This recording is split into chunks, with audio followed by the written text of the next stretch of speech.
Welcome to listening to stories on Kevin TV Audiobook channel. Shadow Slave. Chapter 351. Once Again. Once again, Sonny found himself in the endless space between dream of reality. All around him there was nothing but a boundless black void, which was illuminated by a myriad of bright stars. Between those stars, countless strings of silver light were woven into a beautiful and inconceivably complex pattern. Once again, he felt as though he had glimpsed the inner workings of the spell. Was it just an illusion, or was he able to see more now? It was almost as if his eyes were now able to discern a hint of meaning behind the unimaginable titanic brilliance of the ethereal weave. He had the eyes of Weaver now, after all. With a pained moan, Sonny forced himself to look away from the strings of silver light. The magnitude of the secret hidden in this cosmic pattern was so immense that just thinking about it could drive him mad. The forgotten shore had taught him an important lesson, and it was that one had to be careful about what they looked upon. Some things were not meant to be seen by humans, not to mention that he had other things to think about. Curse it all, curse all of you. His voice disappeared into the darkness, full of indescribable fury, bitterness, and sorrow. No one was there to hear it except for the spell, which chose to tactfully remain silent.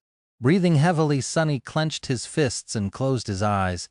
He didn't know what brought him more rage and pain, the fact that he had lost Neff, or the fact that his secret had been revealed. Both were too bitter to swallow. All that time, all that suffering, and for what? He had outsmarted and defeated so many powerful enemies, only for his true name to be discovered by an ungrateful, weak, blind girl after everything he had done for her. Cassie's betrayal, perhaps, had hurt him the most. Curse her, once again. He was a slave. He made a full circle and returned exactly to where he had started, in shackles. Only instead of nameless slavers, Nephis had become his master now. Nephis Sonny gritted his teeth and groaned, a storm of conflicting emotions tearing his heart apart. Why did she have to do it? Why? The pain of losing her, the hope of finding her again was just as strong and overwhelming as the hope that she would die and disappear forever in the unforgiving hell of the dream realm, so that they would never have to meet again, so that he would be free. He clawed at his face, not knowing how to process this conflagration of feelings. For someone who had spent most of his life alone, not caring for anything, this was all just too much. Luckily, time in this boundless void was a strange concept, so he had an eternity to try and come to terms with his new reality. The spell kept silent, as though giving him a chance to do just that. After a while, maybe hours, or maybe days, or maybe just a single second, Sonny sighed. Some time later, he opened his mouth and whispered, "I won!" He had survived. Who could have thought? Slightly more than a year ago, he was thrown into a region of the dream realm that no human had ever escaped.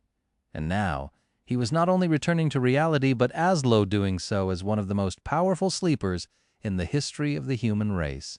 Maybe even the strongest one, or the second strongest. He had survived countless horrors, crossed a cursed sea on a boat made of demon bones, slew hundreds of nightmare creatures, gained experience and scars worthy of a lifetime, touched the hidden knowledge of the gods, saw a tyrant die and a new one be crowned, banished an ancient curse into the darkness of oblivion, and watched as a son died, and now he was about to become an awakened, an elite among elites, a person at the very top of society, one with access to the best food, the most wealth, the highest forms of prestige, the highest everything. All his dreams were going to come true. All his suffering would now be rewarded. I will not be sad. I will not be bitter. I will not be angry. Who should I? Had he gone through this nightmare to be left heartbroken on the other side? No. He had earned this joy, this delight, this triumph, and he was going to enjoy it. Slowly, a shaky smile appeared on Sonny's face. At first he had to force himself, but after a while the smile became sincere. "That's right. Victory is supposed to be sweet, so let's see, what should I start with?" As if answering him, the spell finally spoke. Its voice sounded a little strange, as if it was continuing a sentence after being interrupted. "Your shadow is overflowing with power. Your shadow is taking shape." Suddenly, Sunny felt his soul begin to radiate a strange heat once again. Crap, your shadow is complete. Something inside of him exploded, drowning his whole being with indescribably suffering. With a startled yelp, Sunny fell down. How come I end up on my ass every time I come to this place? The first time Sunny had appeared in the void, he was so shocked to discover the divine rank of his aspect that his legs buckled. And now, due to the painful transformation happening to his soul, he ended up in the same situation again. Because he had left the crimson spire, the soul conduit attribute was gone, and without its interference, the strange process that had begun due to the saturation of the shadow core was finally able to continue. It was just as painful as Sunny remembered. Gritting his teeth to prevent himself from screaming, Sunny tried to endure that terrible agony. He was no stranger to physical pain, but this was something different. It came from the soul itself, and for that reason was so much worse. Arg, damn it all. However, it was still not nearly as bad as the chilling torture he had gone through after consuming the drop of Weaver's blood, or the nightmare he had endured after meeting the Black Knight for the first time. And it didn't last as long. After a while, the pain lessened and then finally disappeared, leaving him feeling refreshed and whole again. Sunny carefully stood up and looked down, checking to see if he was still in one piece. He felt stronger. Much, much stronger. Stronger, faster, more resilient. Very much so. He felt so powerful, in fact, that for a moment Sunny even entertained the idea that he had subconsciously commanded his shadow to wrap itself around his body and was now enjoying the effect of its augmentation. To make sure that this wasn't the case, he habitually glanced down to check on the shadow and froze. What the hell? The shadow was not wrapped around his body. It was where it was supposed to be, on the unseen surface Sunny was standing on, somehow visible despite the darkness of the black void, but it wasn't alone. Two identical shadows were currently staring back at Sunny.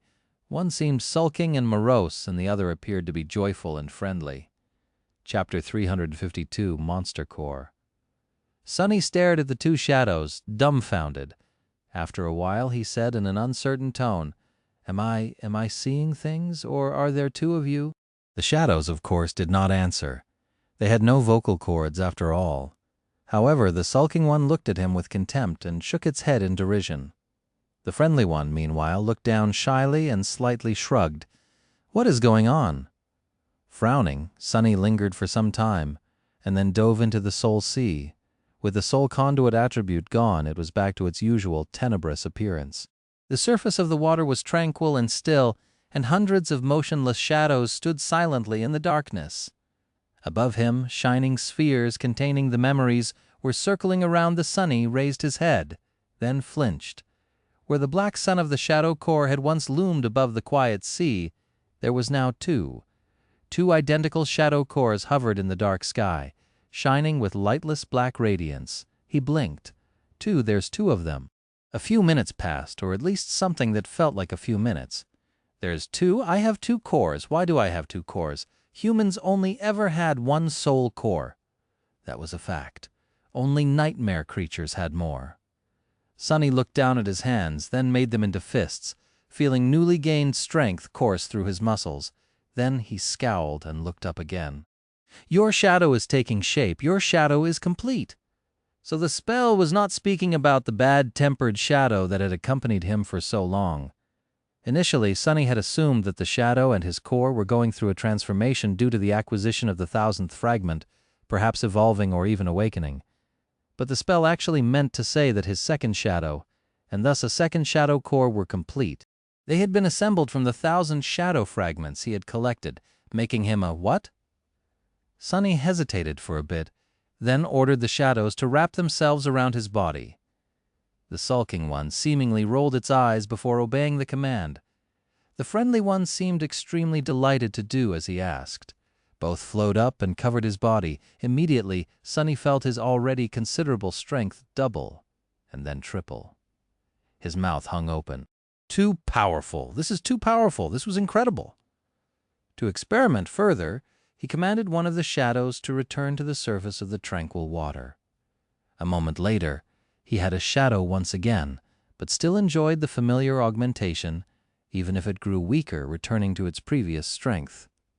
He then summoned the midnight shard and ordered the second shadow to wrap itself around its blade. Now, both his body and his sword were augmented. Then, he sent the sulking shadow to join the friendly one. His body was not enhanced anymore, but the austere Tachi felt much sharper, more lethal, more deadly. Finally, he commanded one shadow to leave the midnight shard and cover the puppeteer's shroud. Two memories were augmented at the same time. Holy hell, this was just too good. Sunny stood silently for a while, staring into the distance. So this was it. This was the most unique, most powerful side of his aspect. A divine aspect, after all, was not necessarily more powerful than a lesser one, but it had much more potential. With the second core and a second shadow, the gap between Sunny and the other awakened was going to increase. And if he was right about it, if he was right, this was only the beginning. Because if there was a second core, there would most likely be the third one, and then the fourth. Suddenly, it all made sense. Why Nephis never seemed to be able to saturate her soul core, no matter how many shards she absorbed, no matter how many nightmare creatures and humans she slew. Why she had been incapacitated after killing Gunlag. Why she was so much stronger, faster, and more powerful than him, even at his peak. It was because her aspect was divine, just like his. But she had discovered its secret much sooner than him. As a dulled pain appeared in his heart, Sunny banished the image of changing star from his mind and summoned the runes. He had to make sure that his guess was right. Name: Sunless. True name: Lost from light. Rank: Dreamer. Below that, new runes were shimmering in the darkness. Sunny's eyes widened. Class: Monster, Shadow Cores 2-7. He stared at the glowing runes, his face calm, his heart engulfed by a dark fire. Monster: 2 out of 7. He was right after all. His progression path was indeed different from all of humanity. It was harder, larger, but also so much more promising. The promise of it was as vast as it was frightening. He was reluctant to even try to imagine the pinnacle of what he would potentially be able to achieve. The possibilities were simply limitless. What would a human with 7 cores and the might of a titan be capable of? What obstacles would they be unable to conquer? Who would dare to stand in their way? Who would dare to call them their slave? Of course, the road to creating 5 more cores would be long and arduous. It would take him years, if not decades, if he even manages to live that long. In fact, the magnitude and scale of such an ambition were nothing short of insane. After all, the stronger he grows, the stronger enemies he would have to face to collect their shadow fragments. It seemed all but impossible. Almost? Was he really going to try? After some time, Sunny lowered his gaze and continued to read the runes. His face looked like that of a madman. There were simultaneously a deep frown and a wide smile, somehow coexisting on it, making for a strange sight. But then, the wide smile disappeared, leaving only the frown behind. There was something even more important waiting for him in the glow of ethereal runes. Something even more frightening. Reaching the lowest part of the field of runes, he read, Aspect, Shadow Slave. Aspect rank, divine, aspect description. You are a miraculous shadow left behind by a dead god. As a divine shadow, you possess plenty of strange and wondrous powers. However, your existence is empty and lonesome. You mourn the passing of your former master and long to find a new one. Right beneath it was the description of the part of the aspect that had cursed his life, turning it into a nightmare. Innate ability, shadow bond. Ability description. Find a worthy master and let them know your true name. Once they recite it out loud, you will be bound to their will, unable to disobey any command. It is improper for a shadow, let alone a divine one, to walk around without a master. However, the runes describing Shadow Bond were gray and lifeless, as though the ability was now inactive. Makes sense. He had a master now, after all. He wasn't free to walk around without one anymore. And speaking of it, right below, new runes were now shining in the darkness. Master, Changing Star. Sunny stared at those 3 words for a long time. Who knew that just 3 words could bear such a crushing weight? Such a vast and complicated meaning. Finally, he shook his head slightly and concentrated, making the runes shine brighter, new ones appearing out of nowhere as he watched. Name, Nephis. True name, changing star. Rank, dreamer. Class Demon, Chapter 353, Light Bringer. The runes shimmered in the tranquil darkness of the silent sea. Name, Nephis. True name, changing star. Just as Sunny had suspected, that true name hid many meanings. It didn't describe a star that was always changing, but instead a star that caused change. However, there were a lot of words for change in the runic language, each hiding a unique meaning. The one used here meant a cataclysmic change that brought ruin and disaster, sometimes bad and sometimes good, but always cruel and calamitous, wreathed in misfortune. So, in a sense, Nephis was neither a star of change nor a star of ruin, but both. The two went hand in hand, inseparable, destined to bring both salvation and damnation to those touched by her light, just like what had happened to the doomed dreamers of the Dark City. The spell was really good at giving names, it seemed. Thinking of his own true name somberly, Sunny read further. Rank, Dreamer class, Demon, Soul cores, 3/7, Soul fragments, 2749-3000. He stared at the last two strings, a dark expression written on his face. So this is how far ahead of me you are. Then with a heavy sigh he looked away. Many events of the past few months made sense now. During the fight against Gunlog, Nephis had already been a dormant monster, just like he was right now, a dreamer in possession of two cores. It was because she had known that killing the Bright Lord would push her toward the third that she asked him to prevent Castor from attacking her in that moment of weakness. And in the time since, Changing Star had almost reached the fourth. How was she so fast? Sunny had made a conscious choice to avoid saturating his core during the Civil War in the Bright Castle. In hindsight, this decision had turned out to be a wrong one, or maybe not. If he had collected all 1,000 shadow fragments back then, he might have been dead already, killed by one of Tessai's guards or a nightmare creature, while completely incapacitated by the formation of the second shadow core. Hell, he would have been crushed to death by a piece of falling granite, if not for the soul conduit suppressing the process at the best possible moment. Just as always, terrible misfortune had come together with incredible luck. But even if he had come to possess the monster core back then, he would have never managed to create a third, let alone get this close to the fourth one. It was because Nephis had one big advantage over him in the matter of collecting essence. Like every awakened except for Sunny, she received a certain portion of the enemy's accumulated soul essence when killing a fellow human, while he received only a single shadow fragment, or a few at best if the enemy was of the higher rank than him. Which hadn't happened yet, but was inevitably going to, considering his luck. The war against Tessai and Gemma must have been a true feast for Changing Star, especially when slaying those experienced members of the host that had long saturated their cores themselves. She was always on the front line after all, fighting, killing, leading her followers. Sunny grimly stared into the darkness for a while, then slowly turned back to the runes. His eyes slid lower memories. Dreamblade, Starlight Legion armor, Dawn Shard, Dark Wing, Nameless Sun. There were a few utility memories too, including Evertwine, the golden rope he knew so well, but Sunny did not pay them a lot of attention. His sight was attracted to the Nameless Sun. What was that memory, and why hadn't he seen or heard of it before? Memory, Nameless Sun. Memory rank, Ascended. Memory tier, 6. Memory type, Weapon. Memory description, for a long time, the Nameless Sun suffered in solitude, longing for all the things that were lost.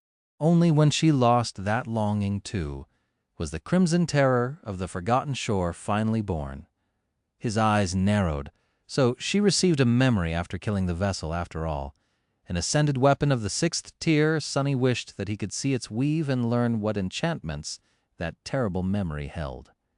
Whatever they were, however, the Nameless Sun was bound to be extremely powerful. But was it enough to help Nephis survive in the ruthless hellscape of the dream realm? He did not know.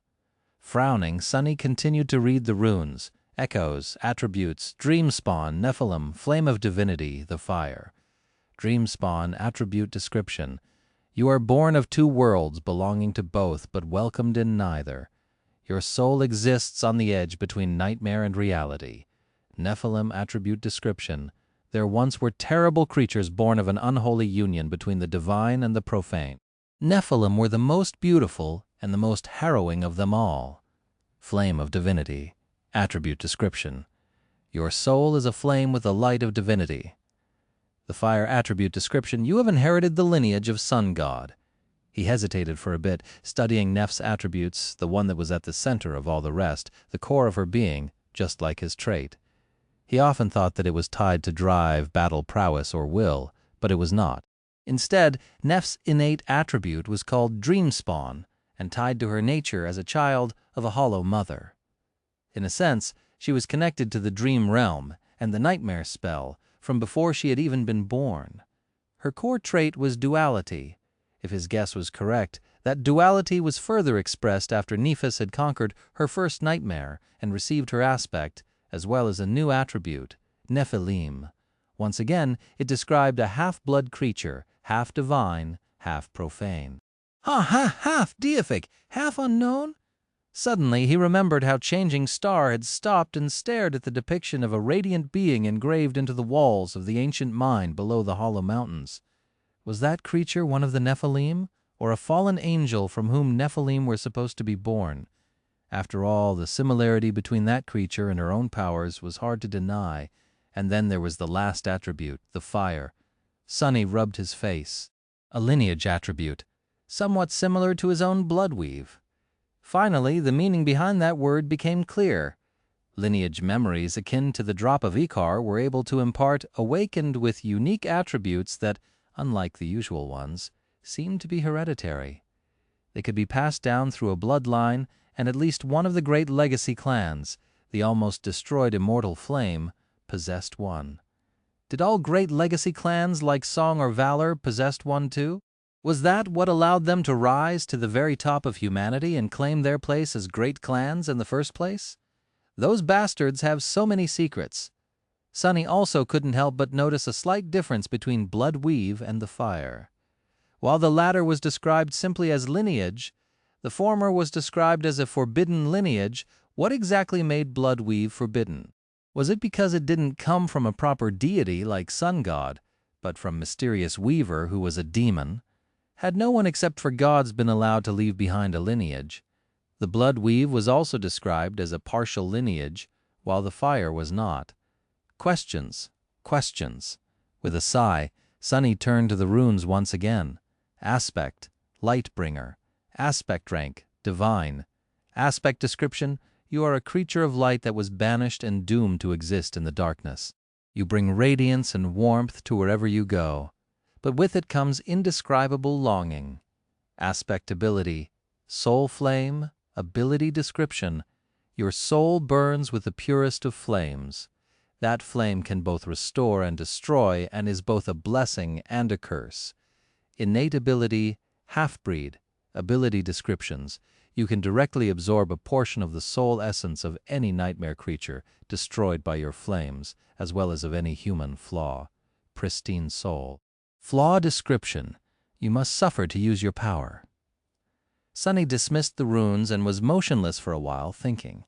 The name of the aspect, Lightbringer, could be translated in several ways. The first rune could mean both light and fire, and the second meant either to bring or to bear, depending on context. So it could have been Firebearer as well, not that it made any difference. The rest he had already known or suspected, so it didn't surprise him much. Only the strange innate ability, Halbreed, was somewhat new. Nephis had mentioned once that she was capable of doing something like that, but without sharing any details. It was also funny that the name of her flaw was Pristine Soul, while his was Clear Conscience. What a pair they were, one lost from light, the other the source of it. One a master, the other a slave. He gritted his teeth and closed his eyes for a second. What else was there to note? The soul conduit attribute was gone. It seemed that the artificial sun, or the crimson spire itself, had sustained too much damage and collapsed, thus removing it. He had escaped just in time. I guess there's not a lot of secrets left between us now. Sunny was sure that there was a new rune that Nephis could summon, one reading slave. Just like he now had access to all the information about her, she was going to learn everything about him. The unique nature of his cores, the shadow fragments, the true identity of the marble saint, the weaver's mask, she was going to know it all. That could potentially complicate. Before he could finish that thought, however, the spell spoke again, its voice filling the black void with melodious whispers.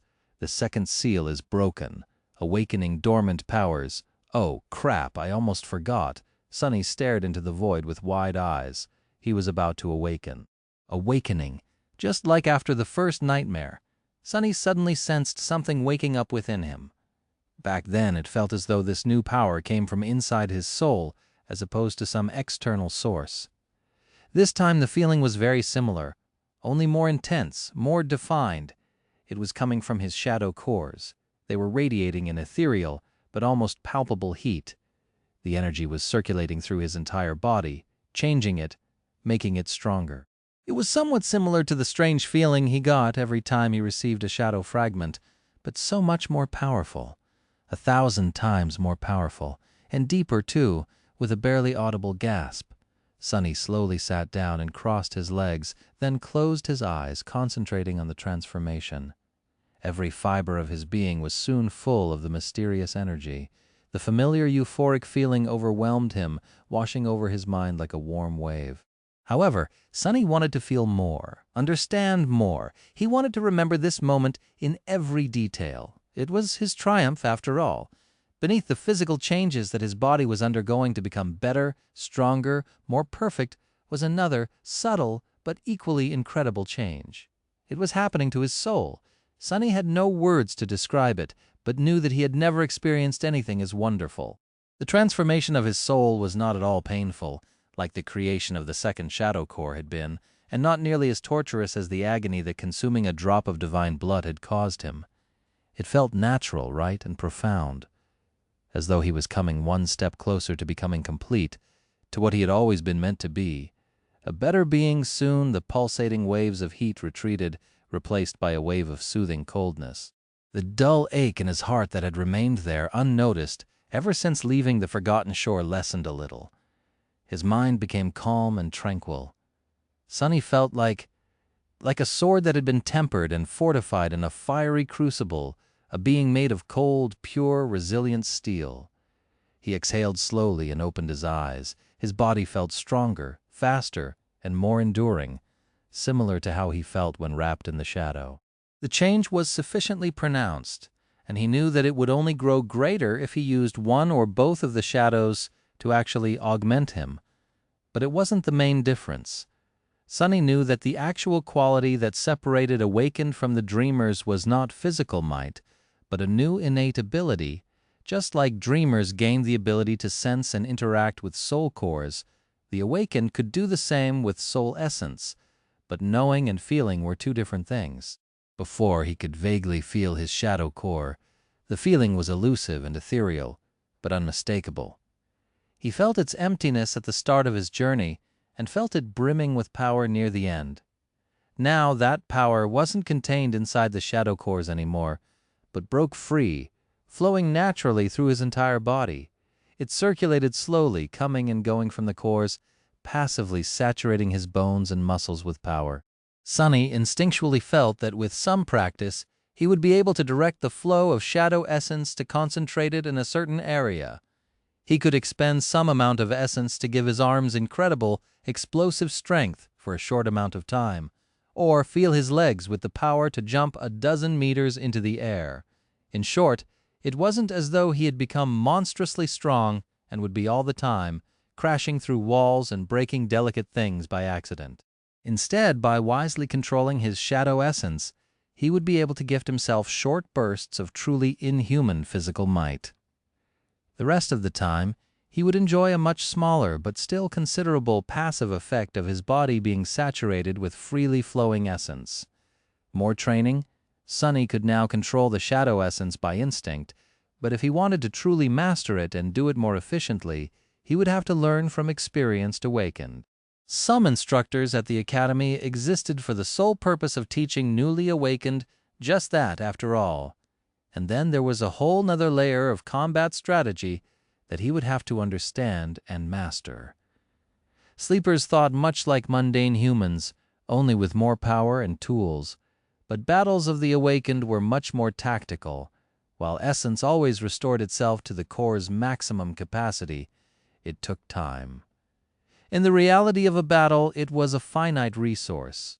Because of it, one had to be smart and careful about how and when to use it. He would also have to absorb as many shadow fragments as possible to increase the capacity of his cores. Luckily, he now had 2 of them, which already gave him a big advantage over the rest of the awakened. But this new amazing quality he had received was not the end of the awakening. The main event was yet to happen.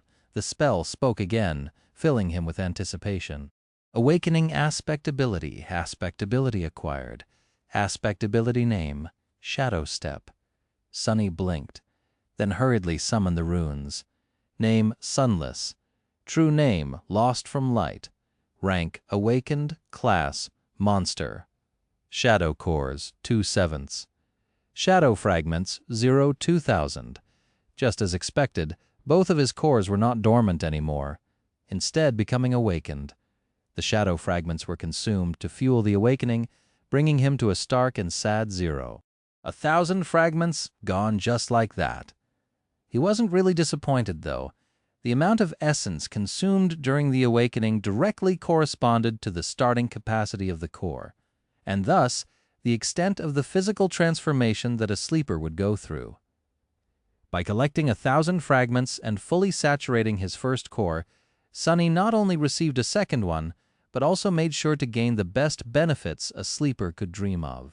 Very few awakened had ever fully saturated their cores before returning from their first journey to the dream realm, and now Sunny was one of them.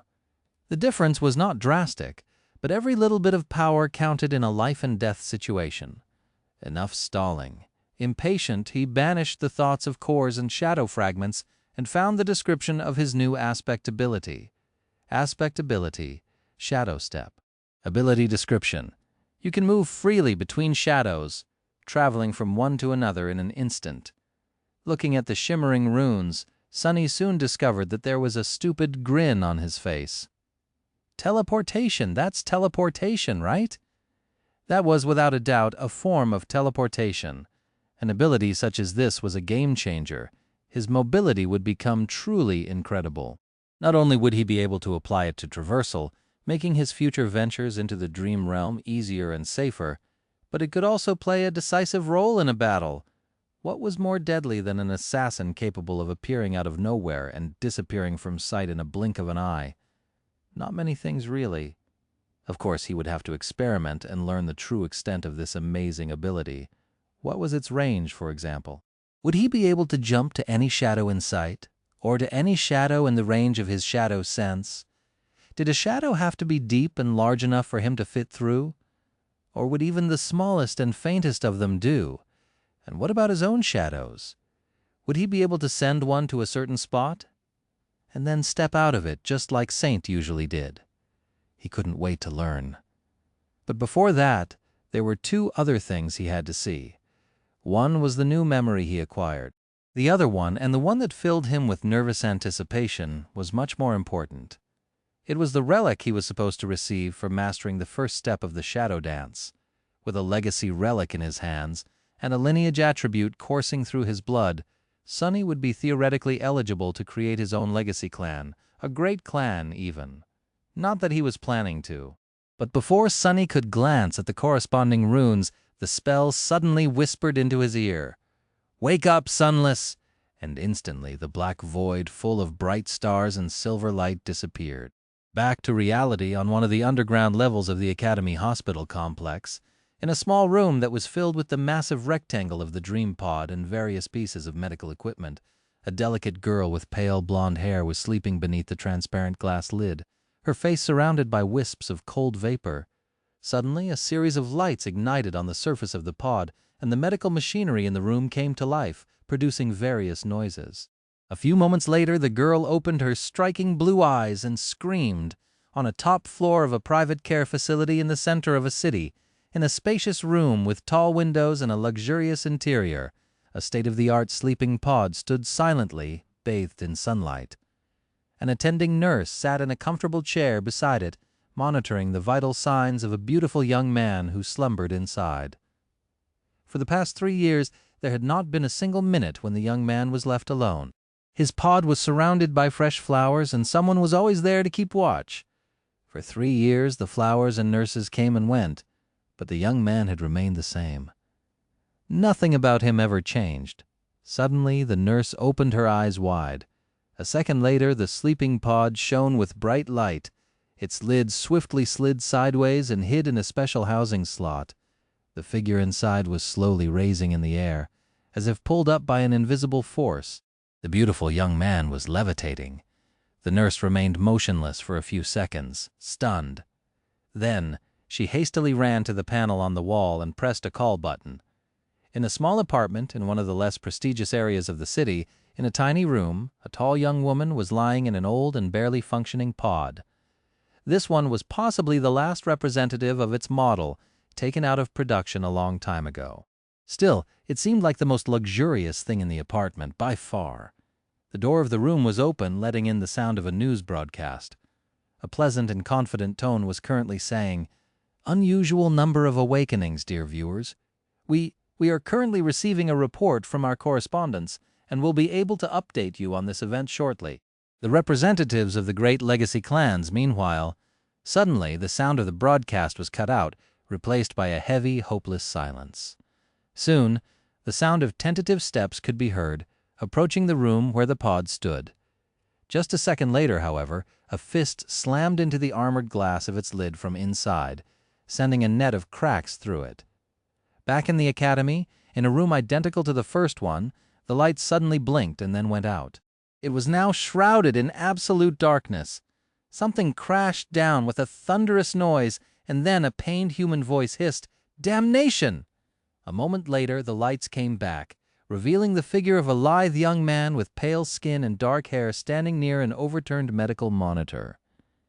There was a disoriented, confused expression on his face. The lid of the sleeping pod was still closed. However, it was empty. And a few hundred meters away, hidden even deeper underground, there was another room. This one was slightly bigger and much better guarded than all the others. In it stood a simple sleeping pod. Beneath its transparent lid, a young woman with ivory skin and long silver hair slept, undisturbed by anything. Despite the growing commotion outside, inside the tranquil room, it was quiet and peaceful. Nothing changed. The pod did not shine with bright lights. The medical equipment remained silent. Imprisoned in the glass coffin of the sleeping pod, the young woman continued to dream, as if cursed to remain in her nightmares forever. Sonny looked around the small room, slowly realizing where he was. Academy. He was back at the academy. He had returned to the real world. He looked around, noticing the medical equipment and the sleeping pod, all of which were currently ablaze with the light of alarms. The pod was still closed. How the hell did I get out? Speaking of which, looking down, Sonny realized that he was naked. To avoid any awkward situations, he summoned the puppeteer's shroud. Once the armor weaved itself out of black strings and covered his skin, he felt a lot better.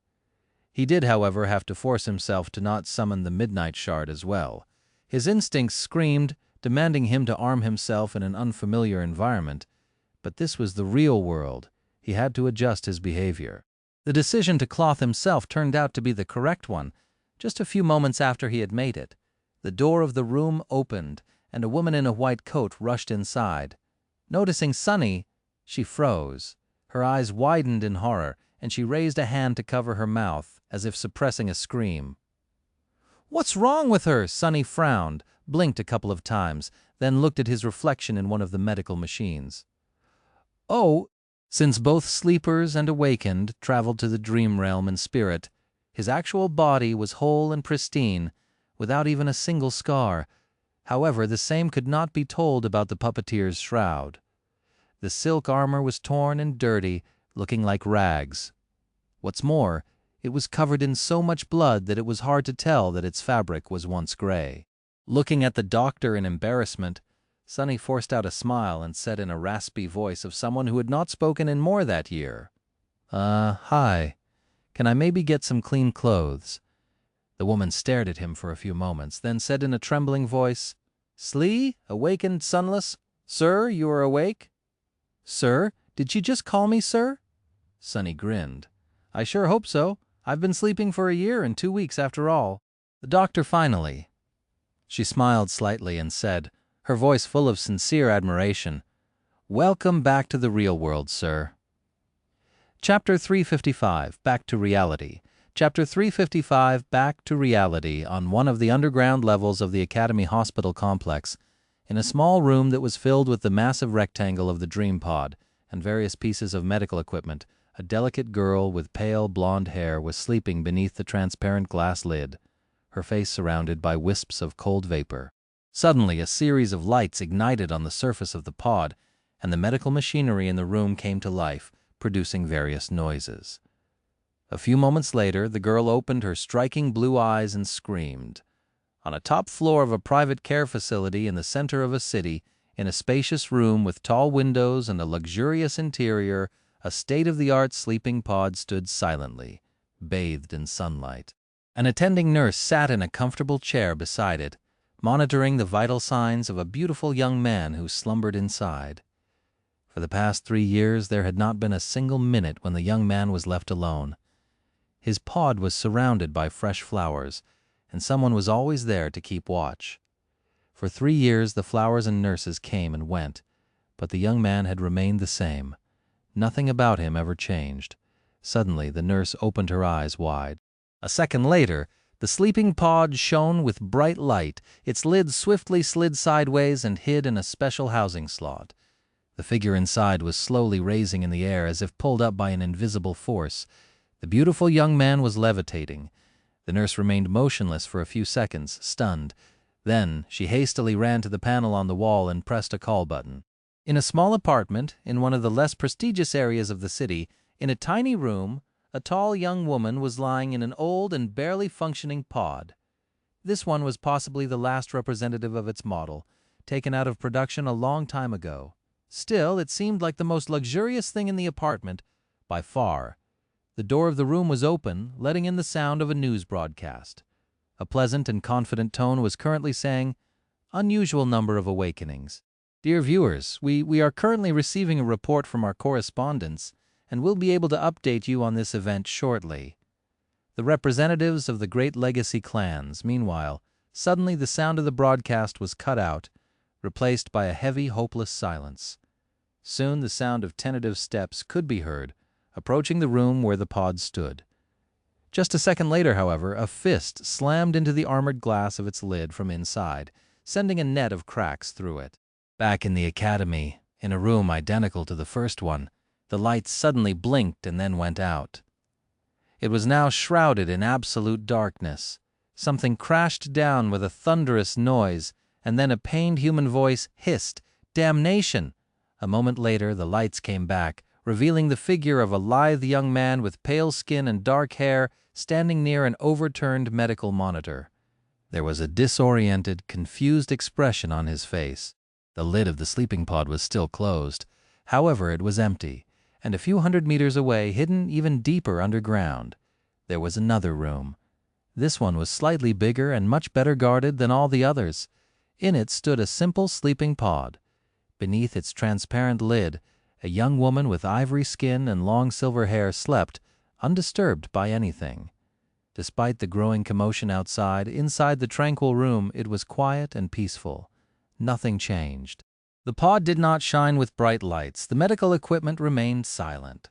Imprisoned in the glass coffin of the sleeping pod, the young woman continued to dream, as if cursed to remain in her nightmares forever. Sonny looked around the small room, slowly realizing where he was, Academy.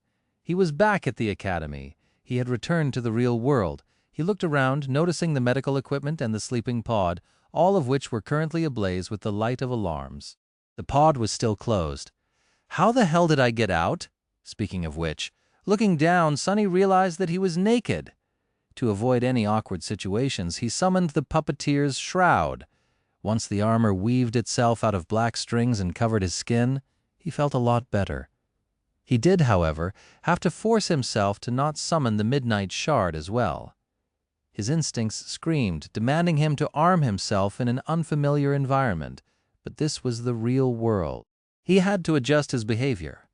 The decision to cloth himself turned out to be the correct one. Just a few moments after he had made it, the door of the room opened and a woman in a white coat rushed inside. Noticing Sunny, she froze. Her eyes widened in horror, and she raised a hand to cover her mouth as if suppressing a scream. "What's wrong with her?" Sunny frowned, blinked a couple of times, then looked at his reflection in one of the medical machines. Oh, since both sleepers and awakened traveled to the dream realm in spirit, his actual body was whole and pristine, without even a single scar. However, the same could not be told about the puppeteer's shroud. The silk armor was torn and dirty, looking like rags. What's more, it was covered in so much blood that it was hard to tell that its fabric was once gray. Looking at the doctor in embarrassment, Sunny forced out a smile and said in a raspy voice of someone who had not spoken in more that year, "Hi, can I maybe get some clean clothes?" The woman stared at him for a few moments, then said in a trembling voice, "Slee awakened sunless? Sir, you're awake? Sir, did she just call me sir?" Sunny grinned.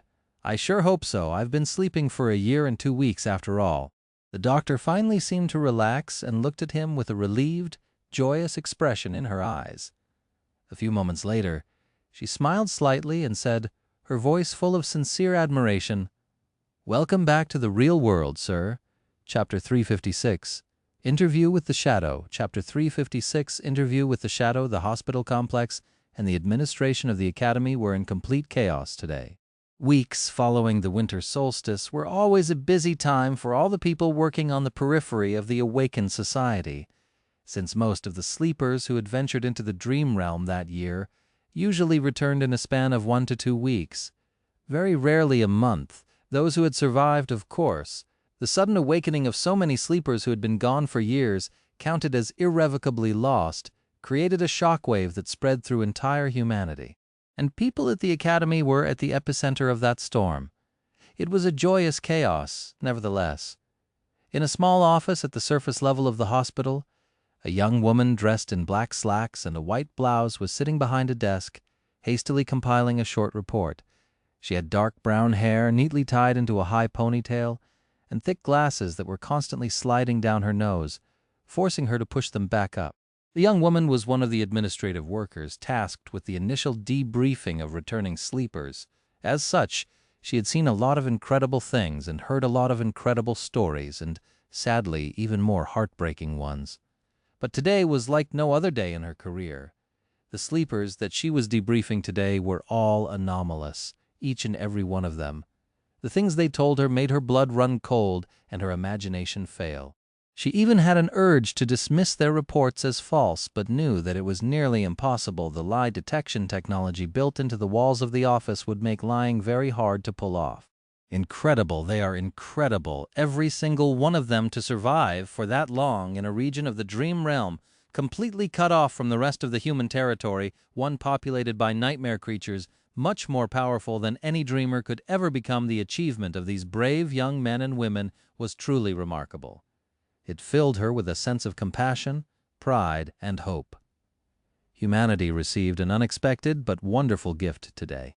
Finishing the report and sending it to her superior, the young woman pressed a button to let the next sleeper know that it was their turn to come in. The door of her office opened, and a pale young man with dark hair entered the office. Because of the nature of her job, she was accustomed to interacting with incredibly attractive people. Almost every awakened was pleasant to look at, after all. The young man in front of her was far from being the most outstanding in terms of appearance among them, and yet, for some reason, she was unable to look away for a couple of moments, a natural smile somehow finding its way onto her face. There was something elusive about the young man that attracted attention, almost demanded it. He was of small height, with a delicate, slender build and perfect white skin. His dark eyes had a humorous, slightly mischievous spark in them. The young man wasn't exactly handsome, but due to his small stature, pale complexion, and dark hair, he looked like a beautiful porcelain doll, and there was a a subtle strangeness about him. The young woman couldn't quite put it into words, but it seemed as though his every move, every word was ever so slightly not exactly how they should have been. Not really wrong, but also not completely right. This quality was equally as disturbing as it was magnetic. It was the reason why she couldn't stop paying him a bit more attention than to all the other sleepers she had interviewed today. The young man smiled and sat down opposite her. In response, her own smile widened a little. "Good day, my name is Teddy, and I will be your interviewer today," awakened. Of course, she already knew his name. His file was opened on the screen in front of her, containing all the information the Academy had on the pleasant young man. But it was important to create a friendly environment to allow the sleepers to relax. After their experiences in the dream realm, most were tense and on edge. Second to last place in the ranking, poor kid. I can't even imagine what horrors he had to survive. The young man answered in a pleasant tone, "Sunless, but people usually call me Sunny, so, awakened Sunny, I guess." "No, that sounds weird. Just call me Sunny." Teddy nodded, then typed a few words on her pad. "I will ask you a series of questions about your time in the dream realm. The purpose of this briefing is to enrich our base of knowledge about it, as well as let us know how to better assist you in the future. Any little bit of information you can provide might help future dreamers in their own trials, but you don't have to answer if you don't want to, of course." Awakened Sunless, Sunny nodded seriously. "I understand. I promise to be honest and tell you only the truth. I'm a very honest person, you see." Teddy smiled and asked the first question. "How long have you spent in the dream realm?" Sunny sighed. "A year and a few weeks, although it felt much longer." That matched the information in the file. "This is so terrible, a whole year out there." She smiled with encouragement.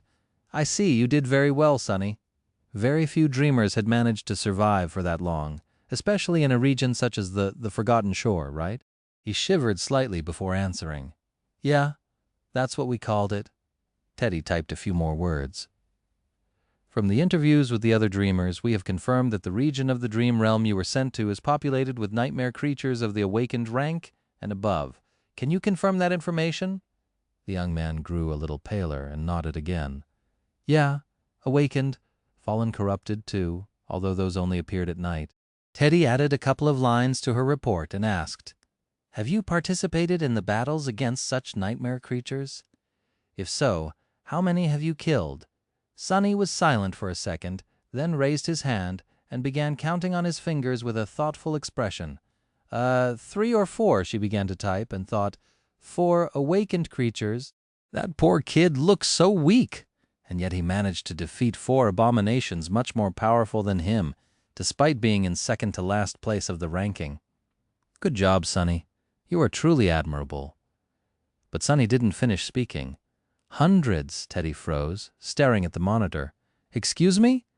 The young man thoughtfully scratched his chin and said, Yeah, I think that's right, around 400. After a long and awkward silence, he asked, I'm sorry, Teddy, is everything all right? She nodded slowly, then forced out a smile. Everything is fine, Sunny? I'm sorry, we'll have to pause the interview now. He looked at her with sincere surprise and blinked a couple of times. Really? Why? She cleared her throat, then answered in a small voice, I'm afraid that I am not qualified to conduct this interview. My superior will be with you shortly, Sun, awakened sunless. Please wait for a few minutes. Sunny sighed. Oh, well, all right. It's been nice to meet you. With that, he gave her a bright smile. In the battles against such nightmare creatures, if so, how many have you killed? Sunny was silent for a second, then raised his hand and began counting on his fingers with a thoughtful expression. 3 or 4, she began to type and thought. 4 awakened creatures. That poor kid looks so weak, and yet he managed to defeat 4 abominations much more powerful than him, despite being in second to last place of the ranking. Good job, Sunny. You are truly admirable. But Sunny didn't finish speaking. Hundreds. Teddy froze, staring at the monitor. Excuse me. The young man thoughtfully scratched his chin and said, Yeah, I think that's right, around 400. After a long and awkward silence, he asked, I'm sorry, Teddy, is everything all right? She nodded slowly, then forced out a smile. Everything is fine, Sunny. I'm sorry, we'll have to pause the interview now. He looked at her with sincere surprise and blinked a couple of times. "Really? Why?" She cleared her throat, then answered in a small voice, "I'm afraid that I am not qualified to conduct this interview. My superior will be with you shortly, son, awakened sunless. Please wait for a few minutes." Sonny sighed. "Oh, well, all right, it's been nice to meet you." With that, he gave her a bright smile. Chapter 357. Risk and Reward. Chapter 357, Risk and Reward. Sonny left the office of the government agents in a strange mood. The conversation went exactly as he had planned. Even after a higher-ranking specialist had been called in, he managed to steer the interview in the right direction, manipulating both answers and questions to achieve the desired result. In the end, he wanted everyone to know that he was someone exceptional, but not so exceptional as to overshadow the best of the best. Someone who was in the very highest tier of young awakened, but also at the very bottom of that tier.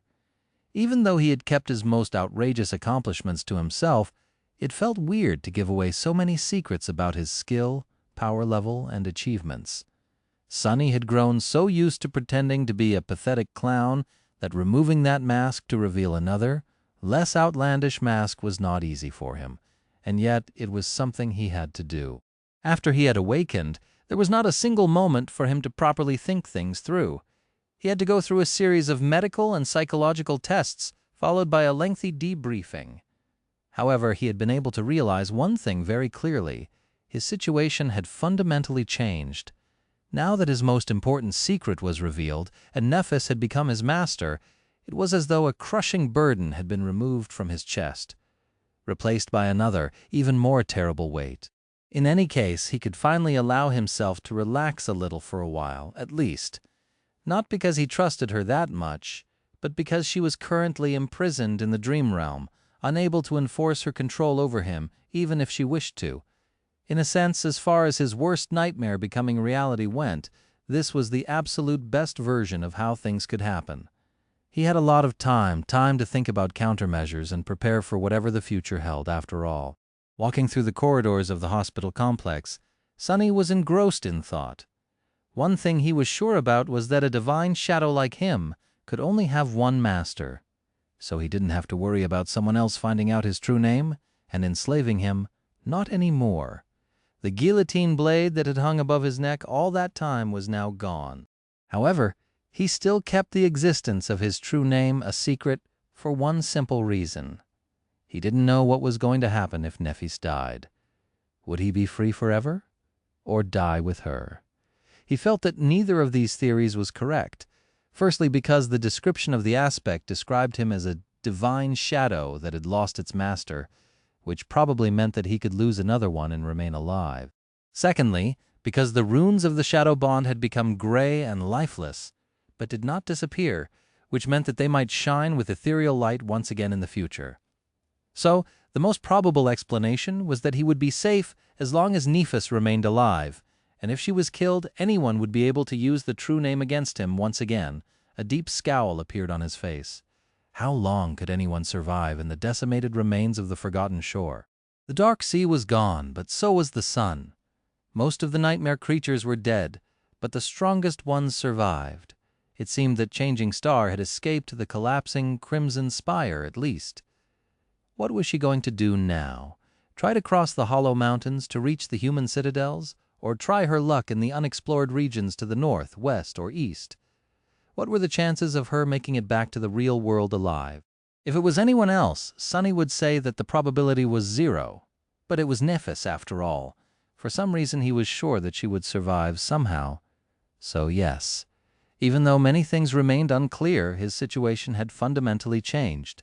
He was an awakened now, which meant that there were countless possibilities in front of him. To get access to the best opportunities and the most advantageous treatment, he needed one thing: status. At this point, continuing to pretend to be a weakling would only be a hindrance. Sonny wanted to reap as many rewards as he could without putting himself at risk. That's why he shifted his usual pattern of behavior and gave the government agents enough information to paint himself as an exceptionally talented awakened. Not that he had a lot of choices. Sooner or later, People were going to learn at least some things about his time on the Forgotten Shore and see that a weakling simply would not have survived all that. Luckily, there was no shortage of exceptionally talented individuals who had awakened today. On any other day, Sonny's description of his prowess would have made a huge splash, but currently, he was just one of 100. Speaking of that 100 turning a corner, Sonny suddenly found himself in the middle of a small crowd of people.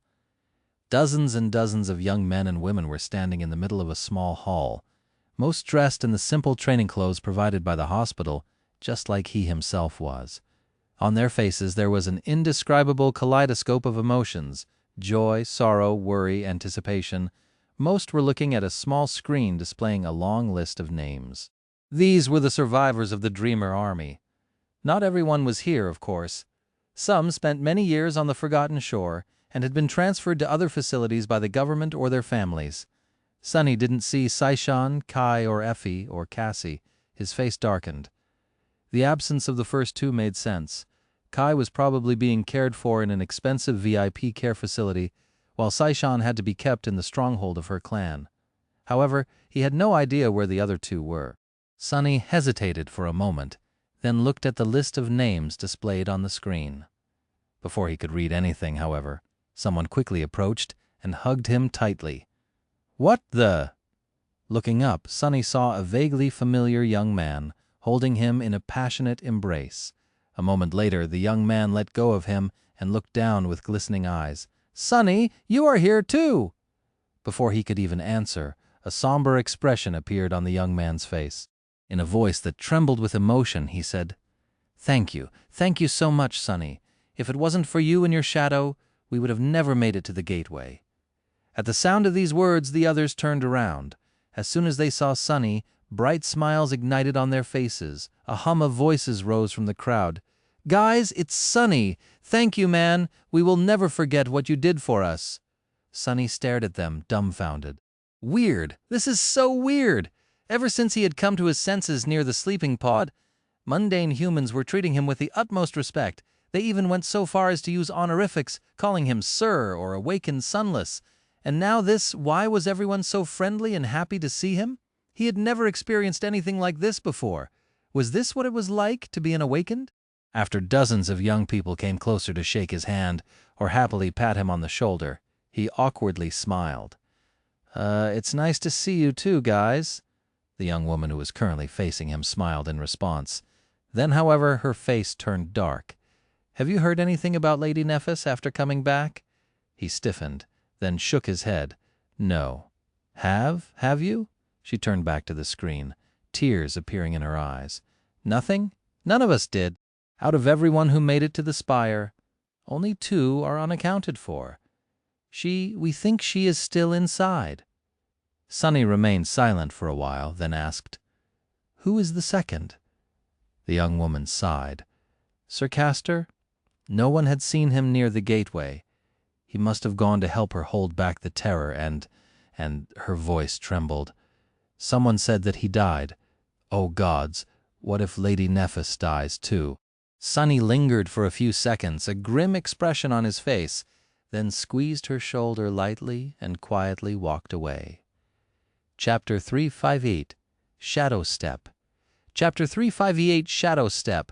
The hospital staff had provided each of the newly awakened with a small room at one of the underground levels of the complex to have a place to rest and get accustomed to their new abilities while waiting for more permanent accommodations, if they were going to remain at the academy, of course. It was also a place they could take their families to talk and spend time together in privacy. Currently, many emotional reunions were taking place in similar rooms around Sonny's, made especially joyous and heartbreaking because the survivors of the Dreamer Army had spent long years on the Forgotten Shore. They had gone through hell indeed, but their loved ones in the real world had suffered a great deal as well. Not that Sonny would know anything about that.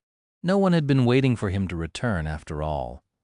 In any case, the room he had been provided with was sufficiently comfortable. There was an area for training, a desk with a pitcher of water and some snacks, a sofa, and even a bed. None of the returned were going to sleep, of course. Not for a few days, at least. At the very end of the field of shimmering runes, Sonny could now see a new string of symbols. Gateway. Usually, the name of the gateway that an awakened had last used would be written there. This was their anchor in the dream realm. Every time an awakened fell asleep, they would be transported to the gateway they were anchored to, spend some time in the dream realm, either as much as they wanted or as little as possible, only until their soul was ready to travel between worlds once again, and then go through that gateway to wake up back in reality. However, the gateway of the Forgotten Shore had been destroyed. For that reason, every single survivor of the Dreamer army now had no anchor in the dream realm. That didn't mean that they would remain in the waking world forever, though. Rather, it meant that they were going to be transported to a random one as soon as they fell asleep. Just like during their first journey into the land of nightmares, the prospect of being at the mercy of the spell once more was nothing short of terrifying. Especially for Sunny, who had the misfortune of always finding himself in only the most extreme of circumstances. However, the situation wasn't really that bad. There was a way for a newly awakened to change their anchor without relying on chance. It was to acquire the services of a saint who would be able to take them to the dream realm without involving the spell appearing near the saint's own anchor. Of course, that anchor would most likely be situated in one of the human citadels, allowing the awakened to anchor themselves to a gateway in human territory. There were just a few dozen saints alive across all of humanity, so for an average awakened, their help was not easy to get. However, Sunny was not an average awakened. In fact, none of the survivors of the Dreamer army were. Every year, the most promising of the newly awakened were recruited by powerful citadels and provided the means to anchor themselves to their gateways. Everyone profited from this arrangement. The talented awakened received a chance to change their anchor if they wished to do so, while citadels received new powerful defenders or useful craftsmen to enhance their living conditions and infrastructure. With how extraordinary the 100 survivors of the Forgotten Shore were, and how unusual their circumstances turned out to be, there was going to be a small recruitment war happening in the next few days. Prosperous citadels were going to fight for the right to add these outstanding young people to their populations, promising better and bigger rewards, as if during an auction. The government would inevitably get involved too, helping those who for some reason failed to find a citadel to call home. The survivors of the Dreamer army just had to remain awake long enough to make a choice and settle the details of their future anchors. Since their physique was far superior to that of mundane humans, they didn't have to sleep every day, so 2 or 3 were not going to be a problem. Sunny had a lot to do in these few days. The first thing he had turned his attention to after retreating to his personal room was test the limits of shadow step. The result of these tests left him pleasantly surprised. Just like he had suspected, the ability to travel between shadows was akin to a weird form of teleportation. He could enter a shadow that was large enough to encompass his body and instantly appear from another. The distance of that jump, however, was not too large. Currently, it was even smaller than the range of his shadow sense, around a dozen meters or so, however. He knew that it would increase as he absorbed more shadow fragments, just like the range of shadow control had increased back on the Forgotten Shore. There was an exclusion from that rule, too. He was able to travel between his own shadows no matter how far apart they were. By now, he could control his shadows from as much as a couple of kilometers away. That meant that, if both were sent into opposite directions and reached the limit of the shadow control range, he could potentially instantly cover about 4 kilometers of distance in less than a second. And that was just one side of shadow step. The other was, arguably, even more miraculous and unexpected. Before Sunny could move through shadows as though he was one of them, becoming practically undetectable. But now, he could literally become a part of the shadows, diving into them and becoming incorporeal. Not only did it make him completely undetectable by means of sight, hearing, and smell, but it also allowed him to move with incredible speed through any uninterrupted shadow, no matter how long and vast it was. In that state, he was invulnerable to physical attacks, but also unable to perform physical attacks of his own. It also felt very strange, sort of peaceful. Sunny had to constantly remind himself to concentrate and not forget what he was doing. That ability would become truly incredible at night or in the depths of some terrible cave system, like the one they had traveled through on their expedition to the Hollow Mountains. In short, Shadow Step was incredible, however, it came at a price.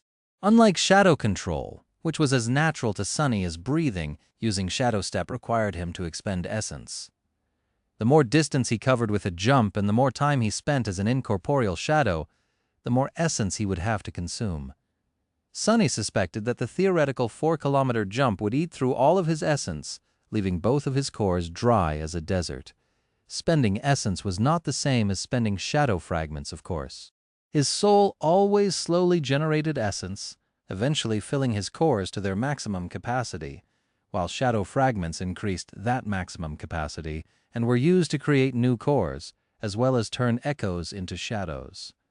Still, he also needed essence to fight effectively and use the more powerful enchantments of higher rank memories, so balancing its expenditure was an intricate task. Truly becoming an awakened had opened a whole new layer of both incredible opportunities and insidious problems. It was a lot to take in, but he was going to get there eventually. Sitting on the floor of his temporary quarters, Sunny sighed and summoned the runes. Finally, it was time to reap his reward. He had worked so much and done so much to get here. First, repeating the same sword strike thousands of times, day after day, until his hands bled and his muscles screamed from the pain. Learning the basic katas and movements of Nef's flowing battle style, then gaining enough insight into it to make it his own. Almost dying to receive the gift of clarity, then fighting against the Shadow Saint and slowly incorporating her grounded technique into his, studying the movements of his shadow to catch the slight difference in how it held itself, then spending countless hours trying to decipher the hidden meaning behind it until his mind was ready to boil, solving that mystery and traveling into the past to observe the birth of the nameless temple slave and the beautiful dance of his mother, and then torturous practice and arduous process of turning his vision of the elusive and wonderful battle art into reality, only to finally succeed in the middle of the furious, bloody battle against Nephis.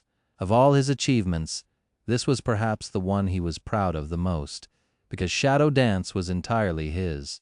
It was something he created out of almost nothing, something that bore and expressed his individuality. Sunny had never received any type of inheritance, so this legacy, which was created by himself and for himself, held a special place in his heart. Looking at the shimmering runes, he read, Aspect Legacy, Shadow Dance. Shadow Dance Mastery Level, 1-7. First Relic Claim, Second Relic Unearned. Third Relic, unearned, holding his breath. He concentrated on the runes describing the first relic and whispered, Claim. As Sunny watched, the runes glowed brightly for a few seconds, and then changed. First Relic claimed. And a moment later, the spell spoke softly into his ear. You have received an Aspect Legacy Relic. You have received a Shadow Soul Serpent. Chapter 359, Soul Serpent. Chapter 359, Soul Serpent. Sunny stared at the runes for a while, then slightly tilted his head. A shadow? What an unexpected boon. Usually, a legacy relic came in the form of a memory, or very rarely an echo. Perhaps there were some other types of relics out there, but he had never heard of them. That didn't mean much, though. By now, Sunny was reasonably certain that there were a lot of things that he, as well as the rest of mundane humans, had never knew runes appearing out of thin air. Shadow's Marble, Saint Soul Serpent. Sunny hesitated for a few moments, then furtively looked around. The small room was empty and quiet, feeling a little bit stupid. Sunny shook his head and summoned his new shadow to take a good look at it. A slight breeze moved his hair, and in the next second, nothing happened. Huh. Sunny frowned and looked around the room, then scratched the back of his head. What the hell? Where's the damn snake he had hoped to see a giant serpent made out of shadows appear in front of him, with black scales as thick as plate armor and a mouth wide enough to swallow his enemies whole, or an average-sized snake at least. But there was nothing. He even checked to see if a new shadow joined his two invaluable helpers, but no. Both rested on the floor, one seemingly content, the other bored and in a perpetually bad mood. Weird. He raised a hand to rub his eyes but froze at the last moment. What is that? There was something dark on the skin of his wrist, peeking out slightly from beneath the sleeve. Following intuition, Sunny hastily stood up and took off the top of the training suit provided to him by the staff of the hospital complex, left naked to the waist. He then looked at himself through the eyes of the shadow. Huh. Out there on his pale skin, an intricate image of a black serpent was tattooed so detailed that it almost seemed alive. The serpent coiled around his arms and his torso, its tail resting just above his right hand, its head just above his left. Would I have a tattoo now? In the darkness of the small room, the serpent almost seemed to move under his skin, two curved fangs threatening to break its surface. It was striking, beautiful, and disturbing, of course. Sonny recognized the serpent immediately. Both the nameless temple slave and his mother had a very similar image marking their skin, after all. It was the shadow god's mark, but why did his new shadow turn into a tattoo? Confused Sonny. Listened to his body and soul, trying to feel if something had changed about them, and soon he did notice a small difference. The flow of the shadow essence through his body had changed. If previously it had circulated naturally, now it seemed to follow the coils of the serpent, moving faster and with more intent. As if directed by them, Soul Serpent, does that thing enhance my shadow essence control? To experiment, Sonny poured essence into his limbs and then performed several movements of shadow dance. After that, he jumped from one shadow to another, a few times expending even more essence. He felt the difference instantly. Not only was he able to control the essence better, but it also seemed to be consumed at a slightly slower pace, and restored at a faster one. Soul Serpent served as a channel for it, existing both on the material and the spiritual plane. As such, it was connected both to his cores and to his body, creating a strange bridge that allowed Sonny to use his shadow essence with better efficiency. This is a very useful shadow. Those words were an egregious understatement. Sonny had already understood how important and vital managing essence was for the awakened. Any tool that could enhance that aspect of their power was truly precious. And he got such a marvelous one practically for free. He was also sure that the serpent would only get more powerful in the future, provided he kept it well fed, of course. But how was he supposed to feed memories to a tattoo? Perplexed Sonny thought for a bit, then finally concentrated on the runes. Once again, Shadow Soul Serpent, Shadow Rank Dormant, Shadow Class Monster, Shadow Attributes, Shadow Guide Soul. Perhaps it wasn't a coincidence that it was a monster. Sonny was a monster himself, after all.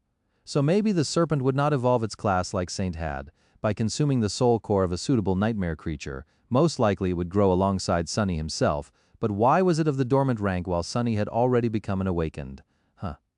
Maybe its rank was not tied to Sonny's soul, but to his comprehension of the shadow dance. Currently he had mastered only the first of the 7 steps of the battle art, and the serpent belonged to the first of the 7 ranks. Would it evolve to a higher rank if he mastered more steps? Full of thoughts, Sonny sighed and turned his attention to the shadow's attributes. Shadow Guide Attribute Description. Soul Serpent guides shadow essence as it flows through your body. Soul Weapon Attribute Description. Soul Serpent can assume the form of a weapon. The form of a wait, what? Sonny blinked a couple of times, then stared at his left wrist, where the head of the Soul Serpent was drawn under his skin. Its scales were so intricate that it almost seemed as if the creature was moving. Now it really was moving, following Sonny's mental command. The Soul Serpent slithered up to his hand, and then escaped from it, turning into a dark blade. As the coils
That's why we usually receive a lot of attention and support from either the government or the legacy faction we decide to align with. But here comes the best part. She grinned. Currently, everyone is running around and foaming at their mouths because of you guys. All 100 of those who returned from the Forgotten Shore were marked as strategic assets. That is an unprecedented event in human history. A sudden appearance of 100 powerful, awakened, is not that important in the grand scheme of things, but if those awakened all have a very high chance of becoming masters, maybe even saint, that would be enough to completely shatter the current status quo. Sonny stared at her, thinking, up until now, everything that he heard was in accordance with how he had imagined things to be. But I get it. However, what's that about me being marked as SS? What does SS stand for? Master Jet nodded. I was about to explain, above those marked as strategic assets, there are those marked as special strategic assets. SSA, or SS for short. This designation is even rarer. Actually, very few people had ever gotten it. What it means is that you are considered to have a very high chance of becoming a saint. You know how rare transcendent are, right? So, of course, everyone now wants to be your friend, including the government, hence the 7th-rank citizen status. She looked at him with an apologetic smile and added, Granted, out of the 5 people with the SS designation, you are the least outstanding? No offense. Sonny glanced at her and smiled slightly. None taken. Who are the other 4? Master Jet shrugged. 3 of them are the only ones who received true names from the spell after leaving the Forgotten Shore: Awakened Athena, Awakened Kai, and Awakened Cassia. The 4th one is Awakened Song Se Shan, who is, well, from one of the great clans. To be honest, your own achievements, while still incredible, pale in comparison to theirs. But someone had noted that you went from being the second to last in the Academy rating to leading 100 sleepers to the gateway during the last leg of the journey. You're seen as someone with great growth potential, in short. He nodded, somewhat satisfied by that answer. It's not as bad as I thought. Actually, it was perfect. It was exactly the result he had hoped for, to be considered one of the best, but also the worst of the best. He needed status to receive all the best opportunities in this world. He needed to have value. Looking at the beautiful ascendant in front of him, Sonny took a sip of the tea, then smiled brightly. So, that really sounds great. A great honor and so on. But what I really want to know is, what exactly can I get thanks to being the 5th most incredible person of an entire generation? Master Jet laughed and glanced at him with approval. Good. Straight to the point. Well, that depends. What is it that you want the most? Sonny didn't hesitate before answering, his tone steady and firm, to be free. The smile disappeared from her face. Looking down at her tea, Master Jet lingered for a while and then said wistfully, Then you're out of luck. I'm sorry, but freedom is just a myth, Sunless. No one is free in this world. Mundane humans have to toil and struggle to remain alive. Even if they are fortunate enough to reach the height of success and acquire great wealth, their lives still belong to the awakened who protect them from the nightmare creatures. But the awakened, we are not free, too. Our lives belong to the spell. She paused, then added with slight sadness, If we want to survive its trials, we need to tether ourselves to others, be it powerful clans or the government, or even just the members of our cohort. We have to depend on our allies and companions, and they in turn have to depend on us. All of us are chained to one another, Sunless, and that is the only way we can survive. So think again about what you want. Think carefully. Sonny stared at her for a long time, his eyes full of a dark, deep, heavy emotion. After a while, he sighed slowly, then said, If that is the case, then I want to be strong. Chapter 365, Young Prospect. Master Jet looked at him for a while, then smiled. Perfect. That is a good goal to have, especially for people like us. She took a sip of tea, then closed her eyes for a few moments. All right. There are many ways to become strong, some more straightforward than others. Ideally, you would want a powerful organization backing you up, but that is not the only way. In fact, such a partnership is a double-edged sword. You gain a lot, but also have to give a lot in return. I'll provide you with the basic information, and you can decide for yourself. Sunny straightened a little and listened to her attentively. Master Jet thought for a few seconds and then said, "In this next few days, you will have to decide what citadel to go to. That is not the same as joining a faction, but closely tied to it. Usually, young awakened have to compete for the right to join a desirable faction and therefore be taken to the citadel it operates from. Your case is different, though. Everyone wants you, and I mean everyone. So you can pick any of the human citadels in the dream realm to call home." She paused, yawned, and then continued. "As you should already know, there are 3 great human citadels in the dream realm, as well as many smaller ones. The primary citadels belong to the great clans, while the smaller ones can be either ruled by a lesser clan or remain independent. Regardless, all of them are situated around the 3 main human enclaves and tied to them in one form or another. No matter where you go, you'll be in the sphere of influence of one of the great clans. It's just that you can be either in its center, close to the center, or on the periphery." Sunny scratched his head. "What about the government?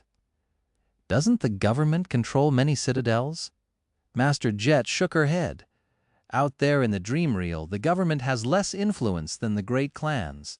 It does, however, maintain a presence in all the important citadels, which allows us to play a unique role. In the dream realm, we serve as a connective tissue between the 3 factions, I guess. That flexibility has its own benefits, if you ask me." She knocked lightly on the table and said, "In any case, even if you decide to refuse the obvious choice of settling in one of the great citadels, you'll have to select one of the 3 territories. They are not connected, as some people think. In fact, there are deadly and extremely hazardous regions separating each of the human dominions from each other, so that is going to be your first decision, which territory to choose." That made sense. If Sunny chose to go to Bastion, for example, he would have the opportunity to build a relationship with the great clan Valor, which ruled it or any of the lesser clans in its sphere of influence. He would lose the opportunity to be recruited into the great clan Song, though, or any other clan that existed in a separate human territory, and so on. Master Jet finished her tea and looked at the empty cup with a solemn expression. "Oh, yeah. This is where I was supposed to give you the recruitment speech and try to convince you to join the government forces. But I'm not going to. You are smart enough to figure out the pros and cons of that path by yourself. All I will say is that you will never be truly accepted as an equal by the members of the legacy clans, SS designation or not. Maybe they won't say it to your face, but you'll always be treated as someone a tiny bit lesser at best." Sunny's expression darkened.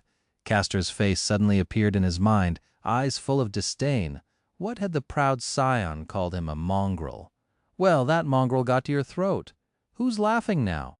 Master Jet had a similar kind of expression on her face. Had she experienced her own share of hardships because of her lowly background? Most likely. As Sunny was pondering what Master Jet's path to becoming an Ascended must have looked like, she sighed, then smiled with irony.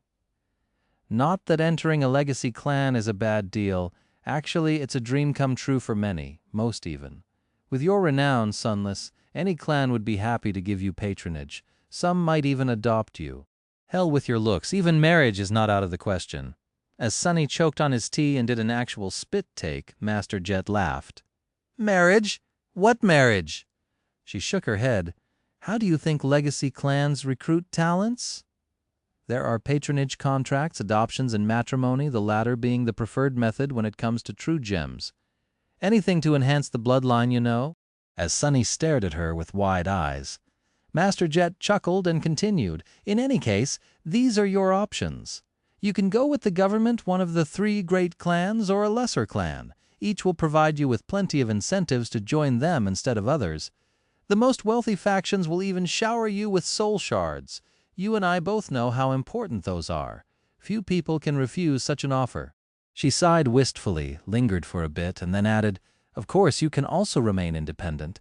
In that case, you won't have any special support outside the usual benefits of being a highly regarded awakened, be it in the form of training, resources, or access. But you also won't be tied down by any obligations, free to travel around the dream realm as you wish, making a living by hunting nightmare creatures or providing useful services to your citadel of choice. There are plenty of independent awakened out there, although few who are truly successful. It's a tough way to live." Sunny rubbed his face. feeling slightly overwhelmed by the cornucopia of choices in front of him. He had no need for soul shard, but being showered in them still seemed like a great experience. Master Jet grinned. "So, what do you think?" He hesitated for a while, then said, "I don't know, that's a lot to take in. I'll have to think about many things before making a decision." She nodded, as though that was an expected answer. Good. Nothing good can come from rushing such a matter. With that, Master Jet took a small, secure plastic container out of her pocket and pushed it to Sunny. He took it and raised an eyebrow. "What's that?" She shrugged. "A pack of military-grade stimulants to keep you awake for a while. Don't use more than one patch at a time. Wait, why am I explaining this to you? You're from the outskirts, so your knowledge of stimulant use must be extensive. In any case, with that, you'll be able to stay lucid for about a week. Contact me when you're ready to make a decision, and I'll arrange the rest. Oh, also feel free to call me if you have any questions. Scratch that. Not any questions, just important ones." She stood up, stretched a little, and gave him a little smile. "Well, it's been nice seeing you awake and sunless. You did well staying alive out there. Warms my heart to know that another one of us did. I'll be off then. Time waits for no one, and all that." She turned around to walk away, but Sunny stopped her. Master Jet?" She glanced at him in confusion. "Yeah." Sunny hesitated for a bit, then raised his newly issued, expensive, slick communicator. I don't have your contact." Master Jet stared at him for a while, then grinned. "Want to get my number, huh?" Feeling his ears turning slightly red, Sunny coughed but then took hold of himself and said with an easy smile, "Yes. How else am I going to call you when I've made a decision?" The beautiful woman shook her head, then took his communicator and entered her contact information into it. Returning the communicator to Sunny, she looked at him and said, "Can't wait to hear from you, awakened sunless. See you later, then." With that, Master Jet walked away, leaving Sunny alone at the table. Looking around, he sat in silence for a while. Finally, he said quietly, "I wonder, can I get another of everything I ate? That'd be great." Chapter 366, Lessons of History. Sometime later, Sunny exited the instructor's lounge. The clear winter day welcomed him with chilly wind and tiny snowflakes dancing in the sunlight. Despite being dressed very lightly, his skin was covered only by the soft fabric of the simple training suit provided to him by the staff of the Academy Hospital complex. Sunny did not feel too cold. "That's being awakened for you, I guess. If it had been a year and a few months ago, he would have been desperately searching for shelter, hoping that he would not freeze to death overnight, or even worse, get sick. But now, Sunny felt great. He wasn't even uncomfortable. Pulling down his sleeves to hide the serpent tattoo, he inhaled the cool, perfectly filtered air, smiled, and started walking. Decisions, decisions. The conversation with Master Jet had been useful, but left him with more questions than answers.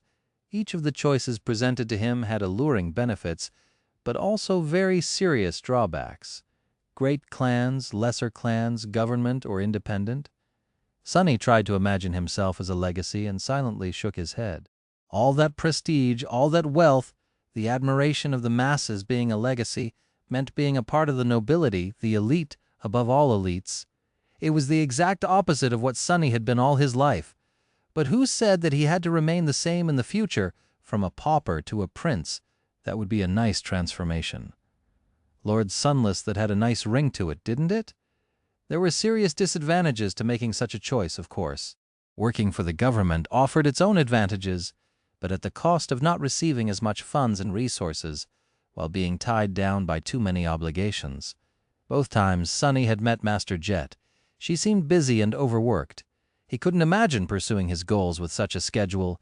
One of the functions of the awakened forces in service to the government was hunting down rogue members of their own kind.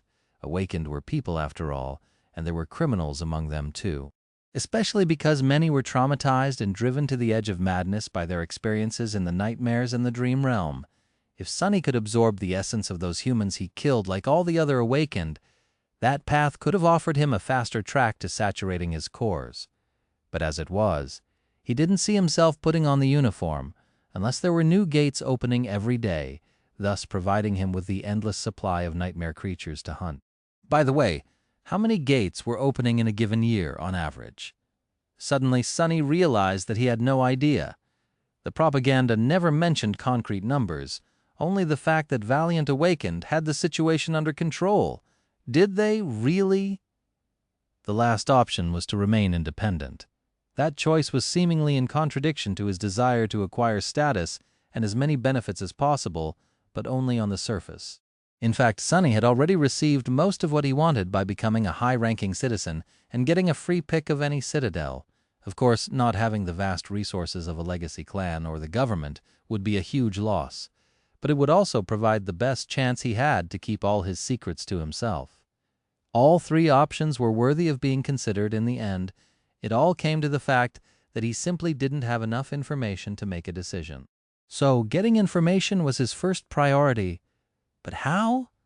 What was it called? A library. The academy has to have one of those, right? Sonny, of course, had never been to a library, but he was familiar with the concept. There were similar types of public terminals in the outskirts, too, although using them cost credits. He had never had any to spare, so his visits were few and far between, and he went there for entertainment, not to study. Now that Sonny had himself a state-of-the-art communicator, he could access a lot of information from the network, but doing so would doubtlessly leave a digital trail behind. Considering that some of the topics he wanted to research were rather dangerous, he wanted to remain as anonymous as possible. A library it is. 10 minutes later, he approached a square white building. Like most of the academy, its walls were made out of smooth, pristine alloy, with wide windows that could be covered at any moment with reinforced shutters. There weren't many people in sight, so Sonny assumed that the library was not a popular destination among the awakened. Why would it be if most of the information stored there could be accessed remotely? He was the weirdo for coming here in person. Entering through an automatic door, Sonny looked around and blinked a couple of times. Everywhere he looked, tall shelves full of paper books stretched into the distance. Between them stood tables meant for study, with several young men and women reading behind them silently. Most of them were using terminals to take notes, but some were actually writing by hand. What the hell is that? All those books, of course, were printed on synthetic paper, but why have them printed at all? Wouldn't it be way more convenient to read from a terminal like all normal people did? He had never seen a physical book in his life. The very idea of using one was mind-boggling. But then it made sense. Digital data storage technology was highly advanced, but susceptible to various types of damage. During the dark times, which came before the even darker times of the nightmare spell, back when humanity had been consumed by an endless series of devastating wars and cataclysmic natural disasters, a lot of knowledge had been lost due to over-reliance on digital mediums. Whole layers of culture were irrevocably gone as the result. Paper was still the safest way to preserve knowledge. It's just Sonny had never thought about it before. Still weird? Trying to not show his confusion, Sonny furtively looked around and noticed a member of the library staff. It was a young man, no, wait, a young woman, a young person, with short black hair and intelligent brown eyes, who was currently reading a vintage-looking book. There was a badge on her chest with the name Wren written on it. At least Sonny thought that it was a name. Maybe it was some weird title among the librarians. Who knew what kind of strange customs they had here? Approaching the young librarian, he stopped a couple of meters away and waited patiently to be noticed. However, Wren continued to read, fully engrossed in whatever story the book told, eyes full of deep emotion. Curious, Sonny looked at the title on the cover. Free Fall sounds familiar. Must be a really great book. Maybe I should read it someday. Hey, can I get some directions? Wren lingered for a couple of seconds, then reluctantly put down the novel and looked at him with a neutral smile. Of course. How can I help you? He lingered for a bit, then said with uncertainty, How can I read about the dream realm and the current state of human expansion into its various regions? Wren blinked a couple of times, then asked politely, Can you be more specific? Sonny sighed. I want to see a map and a list of all the citadels out there, as well as learn who owns what and why, I guess. The librarian smiled brightly. Ah, you are a lover of history as well. Of course, you have come to the right place. We have all the records you'll ever need here. Nickel, Sonny flinched. Nickel? What does nickel mean? What is happening? Suddenly another young librarian appeared out of nowhere. This one was definitely a guy, wearing a wrinkled white shirt and a brown vest. He was tall and handsome, with slightly disheveled red hair, scruffy bristle on his chin, and a friendly face. There was a badge on his vest, too, with the word Nickel written on it. The two were a strange pair. Nickel, could you please escort this young man to the Dream Realm History section? The tall librarian glanced at Sonny and gave him a wide smile. Sure, please follow me. They headed into the depths of the library, leaving Ren behind. A few moments later, Sonny heard the rustle of paper pages coming from behind. The smaller librarian was once again engrossed in the book. Yeah, I should definitely check that novel out. A citizen of the 7th rank should be well read, right? Nickel led him through the library, asking a few questions to narrow down the search. Soon, they arrived in front of a particular set of shelves full of books having to do with the dream realm and the history of humanity's slow exploration of it. The young man helped Sonny select a few, wished him luck, and disappeared as quietly and swiftly as he had appeared. Sonny looked at the spot where Nickel had been just a few moments ago, then slowly shook his head. A librarian, that guy could have been an assassin instead. Well, maybe he was. Come to think about it, working in a library could be a perfect cover for clandestine operators. Maybe I should become a librarian, too.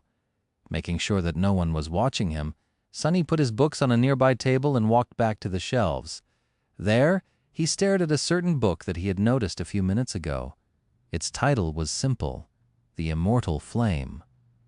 Sonny hesitated for a bit and then took the book off the shelf. He was pretty sure that the sovereigns were at least partially responsible for the fall of Nef's clan. If so, there had to be some hints of their identity in the history of the Immortal Flame. This has to be a good place to start looking for some answers, right?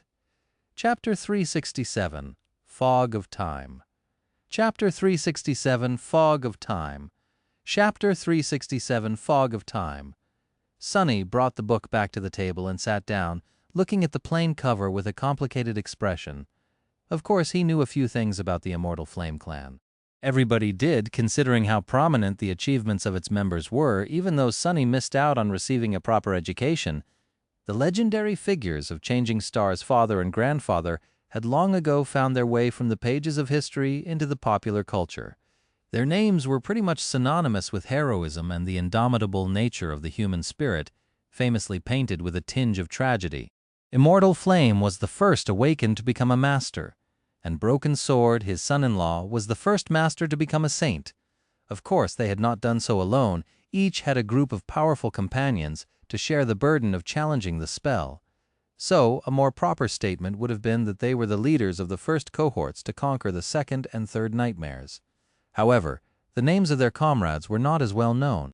Sonny was sure that kids learned about them in school, but a street rat like him only had a general impression of who they were. Mostly, he just remembered that some of them would go on to establish the great clans. But that was the thing about heroes. Suni had once told Effie that one had to die to become a hero, and that was not a joke. A person could possess renown and respect for achieving something incredible, but it was the act of making the ultimate sacrifice that elevated one to heroic status. That's why the Immortal Flame clan was revered much more than the other great clans, not only because the leaders of those cohorts came from it, but also because it had a tragic end. Or had it? If Nephis did manage to return to the real world, the fame of her clan would burn bright once again, perhaps even brighter than ever before. The survivors of the Dreamer army already treated her like a deity. With a sudden frown, Sonny awkwardly opened the book and started reading. Accustomed to reading off a screen, he struggled for a bit with the printed text, but then quickly got used to it and engrossed himself in the illustrious history of the famed clan. The first part was dedicated to Immortal Flame himself, and although it was interesting, there was not a lot of information there that Sonny could use. He already knew that Nef's grandfather had been among the first wave of people infected by the nightmare spell, and that he fought against the nightmare creatures during the initial mayhem that followed its appearance. Back then, millions of people were suddenly thrust into the first nightmares and died, resulting in millions of nightmare creatures entering the real world. Of course, almost all of them were only of the dormant rank, but even that turned out to be too much for the armies of the already reeling humanity to handle. Whole nations were destroyed, and for a while the planet was submerged into absolute chaos. It was only thanks to people like Immortal Flame, who had not earned his true name yet back then, of course, that the situation changed. There were those who had survived the first nightmare, then entered the dream realm and carved their path to gateways. After returning to the real world, they united and fought back against the tide of nightmare creatures, eventually establishing a new world order. The one that existed to this day. They were tough, tough people. Becoming an awakened was hard enough even today, with all the accumulated knowledge about the spell being freely accessible to everyone. Back when it first appeared, people like Immortal Flame didn't know anything. They didn't know what an aspect was, how many ranks and classes of the nightmare creatures were there, what they meant, what the memories and echoes were, what a gateway was. Most important of all, they didn't even know if saving humanity was even possible. And yet somehow they learned and fought back. Sonny couldn't imagine how dark and hellish that time must have been. Truly, they deserved his respect. But sadly, they didn't deserve his time, at least not now. He had much more pressing things on his plate. So Sonny just skimmed through the pages describing Immortal Flame's life, his eventual triumph over the second nightmare, and heroic death. The legendary master died, defending the evacuating cities from the onslaught of terrible creatures that entered the real world through a Category 5 gate. That happened just a year or so before Sonny was born and had cost humanity an entire continent. It was also the event that led to Neff's mother becoming hollow. Although that tragedy was not described in the book in great detail, all that was said about it was that Smile of Heaven died during the disaster while protecting civilians. Sonny sighed, then concentrated on reading about Broken Sword. Neff's father was not a legacy by birth. In fact, he came from a very humble background and rose from absolute obscurity to the very pinnacle of prominence thanks only to his talent and battle genius. He was a pauper who had won the heart of a princess and became the heir of the most venerated clan in human history. The narrative of the book framed the history in a way that suggested that Broken Sword had been heartbroken by the death of his wife, and that it was this loss that drove him to rise even higher and challenge the third nightmare. Miraculously, Broken Sword succeeded, becoming the first saint. There was no happy end to his story, though just a few years later he perished in the dream realm while exploring a region that would later be categorized as a death zone.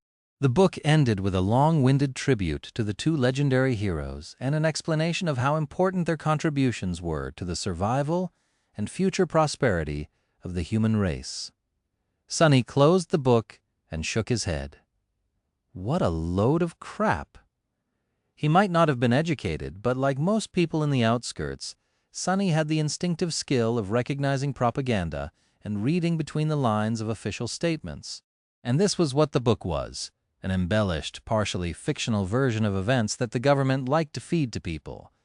The truth was hard to come by.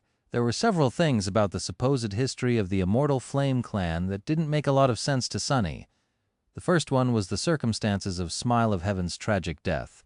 On paper, everything seemed fine, but Sonny knew that she was not, in fact, dead, not in the traditional sense of the word at least. She was hollow, but how could she become hollow?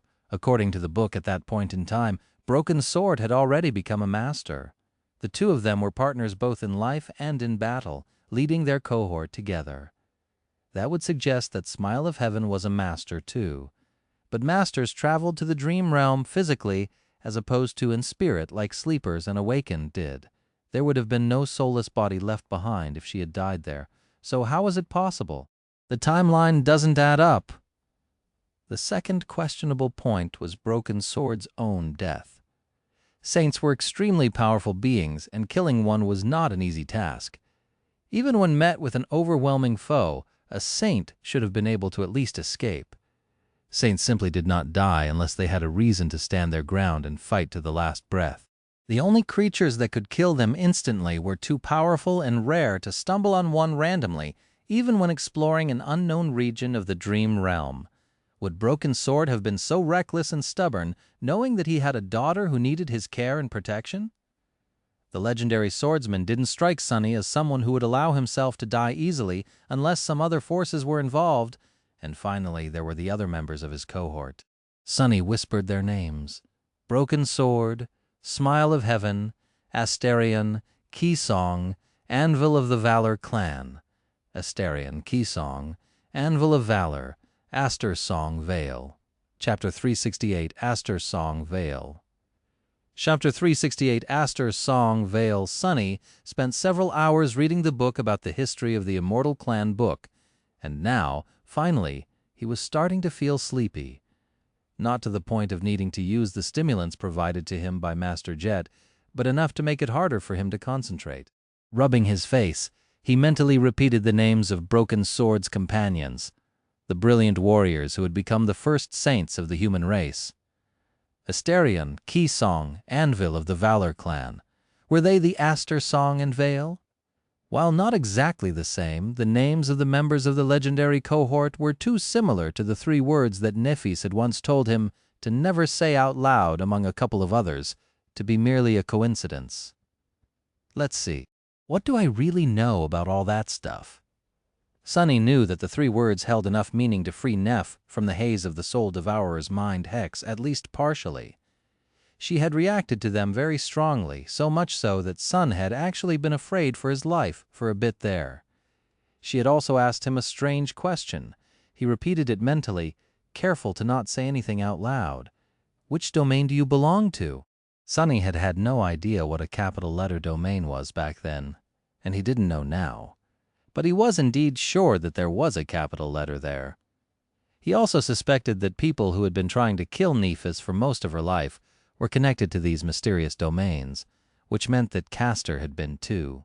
From that, it wasn't hard to conclude that domains and sovereigns, who apparently willed the destruction of the immortal Flame Clan, were tied together, or more likely the same, and all of it had something to do with lineage memories and the attributes they bestowed, like the fire attribute that was described as the lineage of the sun god, or his own blood weave, which was apparently both incomplete and forbidden.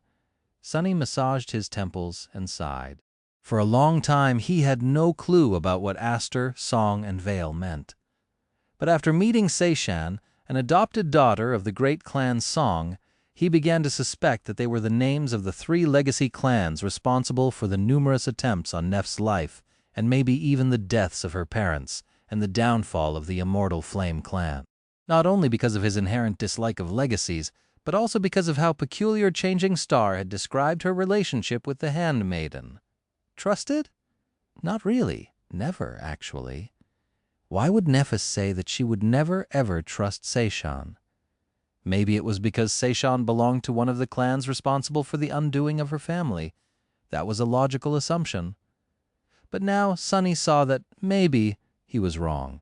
Maybe Aster, Song, and Veil weren't the names of clans. Maybe these were the nicknames belonging to 3 people: Asterion, Key Song, and Anvil of Clan Valor. They were Broken Sword's companions, and as such Nephis had to have met them a lot before her father died. Neither Broken Sword himself nor his daughter would have been addressing them by their full names either. What would she call them, Uncle Aster? Anti-Song Sunny looked down, a dark expression appearing on his face.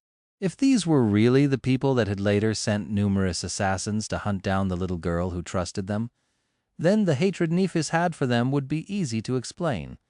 It would also be easy to explain how a saint of Broken Sword's talent and might had died. Maybe he had been stabbed in the back by the people he trusted the most. Even though there was no proof, it all made too much sense. Sunny felt that he was on the right track. But how were Asterion, Key Song, and Anvil of Clan Valor connected to the mysterious sovereigns? Did they serve them? Or his eyes widened. A terrible suspicion entered his mind. Not a suspicion, a certainty. It's them. They are the sovereigns. The revelation hit him like a hurricane squall, too vast to comprehend all at once. And the key to it was a simple sentence that Nephis had once told him while overwhelmed by intense emotions. How did he miss it? Back when they had their falling out in a deserted alley of the outer settlement, Neph said, "You think Gunlog can stop me? You think a fallen terror can stop me? Those 3 ghouls can stop me? No, Sunny. Nothing will stop me. Anyone who dares will die. I'll kill them all." She had listed her enemies. She listed them in the order of magnitude: first Gunlog, then the Crimson Terror, and then the Sovereigns, 3 ghouls, Aster, Song, and Vale. Just as he was trying to cope with that idea, another frightening realization appeared in Sonny's mind. He shuddered. Recalling another thing that Nephis had said, he then mumbled quietly, "No, I won't be the first one to conquer the 4th nightmare. I will be the first one to conquer every nightmare." Back then, he had understood her as wishing to be the first one to beat the 4th nightmare, as well as all the rest. But her words could have been interpreted in a different way. Among the awakened, there was a general agreement that the names of the ranks were not coincidental. Many people thought that the words used by the spell described the ascent toward godhood or the descent into profanity, as far as nightmare creatures were concerned. In many ways, these two paths were reflections of each other. A person of a 3rd rank was described as ascended, since they were rising above their human nature. A creature of the same rank was called fallen. This step had to do with ascension, or the opposite of it. A person of the 4th rank was described as transcendent, since they had transcended the mundane and assumed some qualities of the divine. A creature of the same rank was called corrupted. This step had to do with transformation.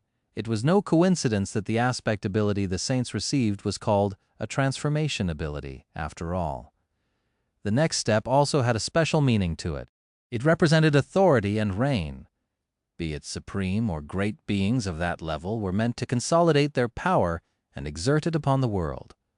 The 5th step of the class hierarchy was much the same, allowing nightmare creatures to create and control armies of lesser minions. Such creatures were called tyrants. What would a human who had reached the supreme rank be called then? Sonny trembled. A sovereign Nephis had not meant that she would not only be the first human to conquer the 4th nightmare, but also all the rest.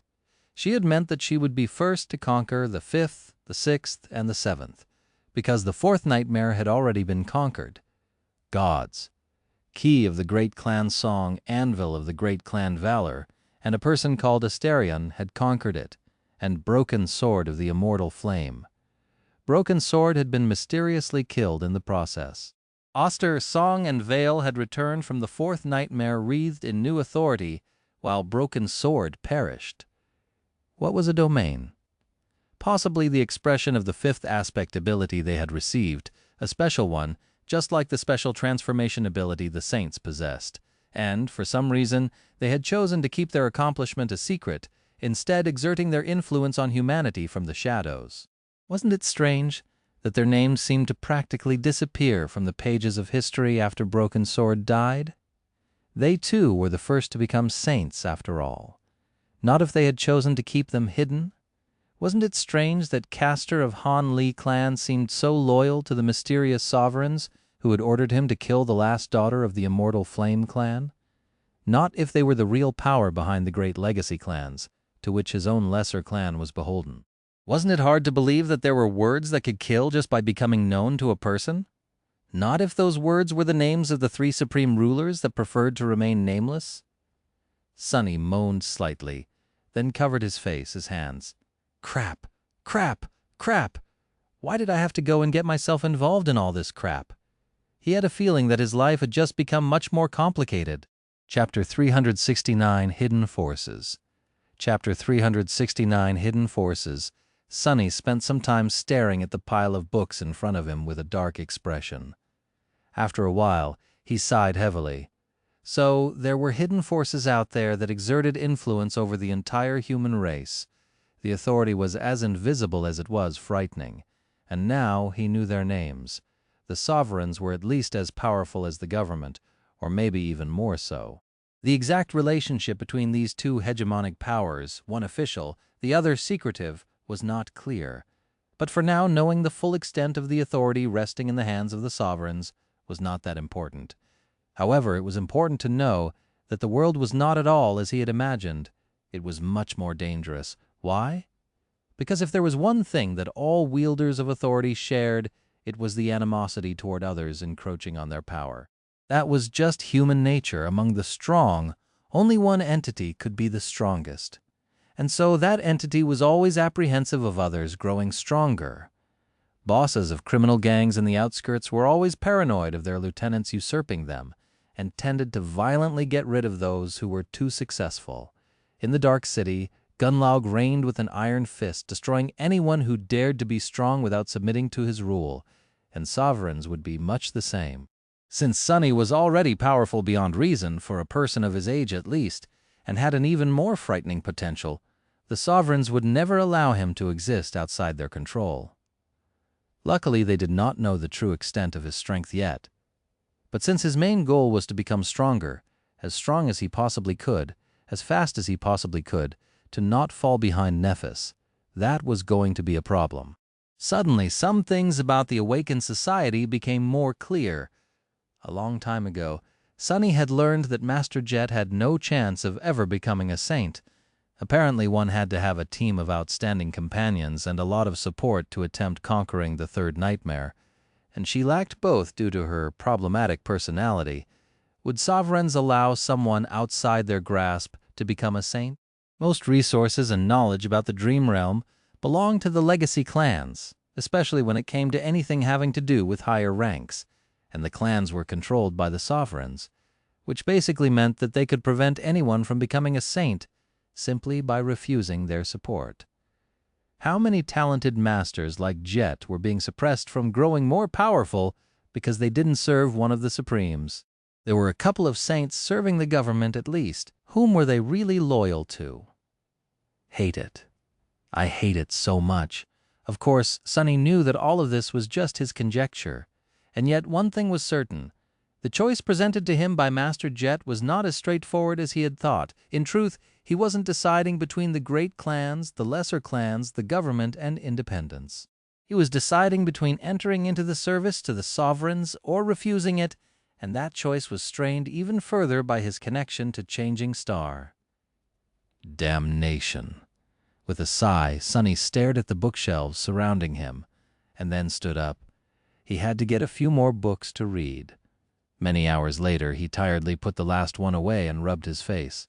Now that he had absorbed a lot of knowledge about the current geography and situation of the dream realm, a seed of a plan began to form in his mind.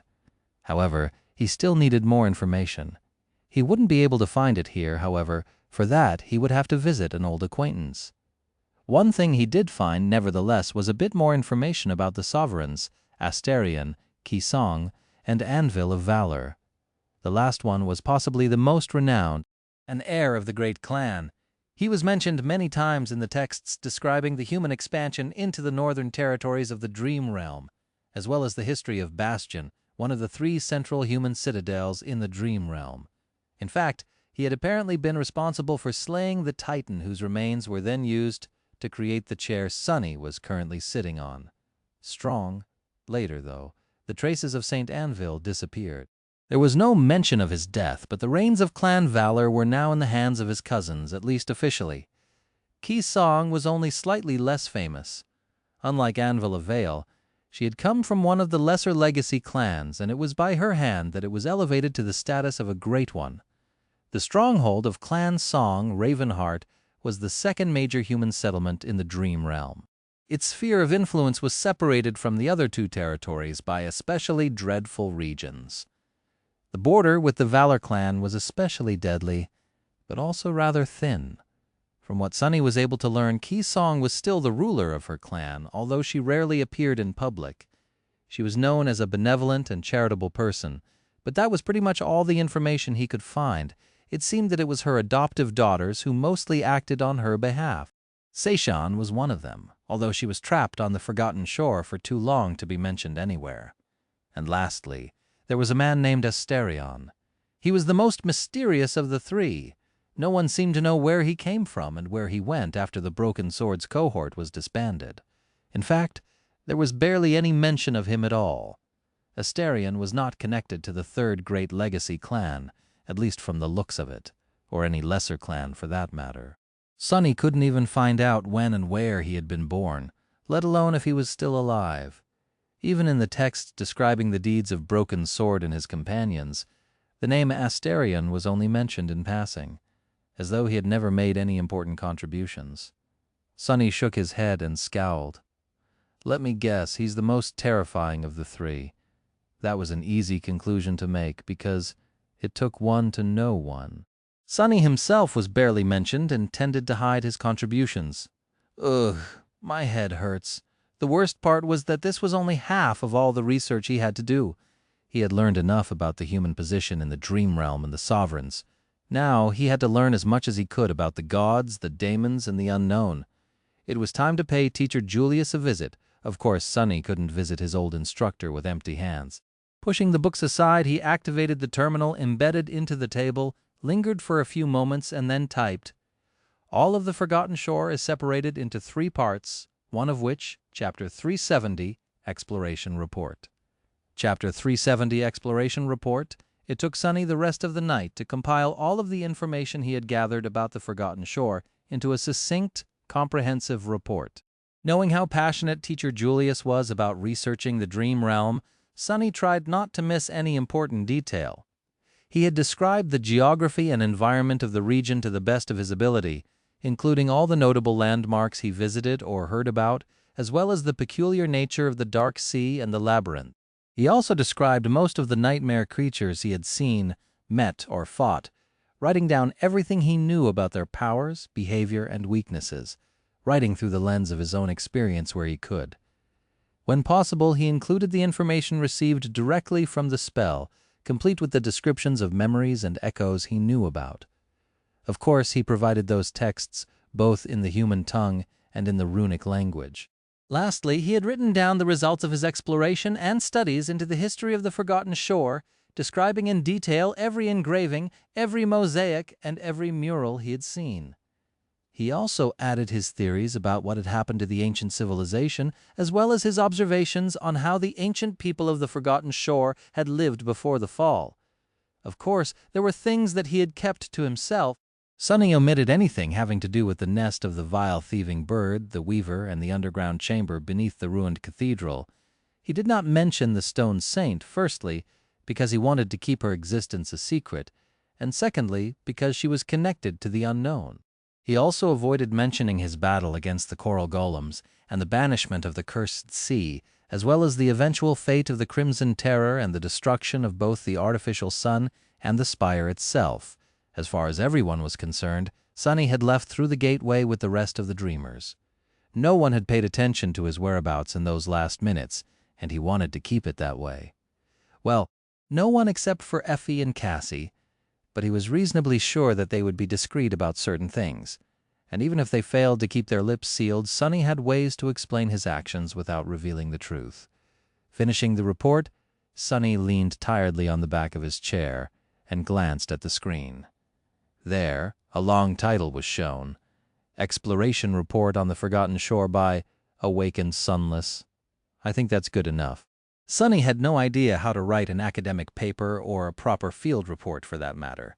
So he had written and structured this document in a way that would have been the most helpful for his younger self a year ago, when he had entered the Forgotten Shore without knowing anything about it. A manual such as this would have made so many things easier. With a sigh, Sonny sent the report to his communicator, then turned off the terminal and stood up.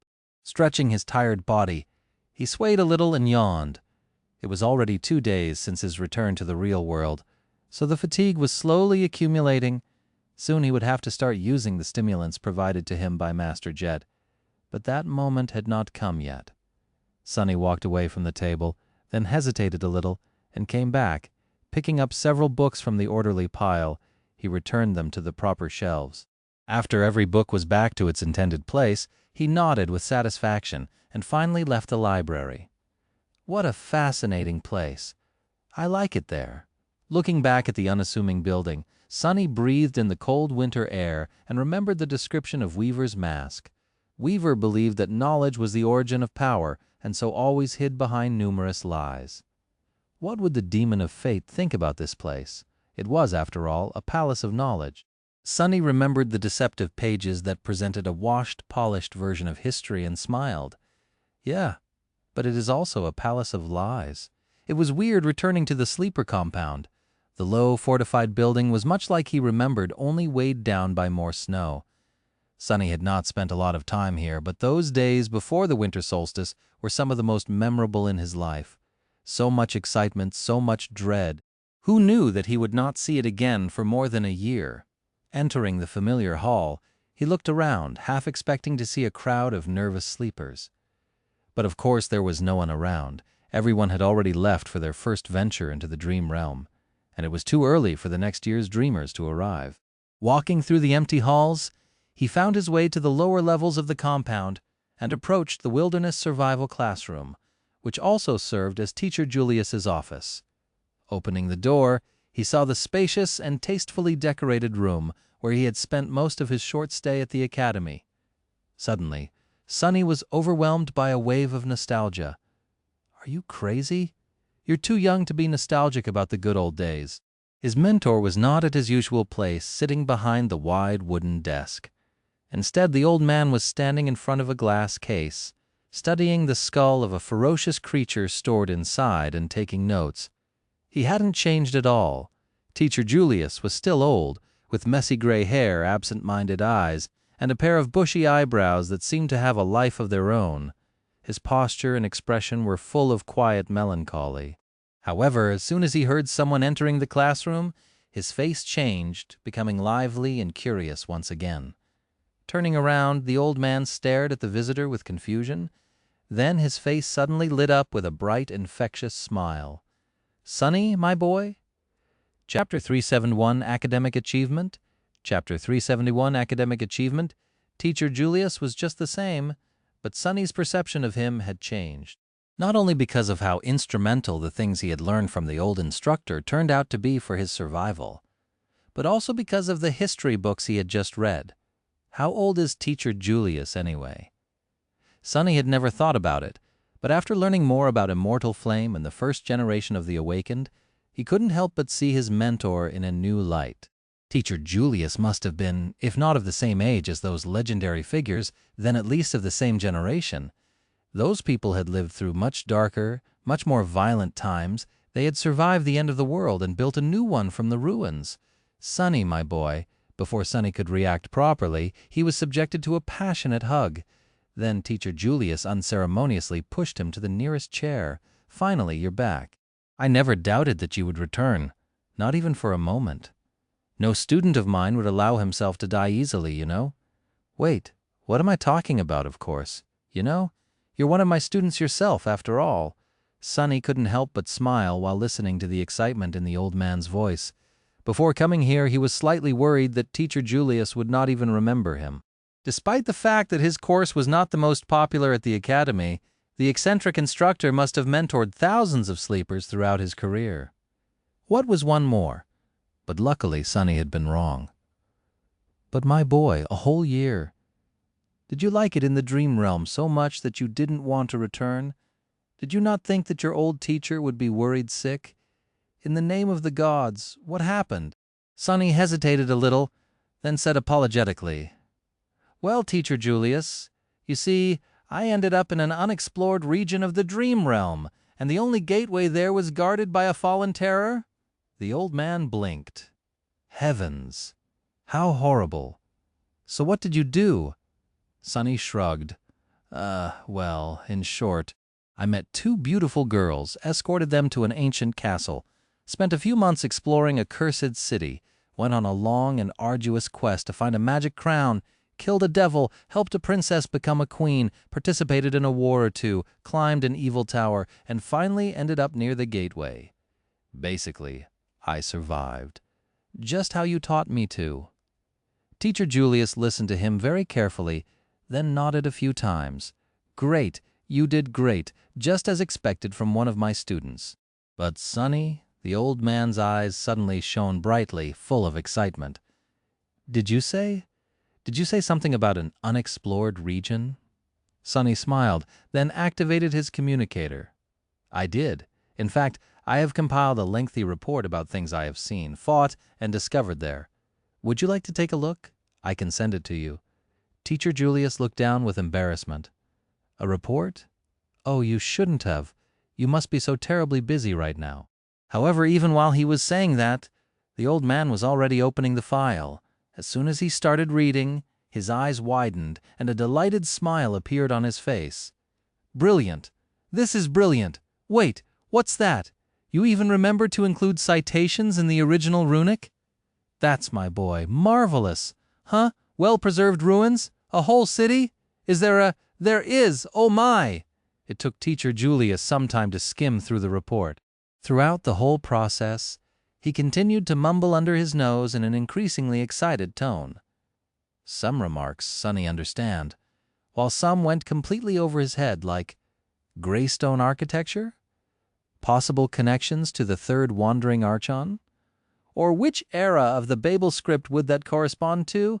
Or rats, that'll show that smug bastard Sando how wrong his universal origin of rituals ramblings were. The old man's eyes gradually grew wider and wider.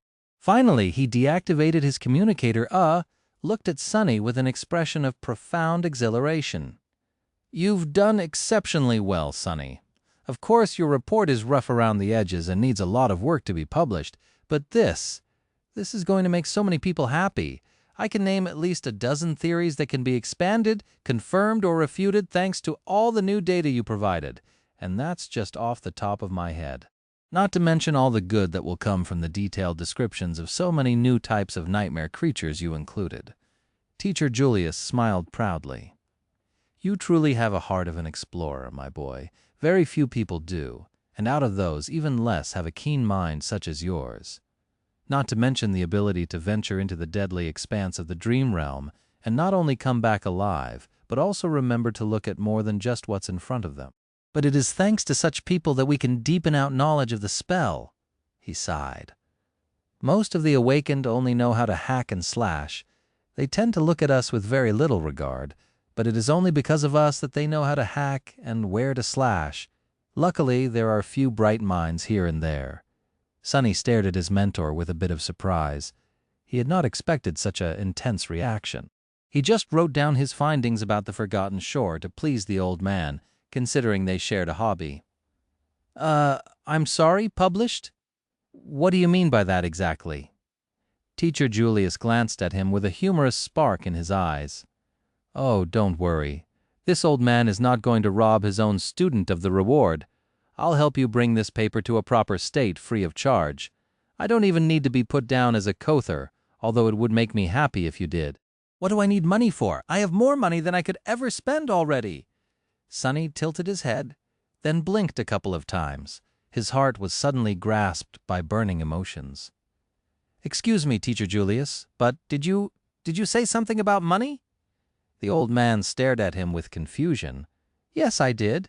Isn't it why you have compiled this marvelous report? To receive the contribution points from the government? Sonny lingered for a bit, then slowly shook his head. No. I just, though you would like to read it? I don't even know what these contribution points you mentioned are. Teacher Julius looked at him for a while, then burst out laughing. Oh my, what a good student I have. Ah, you really delighted me today, Sonny. Such pure dedication to the noble calling of an explorer.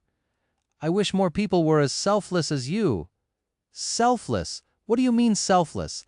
There's not a single selfless bone in my body. Is there really money to be made from my stupid report? The old man shook his head and said, The government rewards those who enrich the base of knowledge we have about the spell, the dream realm, and the nightmare creatures quite generously. The more rare and more vital the information you submit is, the more contribution points you receive. These points can then be exchanged for a variety of useful things or simply turned into credits. Report is, I'd say you'll receive a pretty sizable sum. You really didn't know this. Sonny slowly shook his head. How?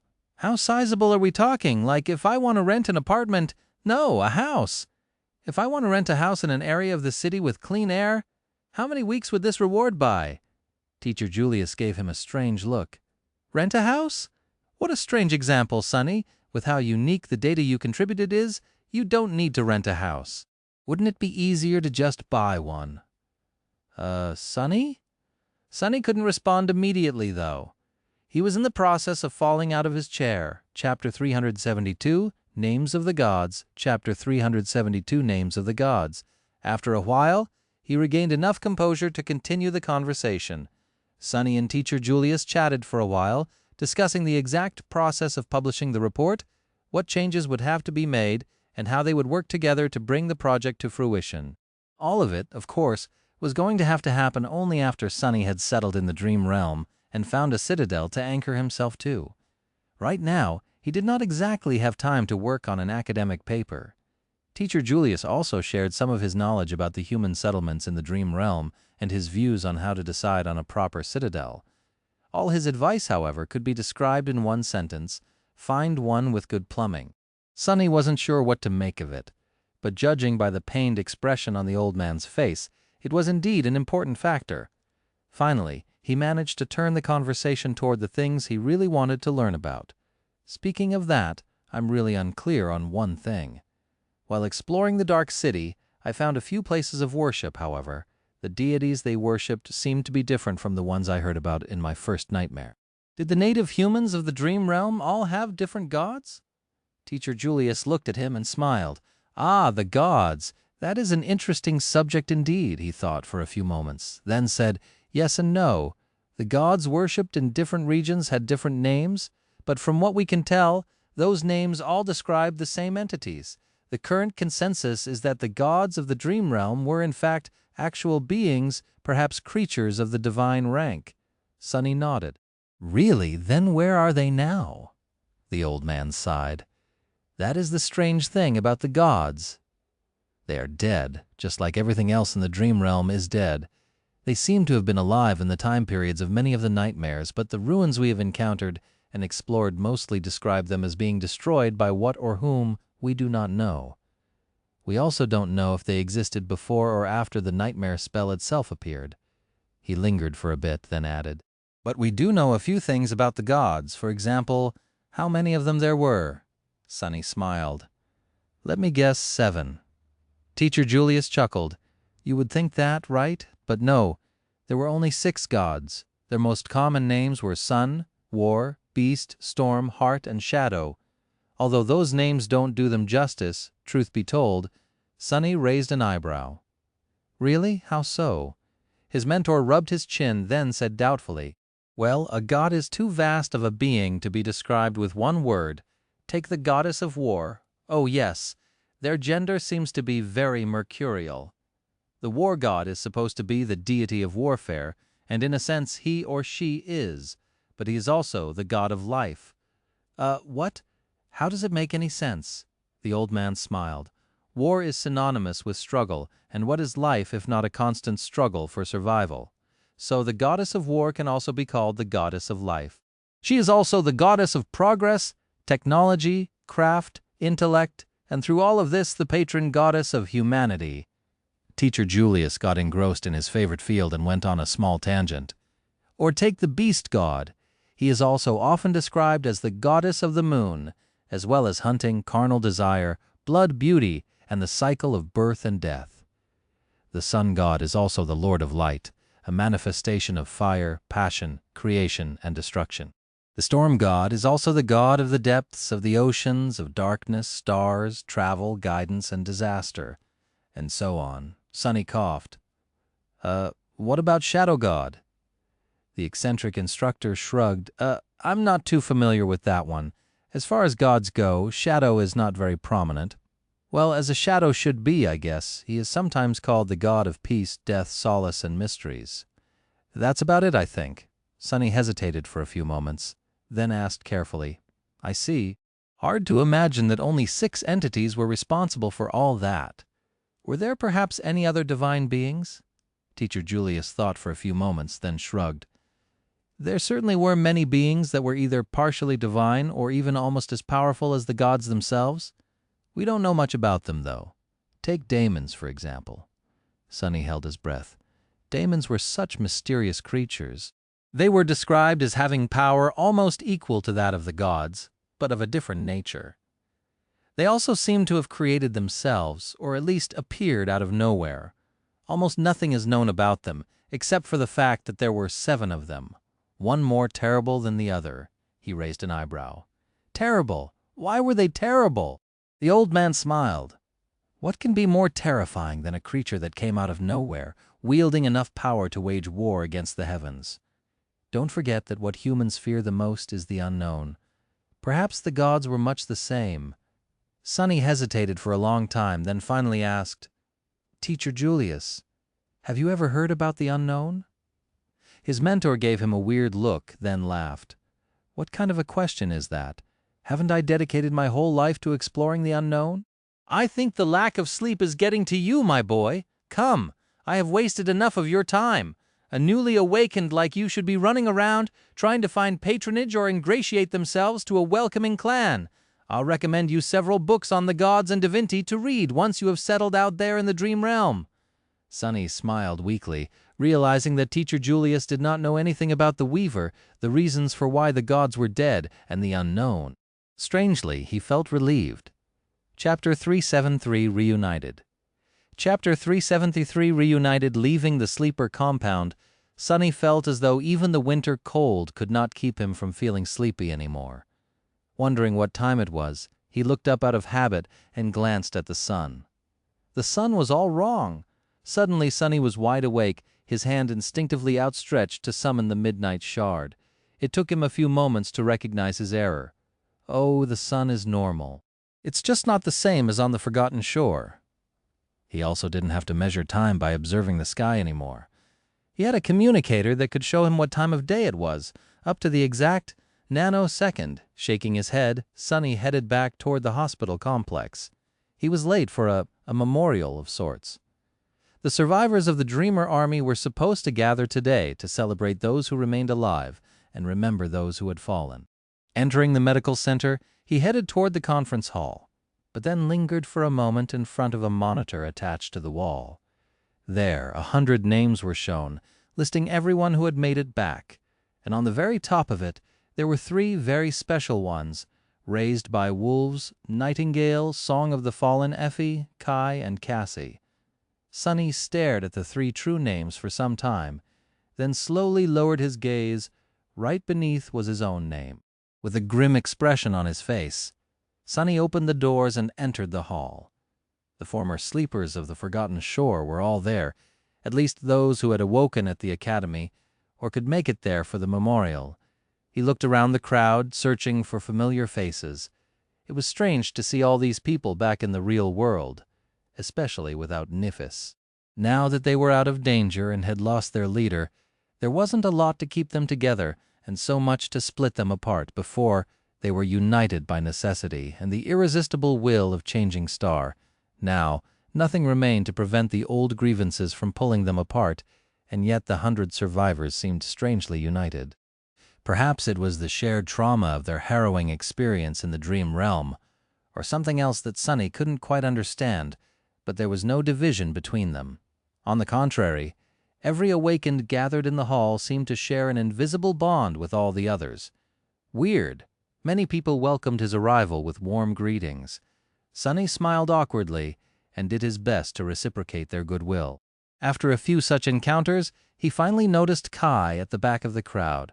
Sonny stumbled and stared at his friend for a couple of seconds. "I'll be damned! How could that guy become even more gorgeous?" The awakening made Kai's slender figure even more graceful, his perfect face even more handsome, and his electric green eyes even more mesmerizing. His luscious dark auburn hair was now neatly cut and styled. His clothes were simple and exquisitely fashionable, and the several pieces of jewelry he wore somehow managed to enhance every one of those features by bringing it just the right amount of attention. Such injustice! With a resentful sigh, Sonny made his way through the crowd and approached his friend. Kai noticed him from afar, and then the conference hall suddenly seemed to become much brighter due to his brilliant smile. "Sonny, you are finally here!" Sonny wanted to answer, but then froze for a second, noticing a stranger next to the charming young man. A sickly, terribly gaunt young woman was sitting in a wheelchair, staring at them with a tired expression. There was clearly something defective about her body. She was unhealthily thin, with pale skin stretching over brittle bones and a strange twist to her spine. Her legs seemed lifeless and weak, tucked awkwardly on the step of her wheelchair. Her neck was clearly struggling to support the weight of her head. It was only when the young woman smiled mischievously did he finally recognize her. "What's the matter, doofus? You've been struck dumb by my beauty?" With a giggle, Effie spun her wheelchair as though giving him the chance to take a good look Effie, that's Effie. Sonny stared at her for a couple of moments, trying to connect the image of the mighty huntress he knew, tall, strong, beautiful, and full of vigor, to this weak, gaunt young woman. He only spoke when the pain of the flaw pierced his mind. Not really. What the hell happened to you? Effie smiled and shrugged. Nothing. That's how I've always been in the real world. Something moved in Sonny's memory. He remembered how the two of them sat on the support beam of the ruined cathedral, talking in whispers. For some of us, the real world was more of a hell than the dream realm. That was what Effie had said back then. Noticing the strange expression on his face, she grinned. Ah, don't worry about it. At least now that I'm awakened, I can move my hands. Look at this. She grabbed the handles of the wheels, then balanced her chair at an angle and spun it around again. See, ain't that the coolest thing you've ever seen?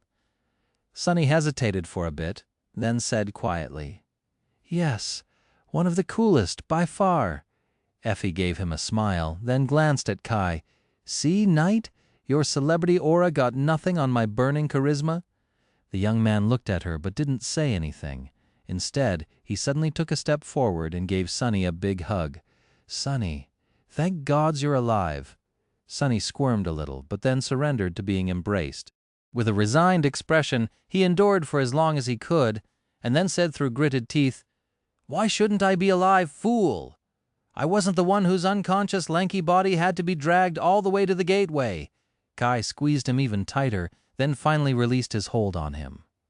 Taking a step back, the charming young man hesitated for a couple of seconds and sighed. Still, with your luck, I am surprised that the whole spire didn't just fall on your head. Sonny froze, then forced out a smile. Yeah, that would have been terrible, wouldn't it? Chapter 374, Dinner with Friends. Chapter 374, Dinner with Friends, soon. Several instructors appeared. In a solemn and sonorous atmosphere, each of them gave a small speech, congratulating the survivors of the Dreamer Army on overcoming the immeasurable hardships and returning to the real world alive. They also spoke about those who had fallen and offered words of solace, saying that their sacrifice would not be forgotten by mankind. After all, mankind only continued to exist because of young men and women like them. To Sonny, those words rang hollow and empty, but they affected many people in the crowd. He saw a few people crying, the others trying to keep a brave face. Everyone had lost a friend, a companion, or a loved one during the tumultuous last days on the forgotten shore.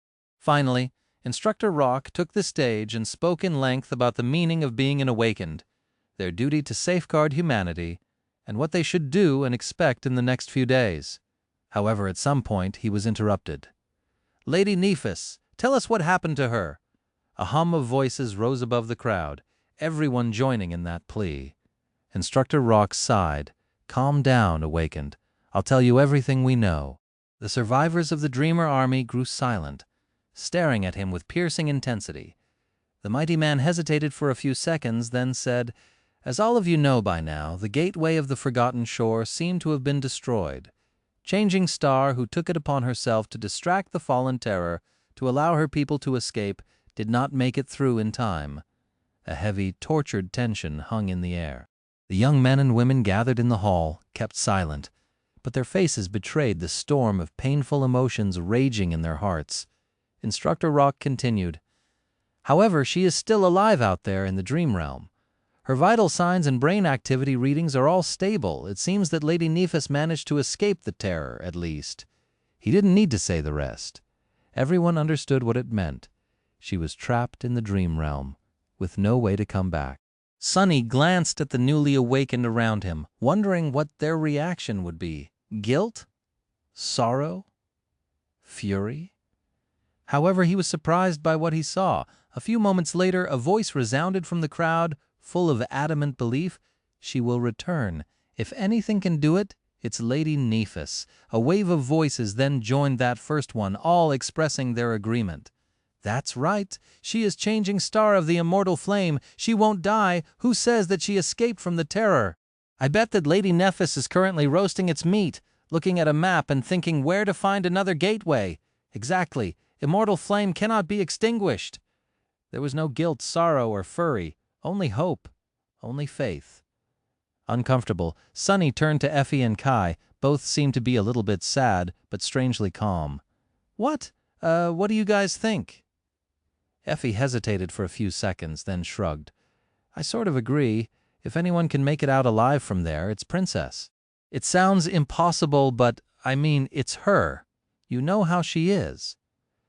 Kai remained silent for a bit, then nodded. That's what I believe too, or at least try to believe. Saying those words, he looked around with concern and said, But Cassie must be devastated. Have you seen her? Sonny stared at him grimly, then turned away. I did earlier. She is. Strangely, today, the blind girl was nowhere to be found, to his relief. Kai sighed, then rubbed his face. I really want to sleep. It's tough, staying awake for that long. What about you guys? Sonny shrugged. I'm fine for now. I also have a pack of military-grade stimulants to keep me awake for a few more days. Effie glanced at them and grinned. I'm not sleepy at all. However, to be honest, I am dying from hunger. There has to be food here somewhere, right? Sometime later, they were in the cafeteria of the hospital complex. Sonny and Kai were already done with their dinner, and observed with dark fascination as Effie was finishing her 4th serving. There was a small mountain of empty plates in front of her. Finally, the huntress was done with the food and leaned back tiredly in her wheelchair, full of satisfaction. That's life, Sonny. Go bring me something to drink.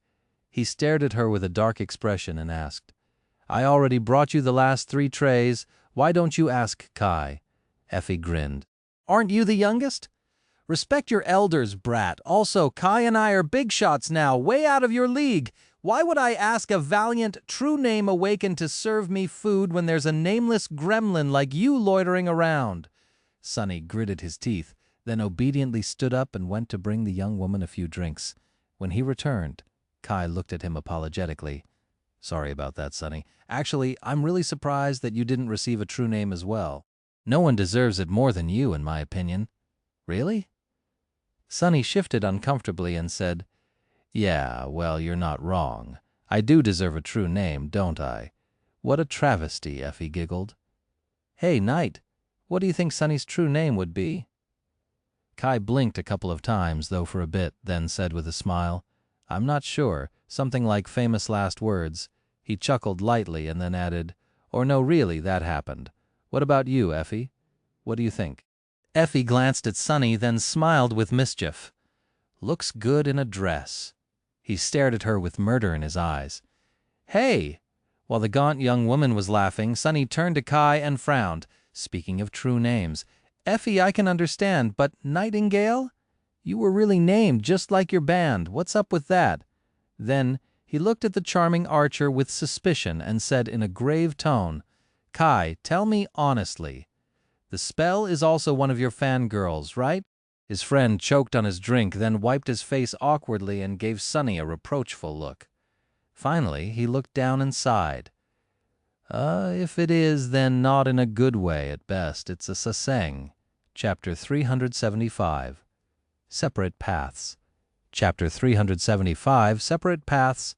Sonny smiled and leaned back on his chair, then looked at his friends with curiosity. There was a question he really wanted to ask, but tried not to up until now. What's your second ability, anyway? His words hung in the air for a few moments. Suddenly, Kai coughed with embarrassment and looked away. After a couple of seconds, he said in a strange tone, I'm also supposed to be able to see through illusions and all forms of obfuscation, whatever that means, and I can also see through objects. Sonny and Effie stared at him and asked almost simultaneously, like through walls? Like through clothes?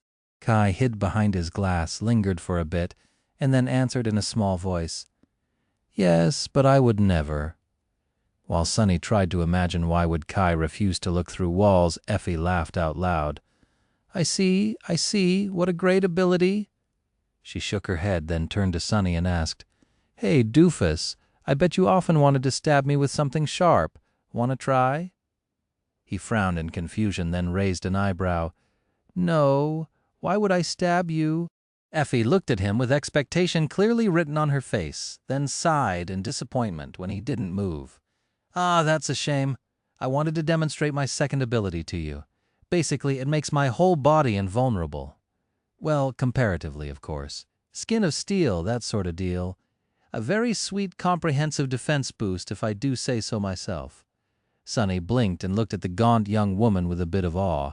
Indeed, that was a very powerful ability. Combined with Effie's previous one, it turned her into an exceedingly formidable presence on the battlefield, as if she had not been a real menace already. Effie glanced at him and asked curiously, "Well, what about you?" He shifted slightly, a very neat type of conditional short-distance teleportation. Kai can see through walls. I can go through walls while you can just plow through them, I guess. In your usual barbarous fashion, Effie grinned. Plowing, huh? Interesting choice of words. I wonder if... Sonny hurriedly changed the subject. So, what are your plans, guys? What citadels are you going to? His sudden question changed the mood of the conversation. For a while, a strange silence settled among them. All three had contemplative, wistful expressions on their faces.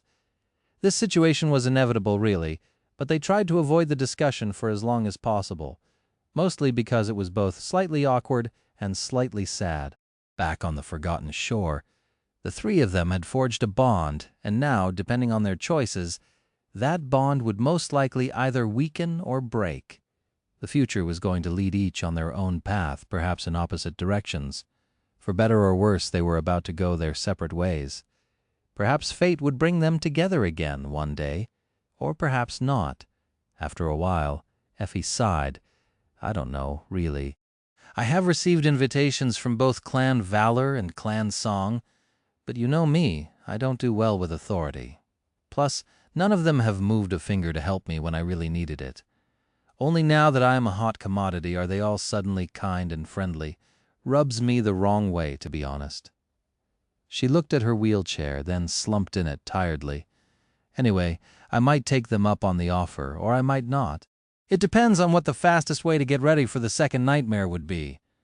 Maybe I'll have a better chance of becoming a master soon if I stay independent and don't have to compete against the actual heirs for resources and attention. After the second nightmare, one spiritual body became their physical body. Reaching the rank of a master would free Effie from her terrible disability, so Sonny understood her motivation perfectly. Now he knew why she had said that for her. Striving to conquer the second nightmare was the only way. Funnily enough, through no wish of his own, Sonny had ended up in a similar situation. Kai remained silent for a few moments. Then he too sighed. As for me, my agency has secured me a very good position in Bastion, so I'll be going there soon. I won't have to fight another nightmare creature for a long, long time, I guess. Maybe even never. For someone who was speaking about being safe and comfortable for the rest of his life, he didn't sound too happy. There was a note of reluctance in his voice, even shame. Sonny frowned. You drop that tone immediately, Kai. There's nothing wrong with living like a person should, not having to worry about being eaten every goddamn day. Don't even think about feeling bad about it. Got it? The charming young man smiled sadly and nodded. I do. Please forgive my ungratefulness. But what about you, Sonny? Sonny scratched the back of his head, then shrugged. Well, I'm rich now. You won't believe it, guys. But as it turns out, scribbling a few words about the things you see in the dream realm can actually earn you money. And I think I can weasel my way into receiving a salary from the Academy as a research assistant, whatever that means. So, actually, I haven't decided on a particular citadel yet. But I can pick pretty much any of them since the government is being very friendly. Both Effie and Kai stared at him with incredulous expressions, clearly trying to imagine Sonny as an academic or even an instructor. Then both shook their heads simultaneously. Can't imagine. Yeah, sound wrong. About the citadels, though. So which one are you going to choose? He thought for a bit, then shrugged. Don't know yet. But I can tell you a secret, something that very few people know or think about. A very wise man told me to base my choice on it. Sonny lingered for a moment, then said seriously, Plumbing, the secret to a happy life is to find a citadel with great plumbing. Soon it was time to say goodbye. Their parting was both warm and bittersweet. After seeing Kai and Effie off, Sonny lingered outside for a bit and then returned to his room on one of the underground levels of the hospital complex. It was already evening, and his eyes were full of sand. With an irritated snarl, Sonny took one of the stimulant patches out of the pack and plastered it on his skin. Immediately, a cold fire flowed through his veins. His heart accelerated, and his mind cleared. Sonny felt refreshed, energized, and ready to chew on mountains. Of course, there was a price to pay for such a boost. It would be inevitably followed by a debilitating crash of the same magnitude, unless he used another stimulant, that is, and then another and another. Only with each new one, the duration of the effect would shorten, and the strain on his body would increase. If he was a mundane human, his heart would have probably exploded just from one of these unassuming patches.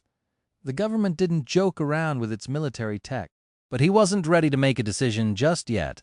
He had to do a few more things, like finally checking on his new memory. Chapter 376, Broken Oath. Summoning the runes, he glanced at a particular cluster.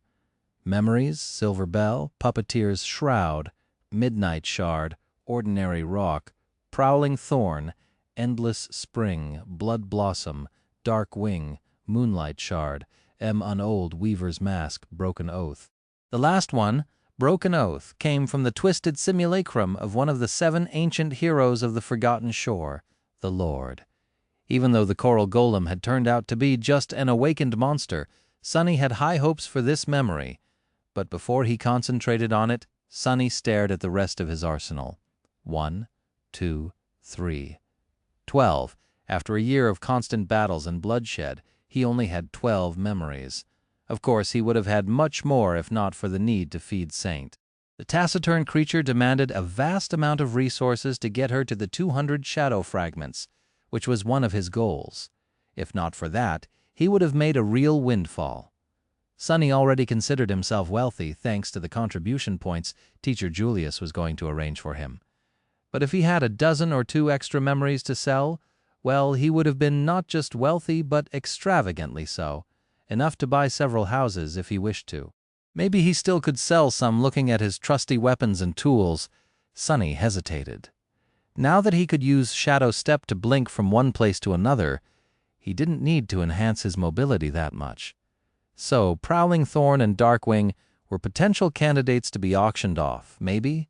They still had their uses, though. The rest he couldn't even imagine selling, at least not before finding better alternatives. Even the Silver Bell, which wasn't really all that useful but had something of a sentimental value. The little bell was the first memory he had ever received, after all. And its description was, it touched something in his heart. Curses, I just used the stimulant. Why is my mind so scattered? With a frown, Sonny finally concentrated on his new memory. Memory. Broken Oath. Memory rank? Awakened memory tier? Aye. Memory type? Charm. His eyes widened slightly. Jackpot. Another charm, such luck. Excited, Sonny read further. Memory description. They made a terrible oath to destroy the curse, or be consumed by it. Those who have broken the oath were consumed by the curse, and those consumed by the curse have broken their oath. In the end, none could escape their promise. Morbid, I guess. I guess that's how the Carapace Legion was born? He looked at the next string of runes. Memory enchantments. Oathbreaker. Enchantment description. The broken oath erodes souls of all those who approach it. Sonny held his breath for a few moments. A soul attack. Both the nightmare creatures and the awakened had many ways to destroy their enemies. Kinetic damage, called physical for simplicity, was the most common, but there were many others.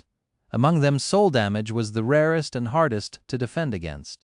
It was no coincidence that Soul Reaper Jet, whose aspect allowed her to strike directly at the soul, was so feared. And now Sonny had a soul attack of his own in the arsenal. There was one problem, however. Wait, erodes souls of all who come near? Will it affect me then as well? A deep scowl appeared on his face. Sonny hesitated for a while, then sighed, and summoned the memory into existence. Soon a glistening gem made out of polished crimson coral appeared in his hand. A second later he suddenly shuddered and groaned. As soon as the broken oath appeared, a sickening sensation permeated his entire being. It was as though someone was slowly draining the very life out of him. Not only that, but he also felt weaker. Looking down, Sonny saw his shadows ripple and react. The surly one stared at him with outrage and waved its hands in the air angrily, while the friendly one was hugging itself pitifully and pacing. Damnation! He had recognized the debilitating feeling that the gem produced. It was the same aura that had weakened him when he fought the coral golem. It was also the infinitely weaker version of the annihilating soul attack of the artificial sun. Gritting his teeth, Sonny dismissed the broken oath. Only when it disappeared completely could he breathe freely again. Crap. That was one serious side effect. How was he supposed to use his new charm if it would be slowly killing not only his enemies but also Sonny himself? Drop it on the ground, use Shadow Step to blink away, and hope for the best. Sonny sat quietly for a while thinking. Then a tentative smile appeared on his face. Wait, that should work, right? Turning away from the runes describing the soul-destroying gem, he concentrated on the description of his loyal shadow demon. Shadow, marble saint, shadow rank, awakened. Shadow class, demon, shadow attributes, battle master, stalwart, spark of divinity. Shadow abilities, weapon sage, underworld armament. Shadow fragments, 80-200 concentrating on the underworld armament ability. Sonny read, Shadow Saint's armor can accommodate a charm memory to inherit its enchantments. His smile widened. Good, that's the first part. Looking a bit higher, he found another string of runes. Attribute, stalwart. Attribute description. The stone saint is highly resistant to all forms of damage, as well as being fully immune to mind and soul attacks. Fully immune to mind and soul attacks, yes. Sonny let out a satisfied sigh. The broken oath was pretty useless by itself, but when combined with Saint's special ability and attributes, it would make his shadow even more lethal. That was because Saint was a very special kind of demon, one whose will couldn't be intruded upon or shaken. Both her mind and her soul, well, the shadow that inhabited her body instead of a soul were utterly indomitable. He only had to make sure to not be anywhere near the living statue while she had the crimson gem set into her armor. Tricky but doable. And speaking of armor, he was not done exploring his memories yet. In fact, he had left the best for last. Looking at the shimmering runes, Sonny concentrated on a particular string, one that looked broken and incomplete. Memory. Unold. Now that he was awakened, he could finally restore the broken onyx armor he had bought from Steve for a measly handful of soul shards. The ascended suit of armor of the 6th tier, the most powerful memory he owned, or seen even summoning the Unold, Sonny strained his muscles and with some effort managed to place it on the floor in front of him. Even now that he was an awakened, the weight of the stone memory was not something he could endure easily without using both of his shadows or wasting essence to enhance his strength. Breathing a bit heavily, Sonny studied the damaged memory. The suit of ancient plate armor was jet black in color. Its design was intricate and solemn, radiating a feeling of dark resolve and stalwart, adamantine grace. Its glossy surface seemed to absorb and devour any light that fell on it. All parts of the armor were perfectly fitted to one another, creating an almost seamless barrier of impenetrable steel. Well, not steel yet. Stone. The ancient armor looked extremely similar to the one Stone Saint had worn, and now that the shadow was a demon, they were even more alike. The onyx armor in front of Sonny was still more impressive, though, more regal, as if created for a being of a higher status. And just like the armor worn by the saint, it would only transform from actual stone into the miraculous stone-like alloy if risen from its passive state. It couldn't be done yet, though, because its spell weave was damaged. To repair it, the self-restoring properties of the broken memory had to be activated by an infusion of essence, which no one back on the Forgotten Shore could do. Now, however, things were different. Now Sonny was an awakened. Not only could he control the flow of shadow essence inside his body, he even had the soul serpent to help him guide it. Placing his hands on the cold surface of the onyx breastplate, Sonny closed his eyes and sent the essence into the onyx armor. Chapter 377, Mantle of the Underworld. The shadow essence flowed through the coils of the soul serpent into his left hand, then surged into the cold black onyx. There was no resistance that Sunny had to overcome to transfer it from his body into the stone armor. After all, the armor was his memory, and as such could be considered to be a part of his soul. The surge of energy rushed through the ancient armament, then returned to his body through his right hand. Soon a stable cycle was established, with a constant current of shadow essence circulating through both Sunny himself and the onyx armor. It was a strange feeling, as if there was an ethereal river flowing through him, moving endlessly in a circle. Thanks to the shadow guide attribute of the soul serpent, its current was especially swift and powerful. Soon, the onyx armor became saturated by shadow essence. As Sunny watched, it slowly began to change. This was the fundamental trait of both Saint and her armaments, with which the memory shared a common origin. Both were made out of a strange living stone. When imbued with soul energy, the taciturn demon's body turned from stone to bizarre stone-like flesh, while her weapons turned to stone-like steel. Sunny knew this because he had seen the remains of both the original Stone Saint and her fellow Stone Warrior after they had been defeated by the monstrous iron spiders. After being destroyed, the living statues had turned back into inanimate stone. The memory was transforming right in front of his eyes. Soon its glossy black surface felt different to the touch. Colder, lighter, more resilient, closer to metal than stone, the living armament had assumed its true form, and now, the most important part. Sunny gazed through the dark metal and peered at the ethereal weave hiding beneath it. The pattern of the diamond string was much more complex and vast than any that he had ever seen, with the exception of the weaver's mask. But then, nothing could compare to that miraculous memory. There were 6 bright embers serving as anchors for the countless threads of light inside the onyx armor. However, the weave was damaged and chaotic. Thousands of strings were torn and disconnected from the rest of the pattern, breaking its flow and logic. Because of that, the armor couldn't repair itself before. It needed to be imbued with essence and turned from dead stone to enchanted metal for the self-repairing properties that all memories possess to come into effect. And now it was. With an expression of wonder on his face, Sunny observed as the spell weave started to repair itself. The diamond string moved against the invisible winds that had been playing with them before. The torn ends turned whole again. The separated threads became connected to the rest of the pattern once more. Thousands upon thousands of ethereal strings moved in unison, their motions full of strange symmetry and grace.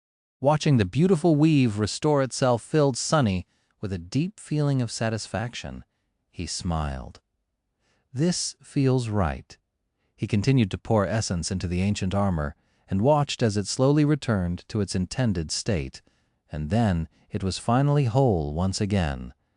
With a content sigh, Sunny removed his hands from the breastplate of the onyx armor and retrieved the shadow essence back into his body.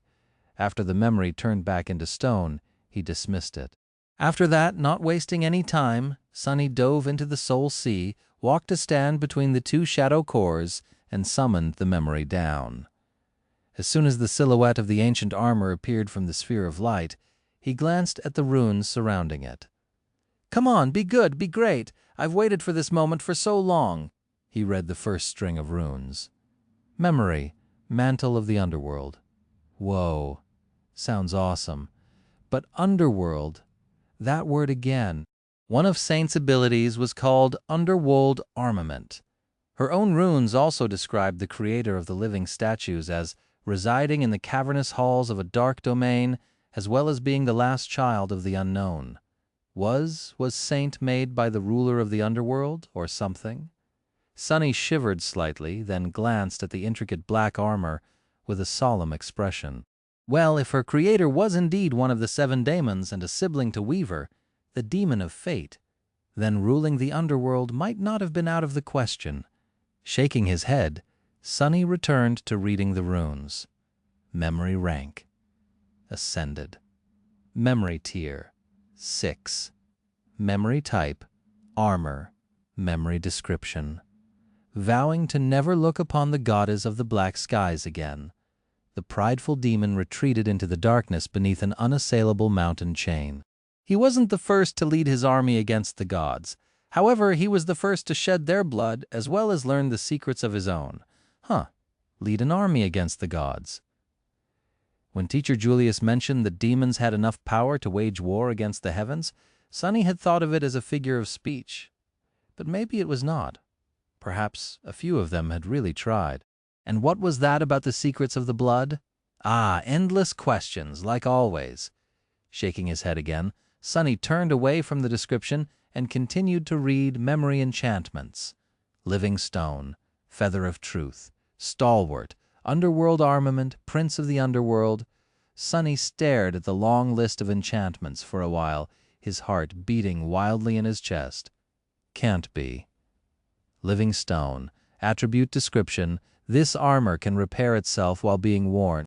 Feather of truth, attribute description, the weight of this armor can be changed at will. Stalwart, attribute description. This armor provides extremely high protection against physical attacks, high protection against elemental attacks, and a moderate amount of protection against mind and soul attacks. Underworld armament, attribute description. This armor can accommodate a charm memory to inherit and enhance its enchantments. Prince of the Underworld, attribute description. This armor grows stronger according to the amount of opponents its wielder defeats. Vanquished foes, 1213, 6000. Sonny remained silent for a while.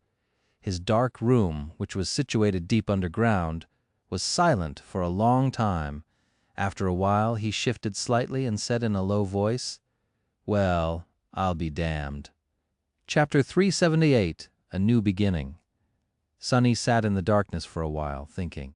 At first, he wanted to immediately put on his new magnificent onyx armor, but then dismissed that idea. There would be time later, for now he was too tired. The effects of the stimulant were slowly wearing off, and he had spent too much shadow essence already. He did, however, note a few things about the mantle of the underworld. The first fact he noticed was that it shared 2 enchantments with St. However, there were subtle but important differences between the versions of stalwart and underworld armament possessed by the onyx armor and the taciturn demon. The memory offered better protection against physical and elemental attacks, but lacked the complete immunity to mind and soul attacks, possessing a moderate amount of protection against those rare and fearsome types of damage instead.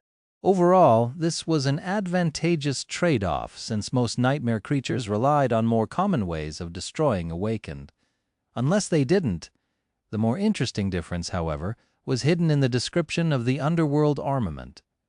While Saint's armor could accommodate a charm memory to inherit its enchantments, the mantle of the underworld could both inherit and enhance them. Just one word made for so much difference. Sonny couldn't wait to explore this subtle trait of his new memory. Living stone and feather of truth, meanwhile, were pretty obvious. That didn't mean, however, that these enchantments did not have a lot to offer. He could already see many interesting ways to apply both in battle.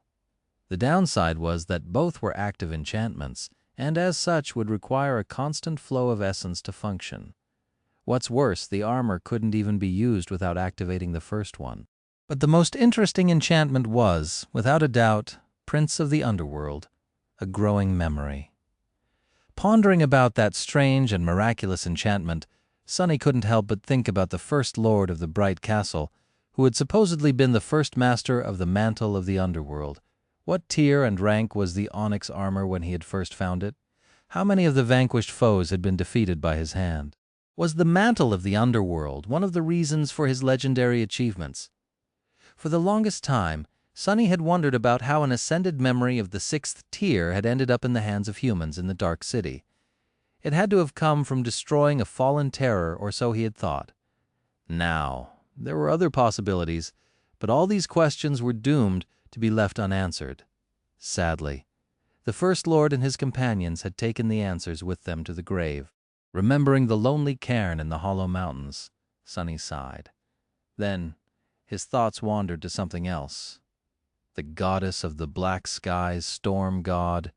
Teacher Julius had described Storm God as being the deity of the depths of the oceans, of darkness, stars, travel, guidance, and disaster. He also said that the gender of the gods was subject to change. Stars, darkness, and storms were somewhat related to black skies. Frowning, Sonny remembered the runes describing the mantle of the underworld. Indeed, black skies could also be translated as skies covered by storm clouds or the night sky. Interesting? Translating the runes reminded him of something. Opening his communicator, Sonny found a note he made during his conversation with Effie and Kai. There, their true names were written down in runic language. Nightingale, Kai's true name, was pretty simple to understand, but the spell chose to interpret it rather creatively. Even though Sonny had no idea if the dream realm had actual nightingales, the runes described a pretty similar bird, probably translated literally. They meant sings beautifully from the night skies, which could mean either enchanting siren of the night or simply a nocturnal bird. Effie's true name was more straightforward, but also far more morbid. Raised by wolves could mean just that, but a more direct translation had a different meaning. Born from wolves or born from being eaten alive. Sonny shivered, then deactivated the communicator and closed his eyes for a second. There was one more thing he could do. Summoning the runes once again, he found the description of Weaver's mask and read, "Memory enchantments, mantle of lies, simple trick." Now that he was an awakened, he could try to activate the mysterious enchantment marked by 3 question marks. Even if all of his essence would be only enough to keep it working for a split second, he could. But he was reluctant to. Sonny knew nothing about the enchantment, but from the boundless, inconceivable pattern of the mask's weave, he got a feeling that it was somehow connected to eyes, vision, and sight. He suspected that the vile, thieving bird was a cursed devil at least, and it had been driven mad by just one glance at the reflection in the weaver's eye. Would something similar happen to him? There were things, after all, that humans weren't meant to see. Even gods struggled with looking at some truths, it seemed. No, not now. Sonny was somewhat willing to risk it, but doing so right now would have been really unwise. What if he passed out from shock? That would transport him to a random spot in the dream realm, and knowing his luck, that spot would be populated by horrors beyond imagination. With a sigh, he dismissed the runes and took out another stimulant patch. Some other day, when I am much, much stronger, with that, he removed the old patch and put another one in its place. Time to put all I learned together and make the final decision. What should I choose? Stability or danger? Safer road or an unknown path? 2 days later, Sonny was sitting on a bench opposite the entrance to the Academy Hospital complex with a cup of bitter, dark coffee in his hand. In his other hand, he was holding a slick communicator. Taking a sip of the terrible drink, Sonny grimaced, then lingered for a few moments and sighed. Finally, he pressed the call button to contact Master Jet. She answered after a couple of seconds. Her voice sounded a little tense, and there were strange, barely audible whispers mixing with the background noise of the call. "Ah," awakened Sunless. "What? Wait, give me a second." Something crackled violently, and in the next moment the background noise was gone. "Much better. So, have you decided?" Sonny took another sip of coffee and said, "Yeah." He hesitated for a bit, then added, "As far as joining the legacy clans or the government, I've decided against it. I don't know enough and have no leverage to ensure a good deal. Plus, that option will remain open for me in the future, even if I stay independent for now. The reverse, however, won't necessarily be true. In any case, it's a serious matter, one that should not be decided upon in a span of just a few days, while suffering from sleep deprivation and stimulant abuse to boot." Master Jet turned on the video function of the call and smiled. The smile was bright and beautiful, but Sonny couldn't help but notice that right behind her, something was currently on fire. Makes sense. So then, which citadel? That was the real question. While Sonny decided to remain independent for now, while leaving himself an opportunity to join a powerful faction later, his choice of an anchor was going to limit which factions he would be able to interact with later on. He was silent for a bit, then said, "Clan Valor territory." Master Jet nodded. "Solid choice, Bastion, or a smaller citadel?" Sonny drank some more coffee, then spoke the name of the citadel he had chosen into the communicator. Jet's eyes widened slightly. She didn't say anything for a while, then asked with a bit of surprise in her voice, "Are you absolutely sure?" He nodded. "Yeah, I thought about it long and hard. Master Jet stared at him with a slight frown for a few moments, then shrugged. Well, okay then. But that might take a couple of days to arrange. The place is too far north, and there's not a lot of saints in those parts, but I'll find a way. Sunny smiled. Thanks, I really owe you one. She smiled in response and then winked at him. Be careful with what you say, Sunless. I might just take you up on the offer and come knocking on your door one day, asking for a favor. He took a sip of coffee and shrugged. Sure, no problem. Oh, and call me Sunny, please. Everyone does. Master Jet blinked a couple of times, then grinned. All right. Turning away from the camera, she quickly glanced at something beyond the screen and then added, Chained aisles, huh? Good luck, Sunny. I hear it's a real hell. Chapter 379, Chained LS. In the vast, empty darkness, myriads of distant stars were shimmering with ethereal light. The vista of the night sky was boundless and stark, full of promise and mystery. Above it was another sky. This one blue and bright, full of sunlight and gentle winds. White clouds flowed across it, telling enchanting stories with their movement and shapes between the bright sky and the dark sky. An island floated in the air. It was surrounded by freely levitating pieces of rock and ancient masonry, its surface awash in the soft radiance of the sun, its underbelly veiled by impenetrable darkness. Several gargantuan chains stretched away from the island, cracking thunderously as it slowly rose and fell. The clangor of iron was almost loud enough to drown Sunny's voice almost. Arg! Drop dead, bastard! Damn you, crap! Sunny had a good reason to be screaming bloody murder because he was seconds away from being eaten alive. Near the edge of the flying island, where the forest covering its surface made way for a narrow expanse of patchy grass, a massive wolf-like beast was currently trying to swallow him whole. The nightmare creature was the size of a small truck, with fur as tough as steel wire and a long, terrifying muzzle. Its jaws were wide enough to bite a human in half and strong enough to crush both bones and armor into dust. Currently, those jaws were trying to close on Sunny, and the only thing preventing them from doing so were his hands.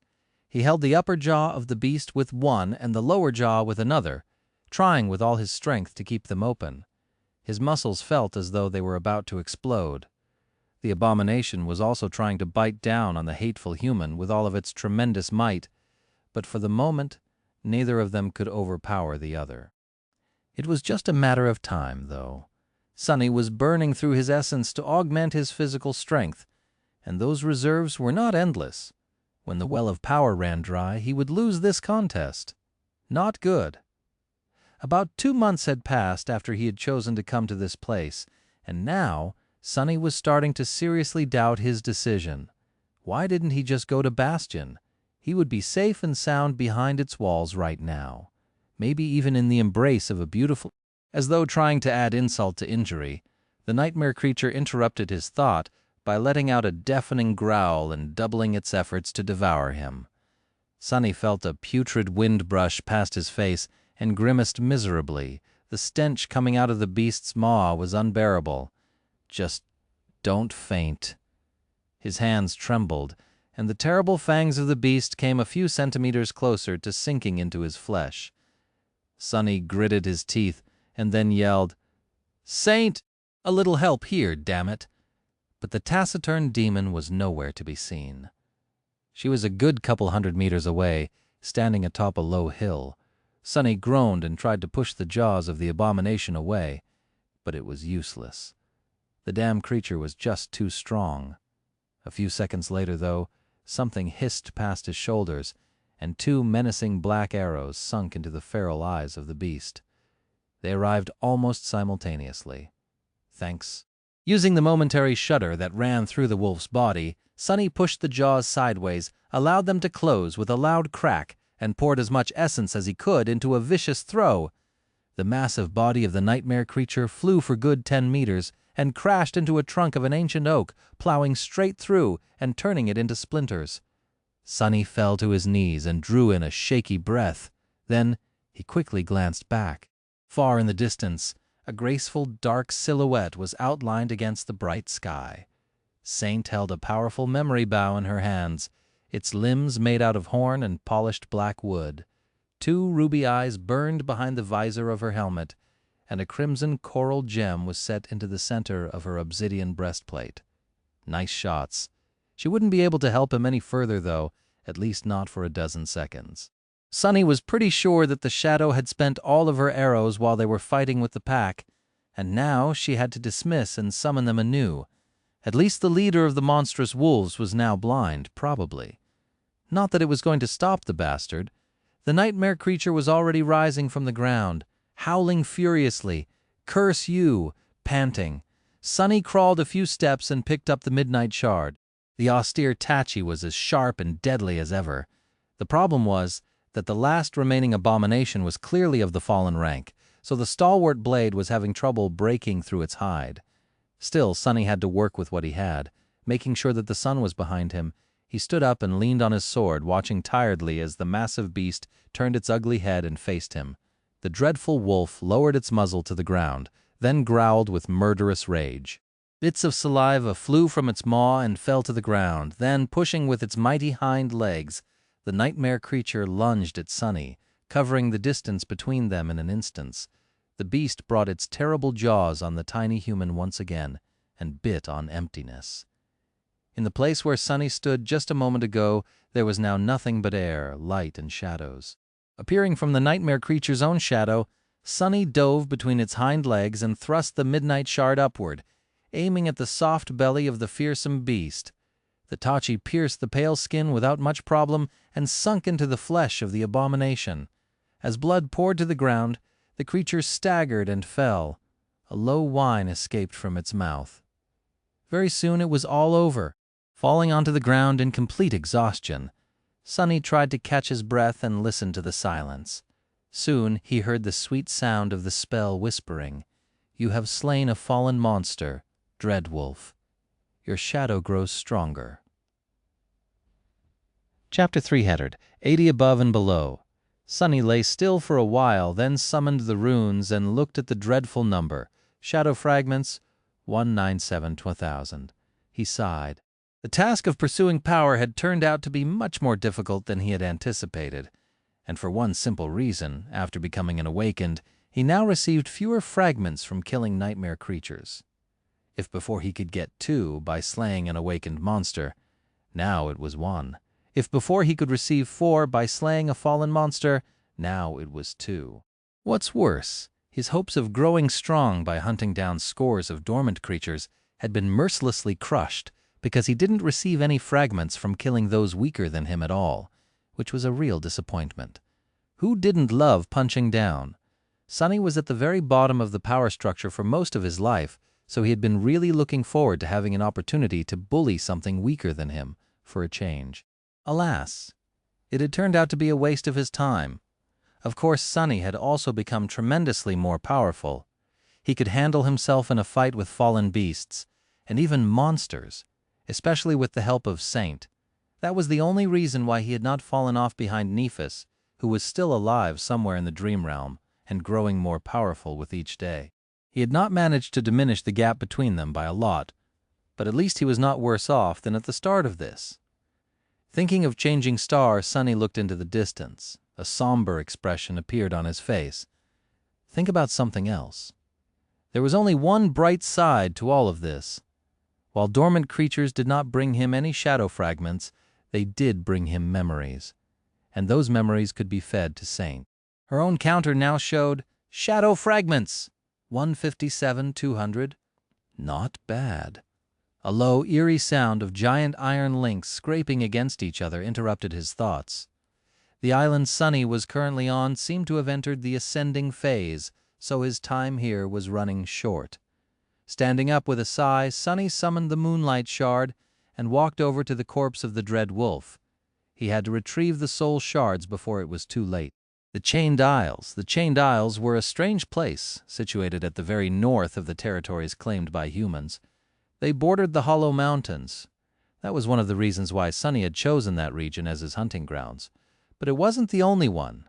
The whole region consisted of numerous islands that somehow floated in the air, connected to each other by gargantuan iron chains. It was mostly unexplored, and the awakened population here was not very large. Notably, there were not a lot of masters and saints here, especially those associated with the legacy clans, be it great or lesser. What the chained island had in abundance, instead, were the nightmare creatures of all kinds, from dormant ones to awakened, fallen, and terrifying corrupted abominations. Each island had its own menagerie of horrors, and the level of threat differed from one to another. Most were utterly deadly, though. Much more deadly than an average awakened was supposed to be able to handle. But Sonny was not an average awakened. To him, this was a perfect hunting ground, a place where he could sharpen his blade without being seen by those who served the sovereigns. Or at least he had thought that way at the start. Right now, he was starting to suspect that it was more of a place where he could die terribly without being seen by anyone who would have been able to help. Just like Master Jet said, the Chained Islands were a hellish land, and not only because of the nightmare creatures. The place itself was capable of killing a person, or rather, its sky could, high above the floating island. There was the usual sky with the sun, the moon, and beautiful stars that shined brightly at night. However, there was another sky in this strange land, the one that was below the islands. It was always dark, and the ethereal lights burning at an unimaginable distance in its vast expanse only looked like the stars. No one really knew what they were. The only thing that humans knew was that the sky below was seemingly endless. On his first day on the Isles, Sonny had asked what was down there. The answer he received was simple: nothing. Descending into the below was not immediately dangerous, but there was nothing there. Some crazy daredevil had once fought his way through the hunting grounds of nightmare creatures that dwelled beneath the islands and spent a whole week flying straight down. He had to turn back eventually, because out there in the boundless darkness, his mind began to show signs of breaking apart. Even the winged echo he used to descend into the below had almost gone insane. But other than being absolutely empty, the sky below did not seem to pose a threat. Flying above the Chained Isles, however, was rather deadly. The higher one went, the more crushing their weight would become, until they would either fall down or their body would simply implode. That was why every human on the Chained Isles knew to pay attention to the sound of rattling chains. Every island in the region went through cycles of ascending and descending, and as they rose too high, the pressure on their surface grew tremendously, to the point where it was impossible to move or breathe. Ideally, Sonny had to get off the ascending island before that happened.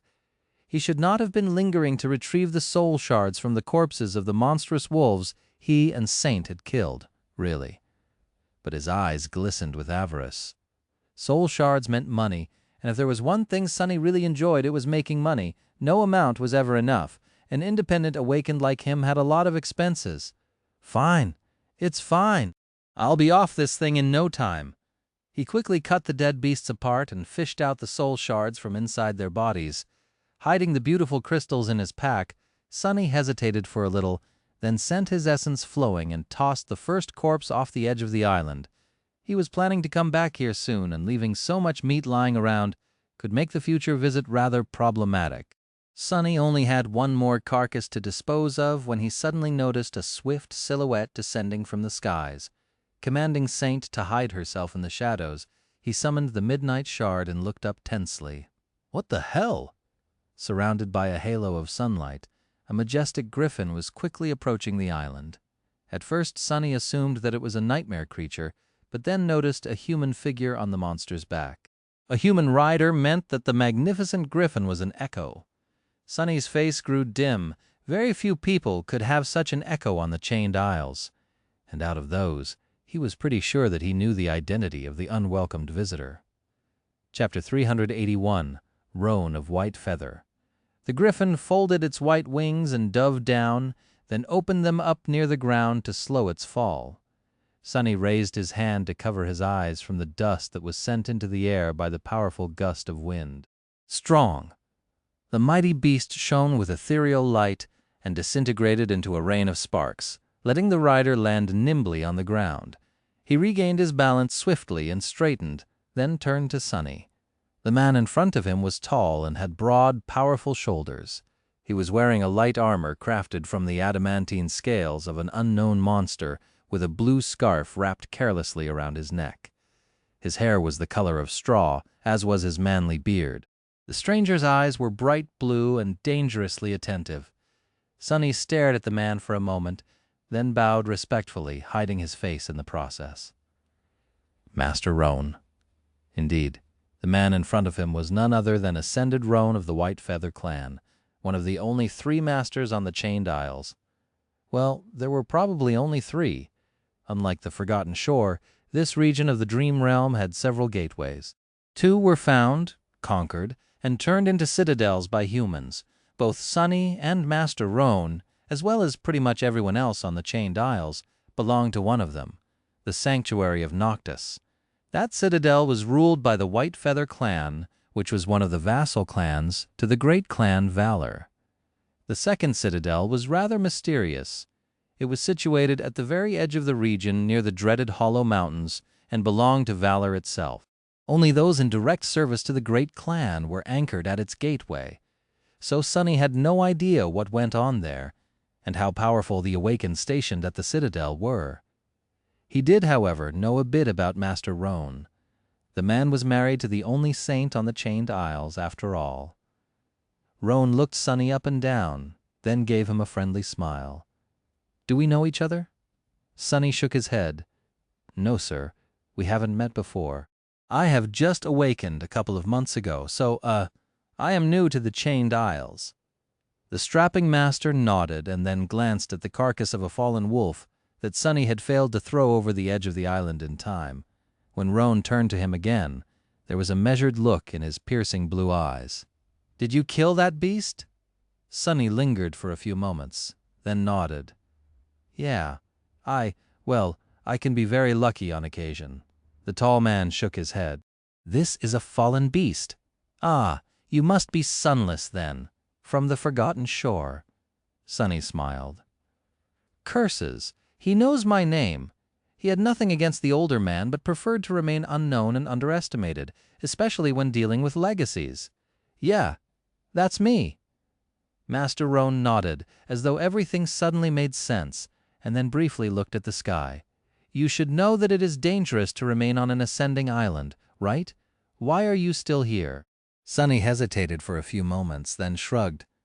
"I was just about to leave and escape to the next one over when you appeared, sir." The tall man sighed. "Yeah, that's what I figured. You've spent all your luck on that beast, though, it seems. All 3 of the island connected to this one are also ascending. You wouldn't have been able to escape even if you left on time." Sonny stared at him for a while, a sour expression appearing on his face. "Damn it. What about that beautiful griffin of yours, sir? Surely it can bring us both away to safety." Roan grinned. "He is rather beautiful, ain't he? Well, not that it matters. In theory, we can dive below the islands and escape through the sky below, but believe me, you wouldn't want to meet the things that dwell on the dark side of the Isles. Even I prefer to avoid those things." Sonny blinked. "Then what do we do?" The tall man laughed. "I guess you're about to experience your first crushing Sunless. Don't worry, though. The chains of this island are on the shorter side, so it won't ascend too high, well, most likely. And I'll be here to bring you back to the Citadel if you pass out, provided that we survive, of course." Great. This wasn't Sonny's first crushing, actually, and that was exactly why he didn't want to experience it again. But there was no other choice, it seemed. With a sigh, he dismissed Saint, who had been hiding in the shadows all along, and took off his pack. Then Sonny found a soft-looking patch of grass and placed it on the ground. Behind him, Master Roan dismissed his scale armor and unwrapped his scarf, then tied it around his waist. The less weight was on the human body during the crushing, the easier it was to endure, and the more chances of survival there were. However, the puppeteer's shroud was made mostly out of soft fabric, so Sonny left it on.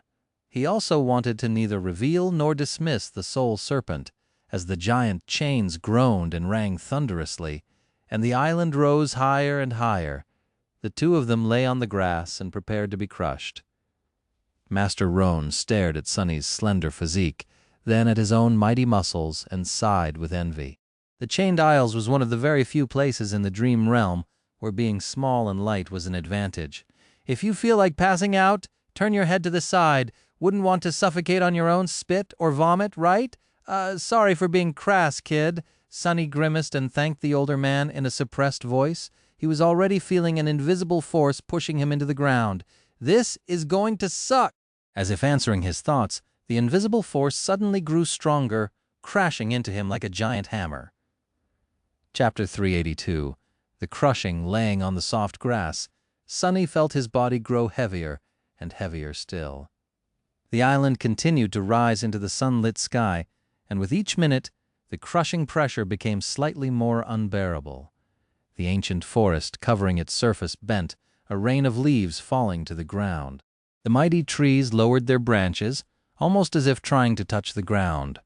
With a loud crack, a few weaker ones broke and plunged down, showering everything around with sharp splinters. Sonny grimaced, feeling his whole body struggle under the strain. He could still move and breathe without too much trouble, at least for now. Soon, the island would rise high enough to make any kind of movement almost impossible. And if he was especially unlucky, it would continue to ascend, eventually making it hard to even inhale. Hopefully the chains would draw taut long before that. The skies above the chained isles were beautiful, but also forbidden. Nothing could survive their crushing embrace. Neither humans, nor nightmare creatures, nor anything else, well, except for one thing. Shifting his gaze, Sonny looked straight up and found the shape of the ivory tower drifting high above the world, wrapped in a veil of clouds. The ivory tower was the only thing that seemed to be capable of withstanding the deadly pressure of the forbidden sky. It was a tall, magnificent pagoda built out of flawlessly white material that was neither stone nor wood. The island on which it stood was very small, barely wider than the base of the tower itself, and surrounded by drifting slabs of shattered marble. 7 broken chains hung from the soil of the island, swaying as it moved. The ivory tower was visible in the sky, both during the day bathed in sunlight and at night glowing beautifully with the reflected radiance of the moon. No one knew what the mysterious structure was and why it remained untouched by the obliterating force that destroyed everything else that dared to rise above the chained isles, since no one had ever managed to withstand the ever-growing crushing to get anywhere near it. Many even believed it to be a mirage. Crap. The island on which Sonny had the misfortune of getting stuck had finally reached the highest point of its ascent and shook violently as the chains connecting it to other isles drew taut. The pressure at this height was torturous but not deadly. His bones were not breaking under the assault of the crushing, and he could still breathe, even if with great effort. It would have been better if Sonny could wrap the second shadow around his body, but he didn't want to appear too strong in front of Master Roan. Speaking of the devil, the mighty rider chose that exact moment to speak. His voice sounded a little strained. "Hey, Sunless, can you breathe all right?" Sonny gritted his teeth and struggled to speak. In the end, all he could manage was an affirmative grunt. "Good, good. This is actually not that rough as far as crushing goes. If we rose by another 100 meters, though, even I would be having a bad time." "Good to know." At this point, Sonny was regretting that they had not climbed on the griffin and dove into the sky below. The chained isles was a dangerous place, and the nightmare creatures living on them were fearsome and powerful beyond belief. However, the creatures living under the islands were much, much worse. Sonny had seen them from afar a couple of times, and the mere memory of those horrors was enough to send a shudder running through his entire body. Still, they could have fought their way through. Probably it would have been better than this diabolical torture, for sure. Arg. But there was nothing he could do now except grit his teeth and endure. Minute after minute, hour after hour, Sonny couldn't even think properly because of how terrible the pressure of the boundless skies was. All he could do was suffer silently and stare at the ivory tower. His shadow, on the other hand, was having a great time. It didn't move, reluctant to get noticed by Master Roan, but he could feel it stare at him gloatingly. "Bastard! I'm going to wrap you around the ordinary rock and make it scream without rest for 24 hours straight. Let's see who's going to be gloating then." The shadow hesitated for a bit, then awkwardly pretended to be interested in something else and looked away. "Yeah, that's right." Somewhere in the forest, another tree exploded with a loud crack. Sonny tried to turn his head to look in that direction, but it demanded too much effort. He didn't have to worry about being attacked by nightmare creatures in this helpless state anyway. They were currently hiding in their lairs, enduring the crushing the same way he was. Who could fight under this hellish pressure? Sonny felt as if there was a mountain on his chest. Every breath demanded his utmost effort to make. His whole being ached, and his vision had become blurry. Exhausted, he closed his eyes and circulated the shadow essence through the coils of the soul serpent to keep his slowly breaking body going. Damn it! I'll be late to wake up, won't I? When were they going to call in the morning? Such an important call, and I'm about to miss it. He was starting to feel really hurt when the blessed sound of rattling chains finally reached his ears once again. Oh, thank gods! After about 4 hours, the island had finally begun to move again, entering its descent phase. Little by little, the crushing pressure began to grow weaker. Master Roan sighed with relief by his side. The worst part is over. Just wait a little bit more, kid. You're almost there. Sonny glanced at the older man and sighed. He used to hate it when people called him kid, but not anymore, at least not as much. He just felt a little wistful. He didn't feel like a kid. Not for a long time now. Not since coming back from the forgotten shore. A dozen long and torturous minutes later, the island descended enough for them to move, and then slowly stand up. The crushing was over. Chapter 383, Cowardly Researcher. Sonny slowly rolled on his stomach, then rose to his knees. He was breathing heavily, and his whole body felt as if it had just gone through a meat grinder. Master Roan, on the other hand, looked almost unperturbed. The rider was already on his feet, tying the blue scarf around his neck with a relaxed expression on his face. The forest around them let out an almost human sigh of relief. The ancient trees creaked and cracked, rising their brancher back toward the sun. Those that had broken remained on the ground, adding to the nearly impenetrable layer of deadfall. Sonny glanced at the older man with a bit of envy, then stood up and tried to shake off his exhaustion. After spending a few minutes resting and drinking greedily from the endless spring, he almost felt alive again. Glancing at the tall man, he asked, "How are you able to fly up there on your griffin? I mean, no offense, but that seems like something only a crazy person would do." Roan laughed. "I don't rise too high unless I really have to. Usually you can fly above the descending islands without experiencing too much pressure. After a while, you develop a sense of how much your body can handle, and for how long." He massaged his broad shoulders and added, a note of pride in his voice, "Plus, I am a master, after all. I can withstand much more than an awakened would." "You did exceptionally well, however. To be honest, I was pretty sure that I would have to abandon my patrol to bring your bleeding body back to the sanctuary at full speed, then throw it into the gateway. I guess it's true what they say about you forgotten shore kids." Sonny blinked a couple of times and asked cautiously, "What do they say?" The older man smiled, tough as nails, disturbingly indifferent to pain and fear, strong, almost scary. "Scary children," that was the exact phrase I heard. Sonny lingered for a few moments, then scoffed. Indifferent to pain and fear? What nonsense. I pride myself on being a coward as one should. What's wrong with being a coward? Fear keeps people alive while bravery gets them killed. As for pain, no thank you. I have been beaten, burned, crushed, drowned, cut, stabbed, pierced, bitten, chewed, and gutted enough times for several lifetimes already. As Master Roan gave him a strange look, Sonny raised an eyebrow. What?"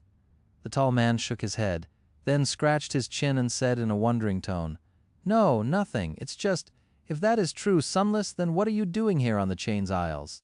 Shouldn't you be having a nice time in a safe place like Bastion?" Sonny looked away in embarrassment, then coughed. There are several reasons for that, actually, not the least of which is that—" He looked side to side, then lowered his voice and said in a gravely serious tone, "You won't believe it, but the government actually pays you money for writing down things about the Dream Realm. And since the Chained Isles are largely unexplored, they pay me premium for going around dusty ruins here and scribbling down a thing or two. I am technically a contracted researcher, believe it or not." He grinned and watched as Master Roan stared at him with an incredulous expression. Older man said, "You're a strange fellow, you know that?" Sonny shrugged. "Huh, everyone knows that, I think. Anyway, don't tell anyone about what I've just said. I don't want the competition." The tall man blinked a couple of times, then smiled. "No problem. Do you need me to take you back to the sanctuary, or will you be fine returning on your own?"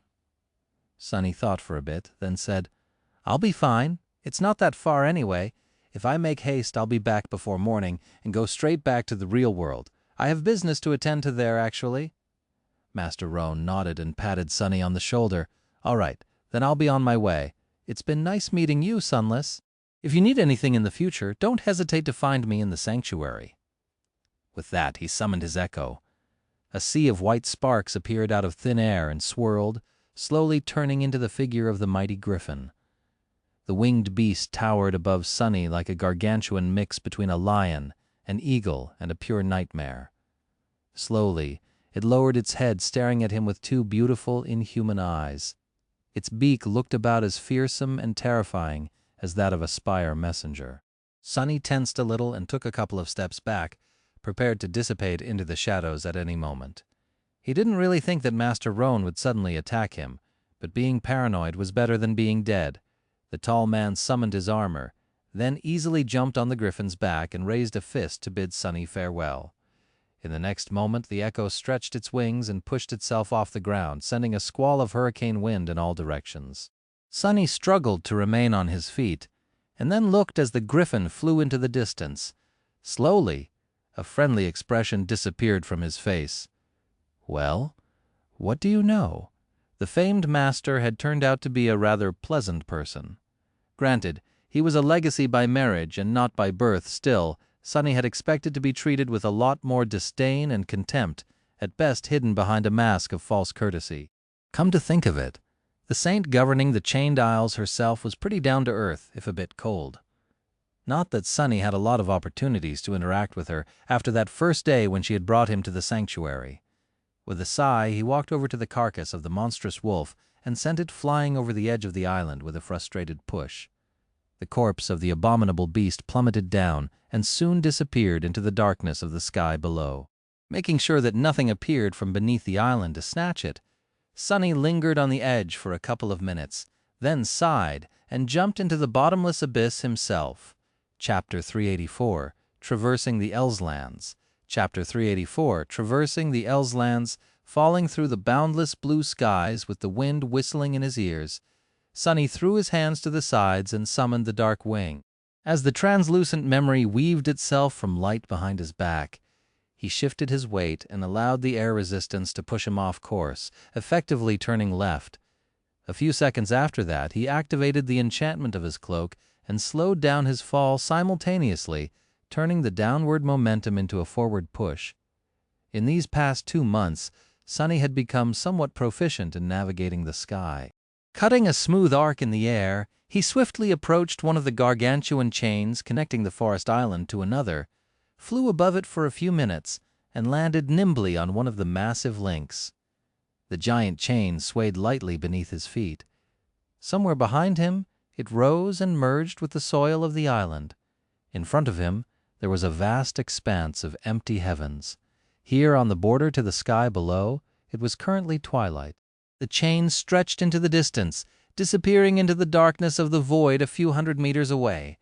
As the dark wing turned from a blur back into a transparent cloak, Sunny sighed and walked forward.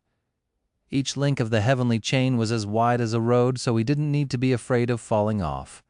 Approaching the connection between 2 links, Sunny either jumped down or glided up to the next one, walking across the length of the chain that was drawn between the bottomless abyss below and the boundless sky above. He soon left the light of the sun behind and entered into the eternal darkness of the below. Here there was no wind and no sound, only silence. If not for the swaying of the chain, Sunny would have thought that he had entered a completely new world. A myriad of ghostly lights were burning somewhere far below, pretending to be stars. Making sure that no one was watching him, Sunny lingered for a few moments, and then dove into the iron surface of the chain. His body turned into an incorporeal shadow and merged with the darkness enshrouding it. Here in the sky below, he was in his natural element after all.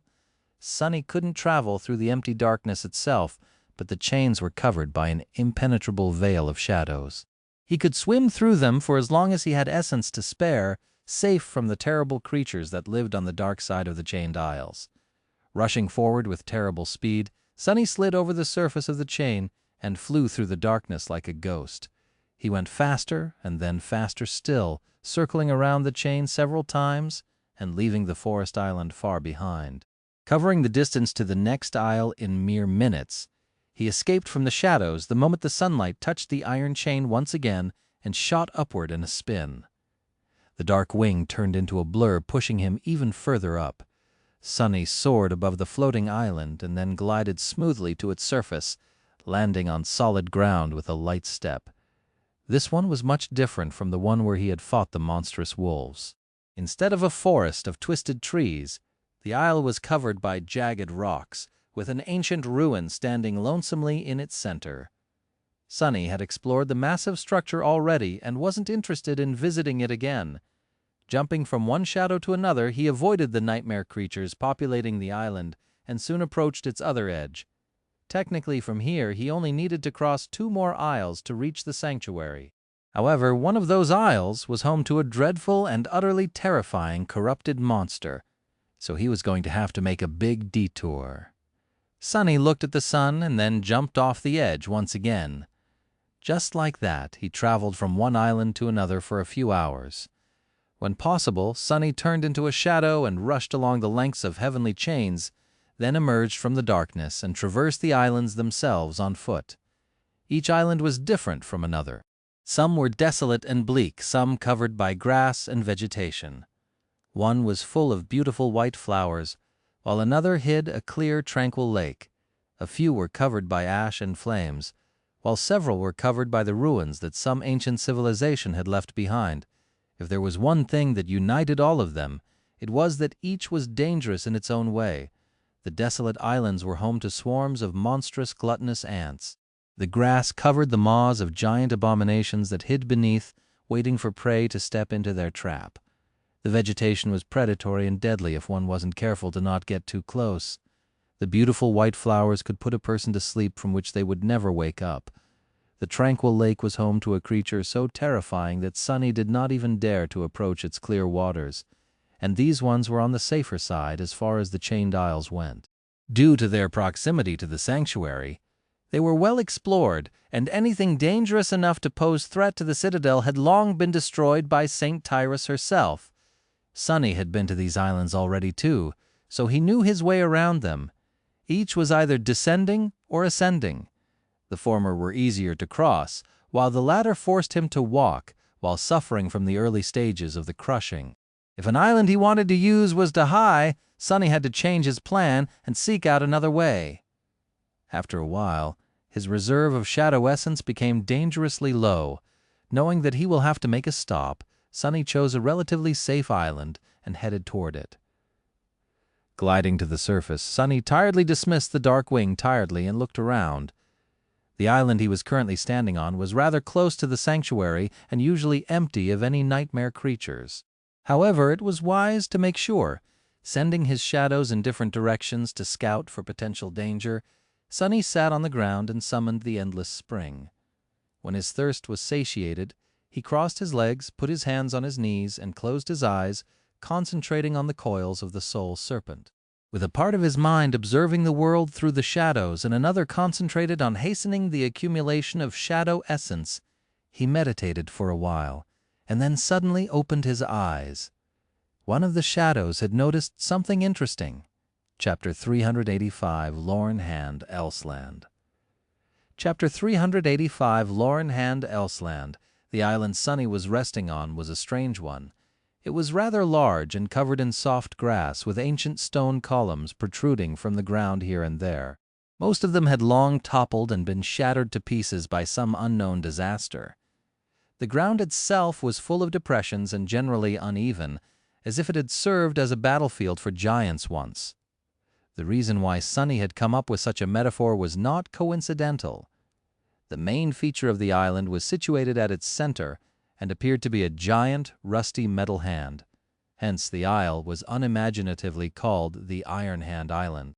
It was well known to the awakened anchored in the sanctuary because very few nightmare creatures ever came here, and thus many humans used it to rest during their journeys. However, today Sunny wasn't the only visitor to the peaceful island. A rather ugly monstrosity lay dead in the shadow of the giant iron hand, its blood forming a large pool. It had a body like that of a snake, two powerful hands protruding from a human-like torso, a head with a long and toothy muzzle, and two leathery wings from the looks of it. The creature had landed on the island due to heavy injuries and then succumbed to the most recent crushing. Its body seemed broken and flattened, with sharp bone splinters protruding from the torn scales. Sonny's interest was naturally piqued because it wasn't every day that he stumbled on free soul shards. Additionally, and more intriguing, the shadow had noticed something glinting on the ground near one of the abomination's hands. Standing up, Sonny looked around and then headed to the center of the island. Soon, he reached the rusty metal arm and dove into the shadows, emerging on top of it. Standing a good 10 meters above the ground, he stared at the carcass of the dead nightmare creature to make sure that the shadow didn't miss anything. Everything seemed to be fine. With a shrug, Sonny jumped down and landed softly on the grass near the massive monster. Walking around it, he approached the spot where the abomination's hand lay on the ground, its 5 long fingers ending in terrifying claws. Gee, you were a scary one, weren't you? He didn't need to wonder about who had done the monster in. On the chained isles, nightmare creatures constantly fought each other. Winged ones like this one were often caught by the inhabitants of the dark side, torn to pieces and devoured. This one had been relatively lucky, all things considered. Bending down, Sonny picked up the small object that seemed to have fallen out of the creature's hand and stared at it with a dubious expression. A coin? Indeed, he was holding a heavy golden coin, which didn't make any sense.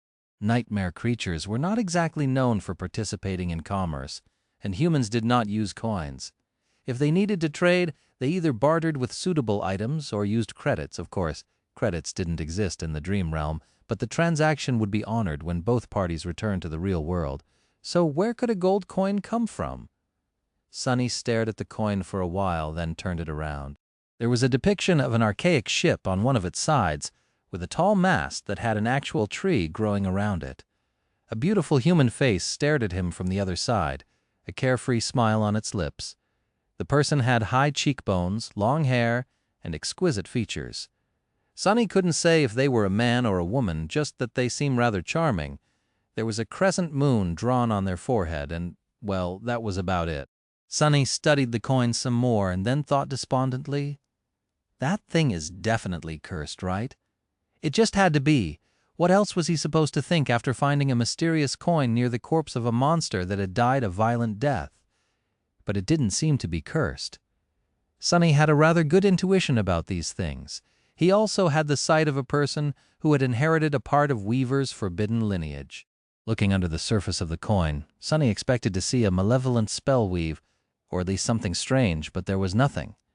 From the looks of it, the coins was just a coin. The only strangeness about it was that it seemed a little bit warm to the touch. Teacher Julius would have been delighted if he brought him a sketch of a genuine dream realm coin. Cultural artifacts like this were few and far between. It wouldn't result in Sonny receiving any contribution points, but the old man was easy to please. With a shrug, Sonny shoved the coin into his pack and turned to the dead monster. "Let's see how many shards you're hiding, ugly lizard." He summoned the moonlight shard, enhanced it with 2 shadows, and cut into the tough hide of the nightmare creature. For a while, luck was on his side. He quickly retrieved 2 bright soul shards, so quickly, in fact, that Sonny grew sure that there had to be a 3rd one inside the carcass. A demon, huh? That was where his luck ended. The body of the demon was too heavily damaged, so when he tried to fish out the 3rd crystal, its stomach burst open and spilled its contents all over the ground. Curses! Sonny was so disgusted by the idea of being doused in the putrid, slimy mass that he instinctively teleported a few meters away. Then he tilted his head and stared down. Covered in repulsive, acidic liquid, 3 more coins, as well as something that resembled a piece of a wooden chest, lay in the quickly melting grass. Did this guy try to eat a treasure chest? Sonny shook his head, walked around the disgusting mess, and quickly retrieved the last soul shard. Since golden coins were rather useless to him, and he already had one to sketch, he had no intention of retrieving the rest. No thank you by that time. He had recovered enough shadow essence to return to the sanctuary. so nothing was holding him on the island anymore. Throwing one last look at the giant metal hand, and wondering what terrible strike could have separated it from the rest of the theoretical giant, he turned away and walked toward the edge of the island. The sun was already setting, so he didn't have a lot of time left to return to the citadel and use the gateway before the morning came. Chapter 386, Sanctuary of Noctis. Chapter 386, Sanctuary of Noctis soon. Sonny was walking on the last chain he had to traverse as he approached the Sanctuary of Noctis. By then it was already night. Up above, the pale disk of the crescent moon shone softly, its light reflecting off the white walls of the ivory tower. Countless stars shimmered on the dark velvet tapestry of the night sky. Without the light pollution that the giant city where Sonny had grown up produced, they were beautiful and bright. There had not been any stars on the forgotten shore as well, so this sight was still new and breathtaking to him. Now that it was night, the border between the sky above and the sky below was almost invisible. The empty void beneath the isles had stars of its own, so it seemed like the reflection of the real sky during these hours. The only difference between them was that it lacked both the moon and the ethereal silhouette of a graceful white tower floating through the clouds. The chain swayed lightly as Sonny walked. He felt reluctant to use shadow step this close to the sanctuary and enjoyed the sight of the night sky, the smell of clean air and the cool embrace of the wind, so he tended to complete this last part of the return journey on foot. Even hell could be beautiful sometimes. A few minutes later, Sonny heard the murmur of flowing water and knew that the sanctuary was already close.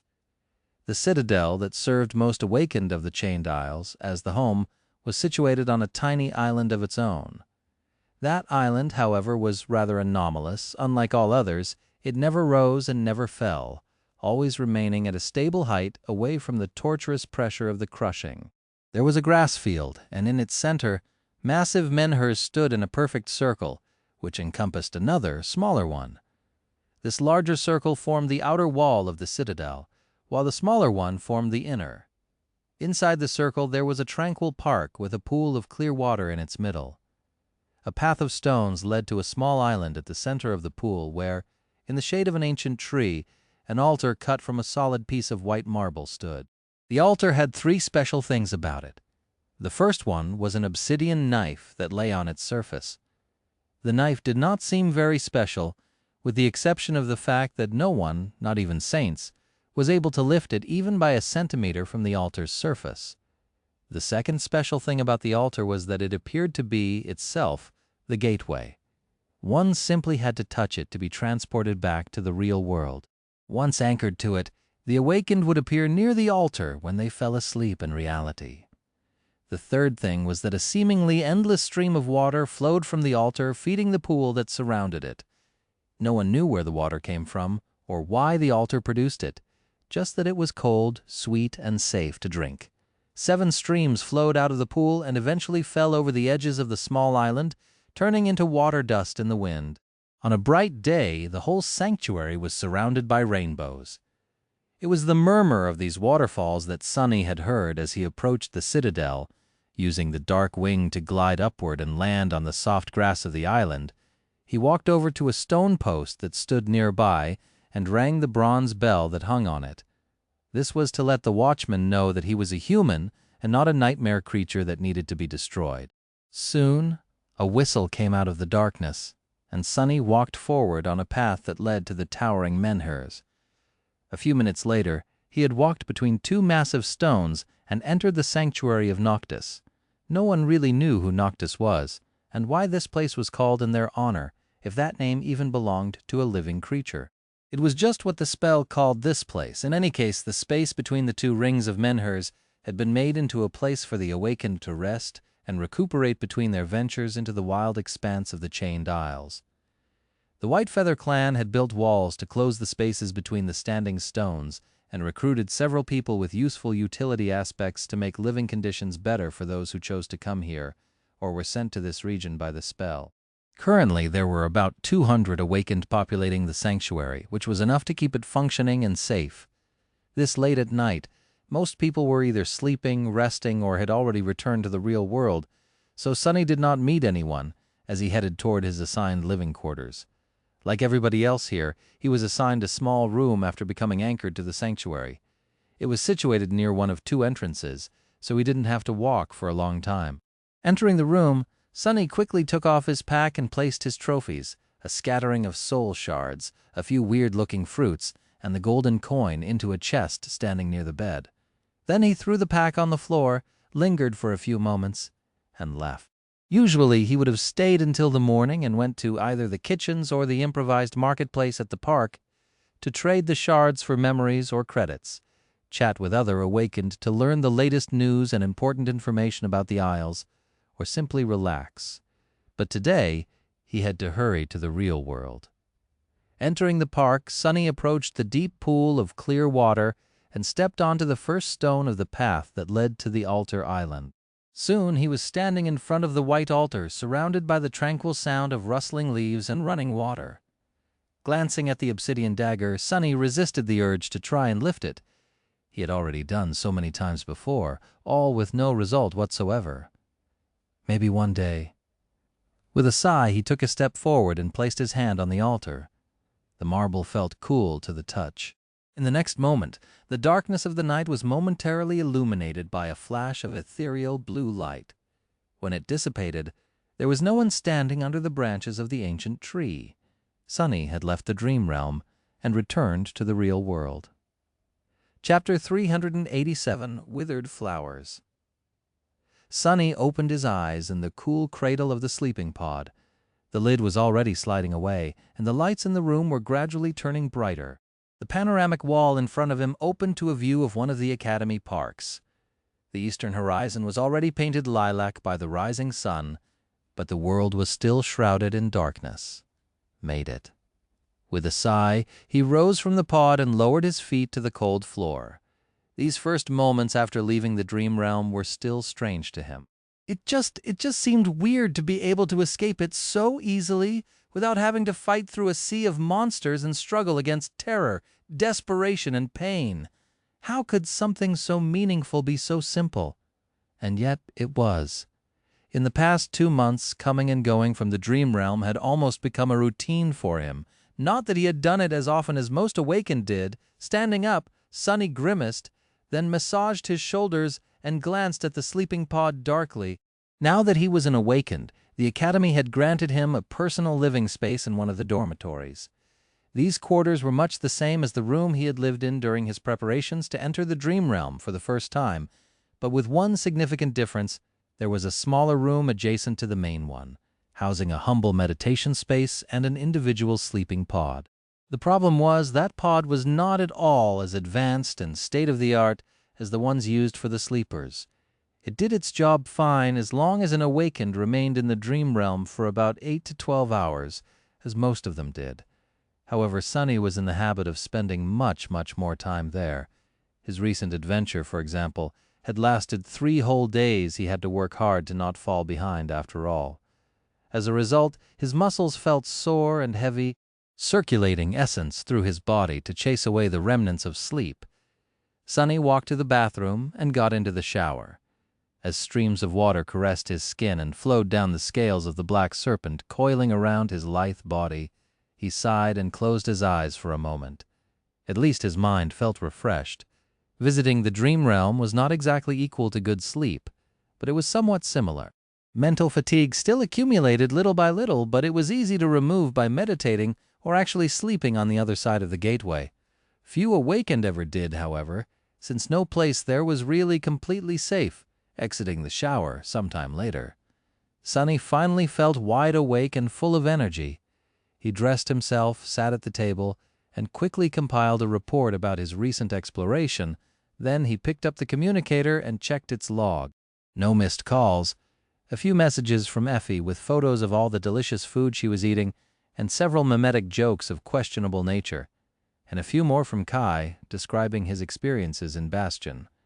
Sonny waited for a bit, then sighed and put the communicator down. Time for breakfast. Commanding one of the shadows to wrap itself around his body so that he appeared like a normal person, Sonny left his room and headed out. On the way to the cafeteria, he met a few other awakened. No one paid him too much attention, though. In recent months, the images and true names of Cassie, Kai, and especially Effie had been plastered all over the media, but luckily he had avoided becoming a poster boy for the government's insatiable propaganda machine. As the result, random strangers had no idea who he was, which suited Sonny just fine. Entering the cafeteria, he got himself a full tray of food, sat at one of the tables, and placed the communicator on its surface. The call was supposed to come any minute now. He enjoyed a decadently delicious breakfast in peace and quiet, glancing at the communicator from time to time. No one bothered him, and there was no danger to be worried about. A content smile found its way to his lips. Ah, life is good. Finally, the communicator rang. Sonny answered the call and listened to the respectful voice on the other side of it. Everything is ready? Wonderful. So when can I? Oh, really? Well, great. Then I will be there at noon? Right. See you later, then. Finishing the call, he put the communicator down and stared into the distance for a long time, a strange look on his face. After receiving the contribution points for his Forgotten Shore report and making some money by selling soul shards to other awakened on the chained isles, Sonny had done something that he had never thought that he would be able to do in this life. He had bought a home, a nice, beautiful home in the district of the city with clean air and green lawns, and now, after several long weeks of waiting, everything was finally ready for him to move in. Looking down at his cantankerous shadow, Sonny lingered for a few moments and then smiled. I think we've made it, buddy. We really, really did. The person in charge of renovating his home and bringing it to the desired specifications was going to meet him there at noon, so Sonny had a few hours of free time to kill. He wandered around the parks for a bit. Now that the spring had come, the air was warm and pleasant. The melodic drip-drop of melting snow disturbed the peaceful silence of the early morning, making Sonny feel balanced and relaxed. Even the shadows seemed to enjoy this tranquil landscape. Eventually, he visited one of the kiosks scattered around the academy and spent a bit of credits to buy a bouquet of fresh flowers. Then Sonny found himself standing in front of the hospital complex. With a sigh, he lowered his head and walked through the automatic doors. Using an elevator to reach one of the lowest levels, he passed several increasingly strict security checks and approached an unremarkable white door inside. It was cool and dark. Changing the withered flowers with fresh ones, he lingered for a bit, then sat on a chair that stood near the softly glowing sleeping pod. Entombed within, a young woman with silver hair was dreaming soundly, her face pale and unmoving. Hey, Nephis, how have you been? Chapter 388, Vigil. There was no one in the room besides the two of them. Well, Nephis wasn't really there either. In a sense, Sonny was alone. In more senses than one, really. There were two small tables standing on both sides of the sleeping pod, each bearing a vase with fresh flowers. Sonny only ever changed flowers in one of the vases, while Cassie tended to the other. They had yet to bump into each other while visiting Neff after that first fateful day, though, which suited Sonny fine. He didn't really want to see the blind girl now or ever again. Glancing at Changing Star, Sonny sighed and kept his mouth shut. He didn't know what kinds of recording equipment were installed in the room, so his one-sided conversations with Nephis had to happen in the safety of his mind. I've just returned from the dream realm. Spent a whole 3 days there, exploring ruins and hunting down a few nightmare creatures. My shadow fragments, well, you already know. I've been working hard to not let you leave me completely in the dust. Oh, I met a master from the White Feather clan yesterday. He seems like a nice enough guy. You would have liked him, I think. He paused for a few moments and wondered if this was considered crazy behavior. Talking to a person that wasn't really there, pretending that they were, maybe it was. But despite how much Sonny hated to admit it, he wasn't as fine and stable as he pretended to be. He was angry, guilt-ridden, and lonely. He missed Nephis much more than he had ever expected. Out there on the Forgotten Shore, she had somehow become a fundamental part of his life. It was strange to exist without her occupying a place in the same world as him. Painful. He missed Cassie, too, or rather, the version of her that had lived in his mind before everything they had turned to ashes. He missed their friendship, their camaraderie, their trust in each other, things that had been broken and lost. Sonny sighed. You know, these days I often think about the time we spent in the labyrinth. The three of us. It was a simpler time, don't you think? A wonderful time. It seemed so terrible back then, but now I miss it a lot. I wonder if you do too?" He grimaced, then looked away. "Anyway, what else? Oh, that house I bought is ready. Kai and Effie are doing fine. They are both very busy, though. I hear that Cass is doing well, too." She had become the leader of those forgotten shore awakened who remained independent. People are calling them the Fire Keepers. Funny, right? Sonny lingered for a while, gathering his thoughts. "I have visited your mom, by the way. I remember that you didn't like the thought of her being alone, so I went to see her. She is fine, too. Well, I mean, for a hollow. Oh, and the funniest part." He looked around, then thought, "Do you remember how you told us that you wanted to dye your hair? You won't believe it, but I actually bought a little memory that allows me to change the color of my hair at will. Not because of you, it's just something that I needed for a thing I'm about to do." Still, I think that it's sort of hilarious. Nephis remained still and absent, her ivory face looking lifeless in the white glow of the sleeping pod. He gritted his teeth. "Where are you? How are you doing? Are you hurt? Are you fucking happy? I imagine that you would be free of everything, with nothing to do but slaughter nightmare creatures and battle against the thing you hate the most."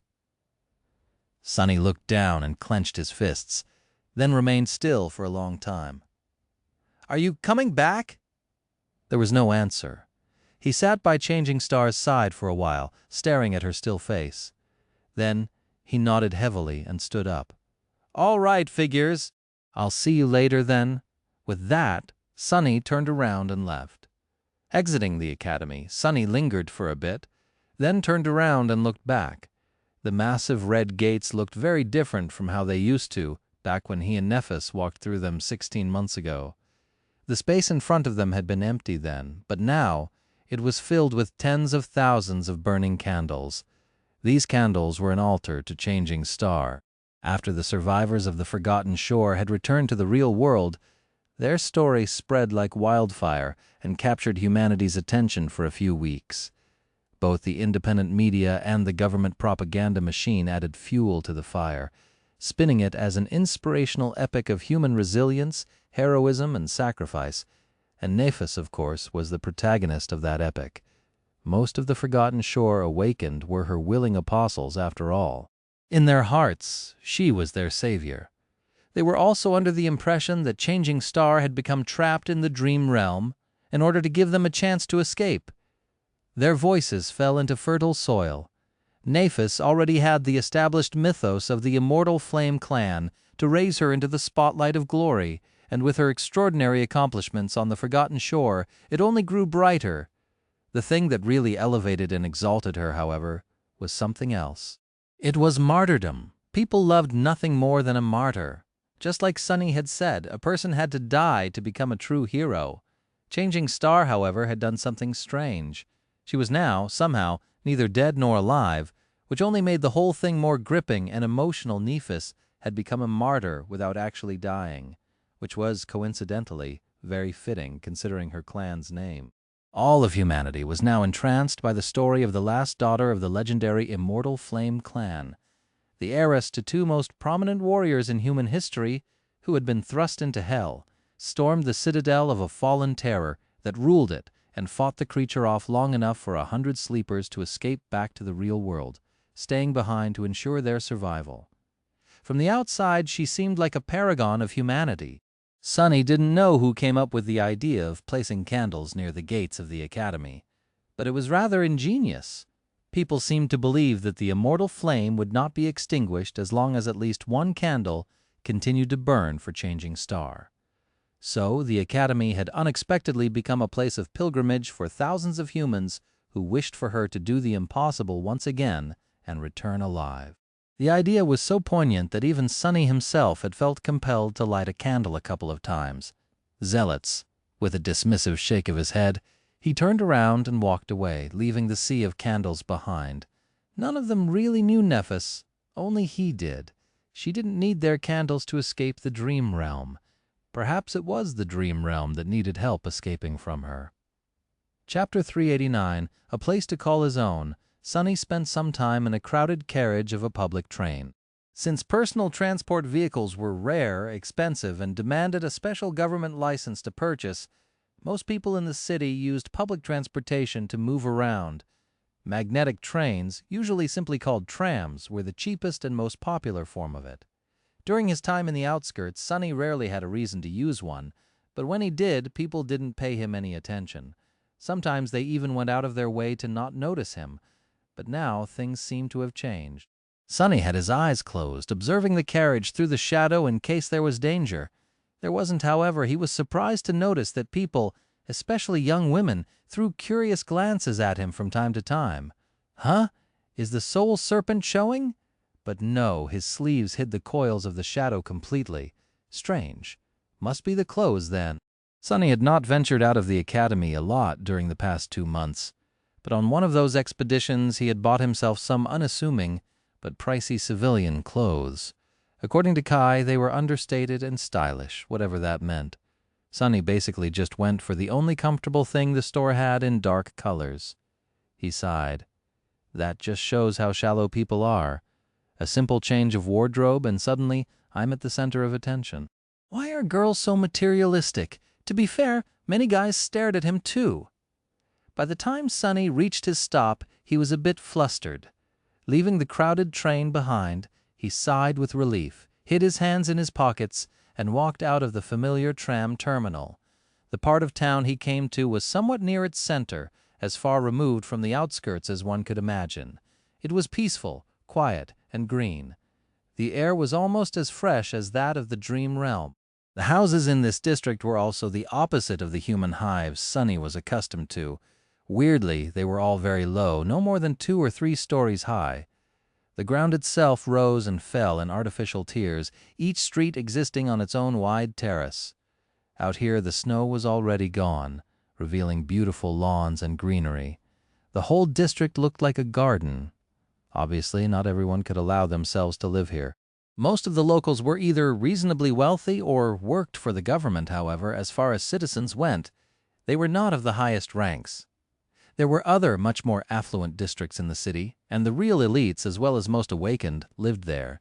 But that was one of the things Sonny liked about this place. He could do without being around other awakened all day, every day, or anyone, really. It took him around 15 minutes to walk from the terminal to the desired address. Of course, Sonny could have reached it much faster by jumping through the shadows, but he preferred to not use his abilities outside of the dream realm and the academy. It made him feel more human. Finally, he stopped in front of the home that was going to be his and stared at it for a few minutes.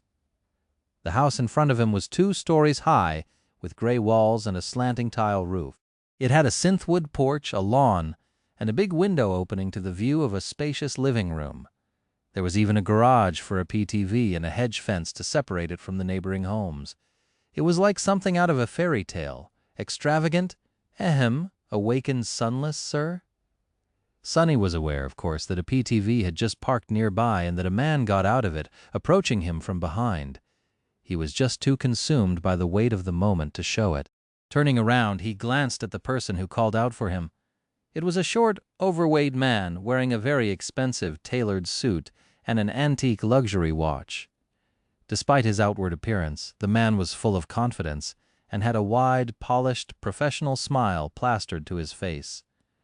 Sonny stared at him with a dubious expression, then said, "Who was the representative of the agency responsible for outfitting Sonny's new home?" Nodded with enthusiasm. "That's me." "Ah, the fact that you have remembered my name is very flattering, sir. Really." With that, he gestured to the home and smiled. "How do you like it?"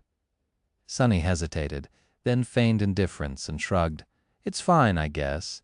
Leonard lingered for a moment, then smiled even wider. "Of course, a person of your caliber must be accustomed to much more luxurious accommodations, but I can assure you, you won't be disappointed by our work. This home might not be as high class as what you're used to, but we did everything per your specifications. Although I must admit, your choice of location gave us a challenge, especially with the need to keep the exact nature of the modifications discreet." Sonny kept a straight face and tried to understand what the hell Leonard was talking about and who he thought Sonny was. To be honest, when he had decided to buy a home, he just contacted Master Jet, told her where he wanted the house to be located, and a couple of things he hoped to fit inside, and instead of giving him advice on how to proceed, she simply arranged everything with a couple of phone calls. And now, here he was. Meanwhile, Leonard glanced at him with a bit of curiosity, hesitated for a couple of moments, and then asked cautiously, "By the way, if you don't mind me asking, sir, how does this beautiful house stack against your previous place of residence? I am interested from a purely professional standpoint, of course. Think of it as a client survey." Sonny looked at the cozy gray home, thought for a bit, and then answered honestly, "Well, my previous place was about 100 times bigger, built mostly out of natural stone and marble, with antique wooden furniture and a very special secret dungeon. Oh, and security was taken care of by a fallen devil." Leonard stared at him for a while with the same wide smile. His face, however, had slowly turned gray. After a while he coughed a couple of times and said hoarsely, "Wonderful? That's wonderful, ahem. Shall we take a look inside?" Chapter 390, My Castle. Chapter 390, My Castle. The interior of the home was tasteful and minimalist, governed by a design philosophy that seemed stylish, spacious, and a little bit empty. The first floor contained a living room, a dining room, a kitchen, a pantry, a bathroom, and a guest bedroom. Everything was furnished and fully stocked, including a refrigerator that was stuffed with all kinds of expensive food. Leonard looked around with a sense of pride and went on a long tirade about all the hidden security features the unassuming house actually possessed. There were thick plates of armored alloy hiding behind the siding panels.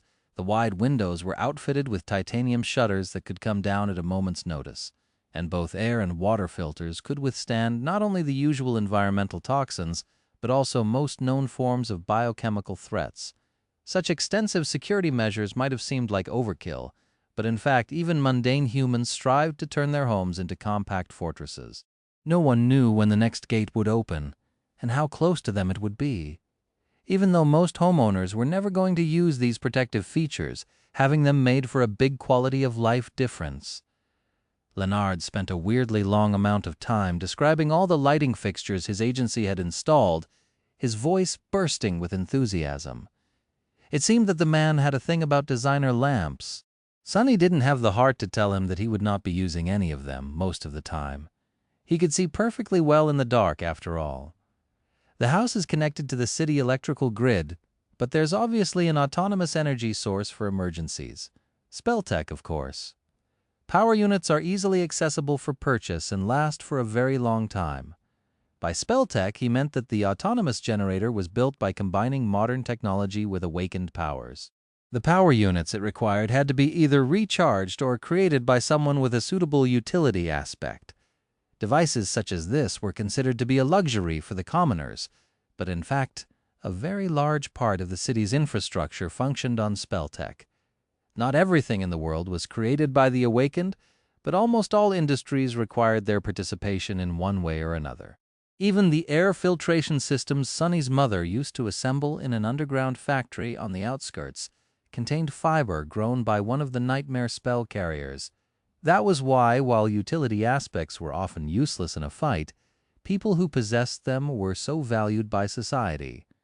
Sonny asked a couple of questions about the entertainment system built into the living room, scratched the back of his head after receiving the answers, and expressed his desire to see the second floor. The second floor contained the master bedroom and two smaller ones, each with its own bathroom and a brightly lit home office. There was also the latch to the storage space in the attic. Leonard described a few things about the furniture they chose and then mentioned the soundproofing of the master bedroom several times for some unknown reason. Sonny frowned and gave him a strange look. "I mean, sleeping in peace and quiet is nice, but he does know that I can't sleep in the real world, right?" What a strange man, finally. They descended into the basement, which was situated deep underground, as well as being the most heavily fortified and well-protected part of the house. In a sense, this was the heart of the unassuming gray home. The whole basement was one large space with walls, floor, and ceiling covered by heavy plates of armored ceramic alloy. This was done so that an awakened could train here without worrying about destroying their own home or alerting the neighbors. Sonny paid extra to make sure that every piece of training equipment here could survive his spars with Saint. He still remembered and mourned all the beautiful things he had lost during their previous duels.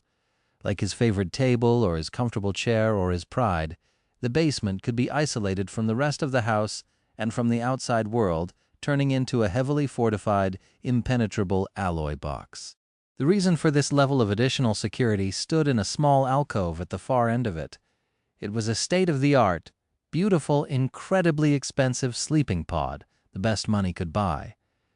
Sonny walked over to it and stared at the softly illuminated, luxurious cradle for a while, then smiled.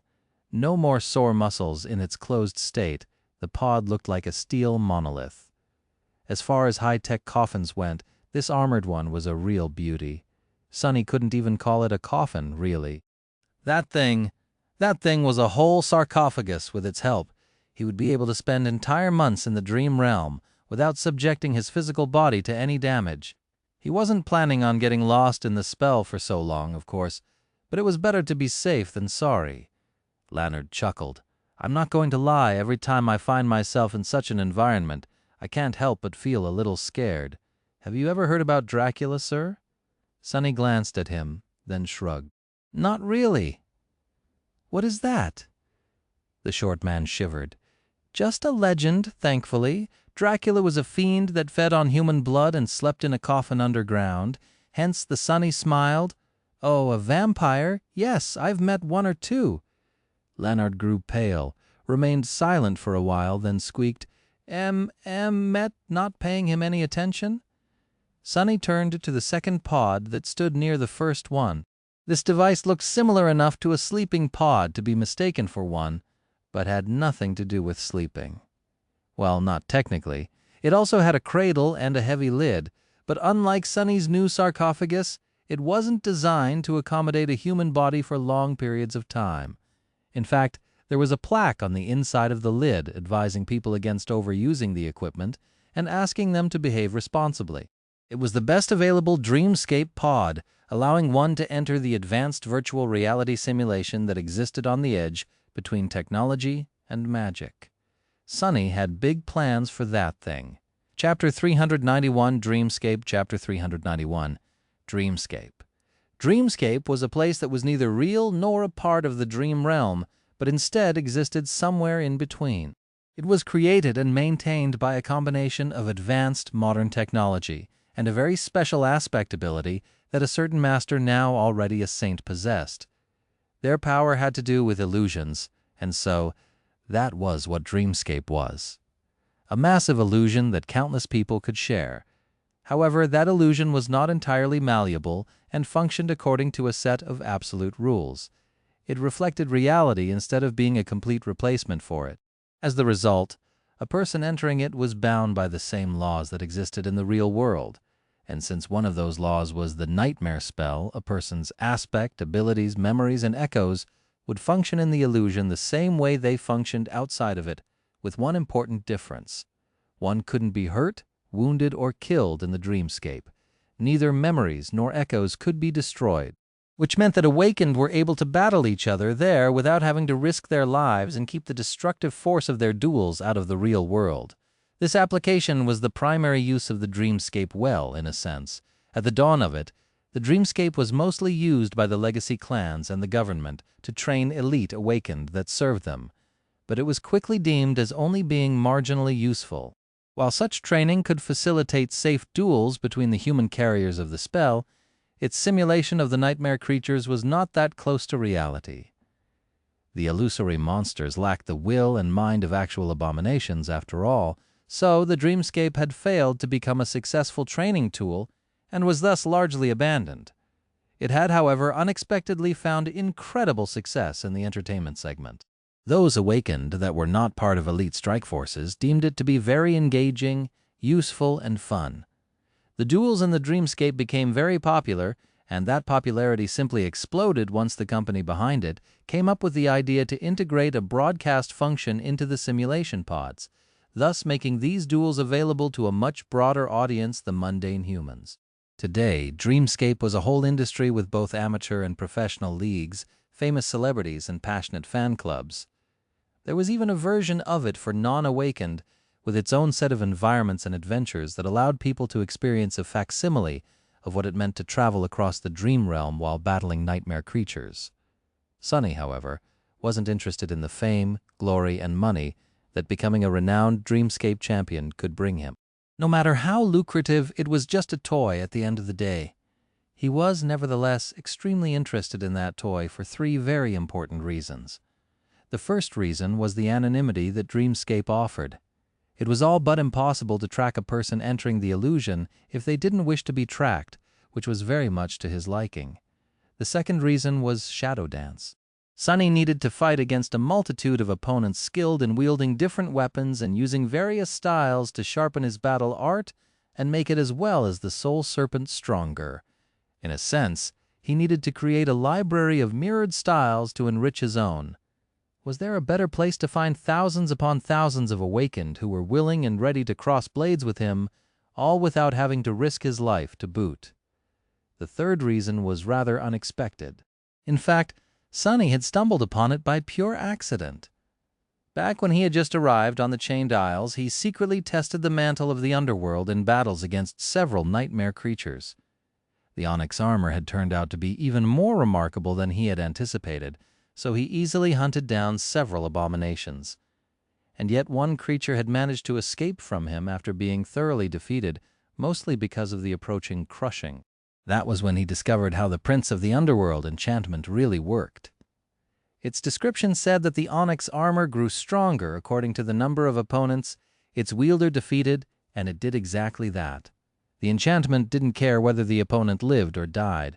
All that mattered to it was that the enemy lost.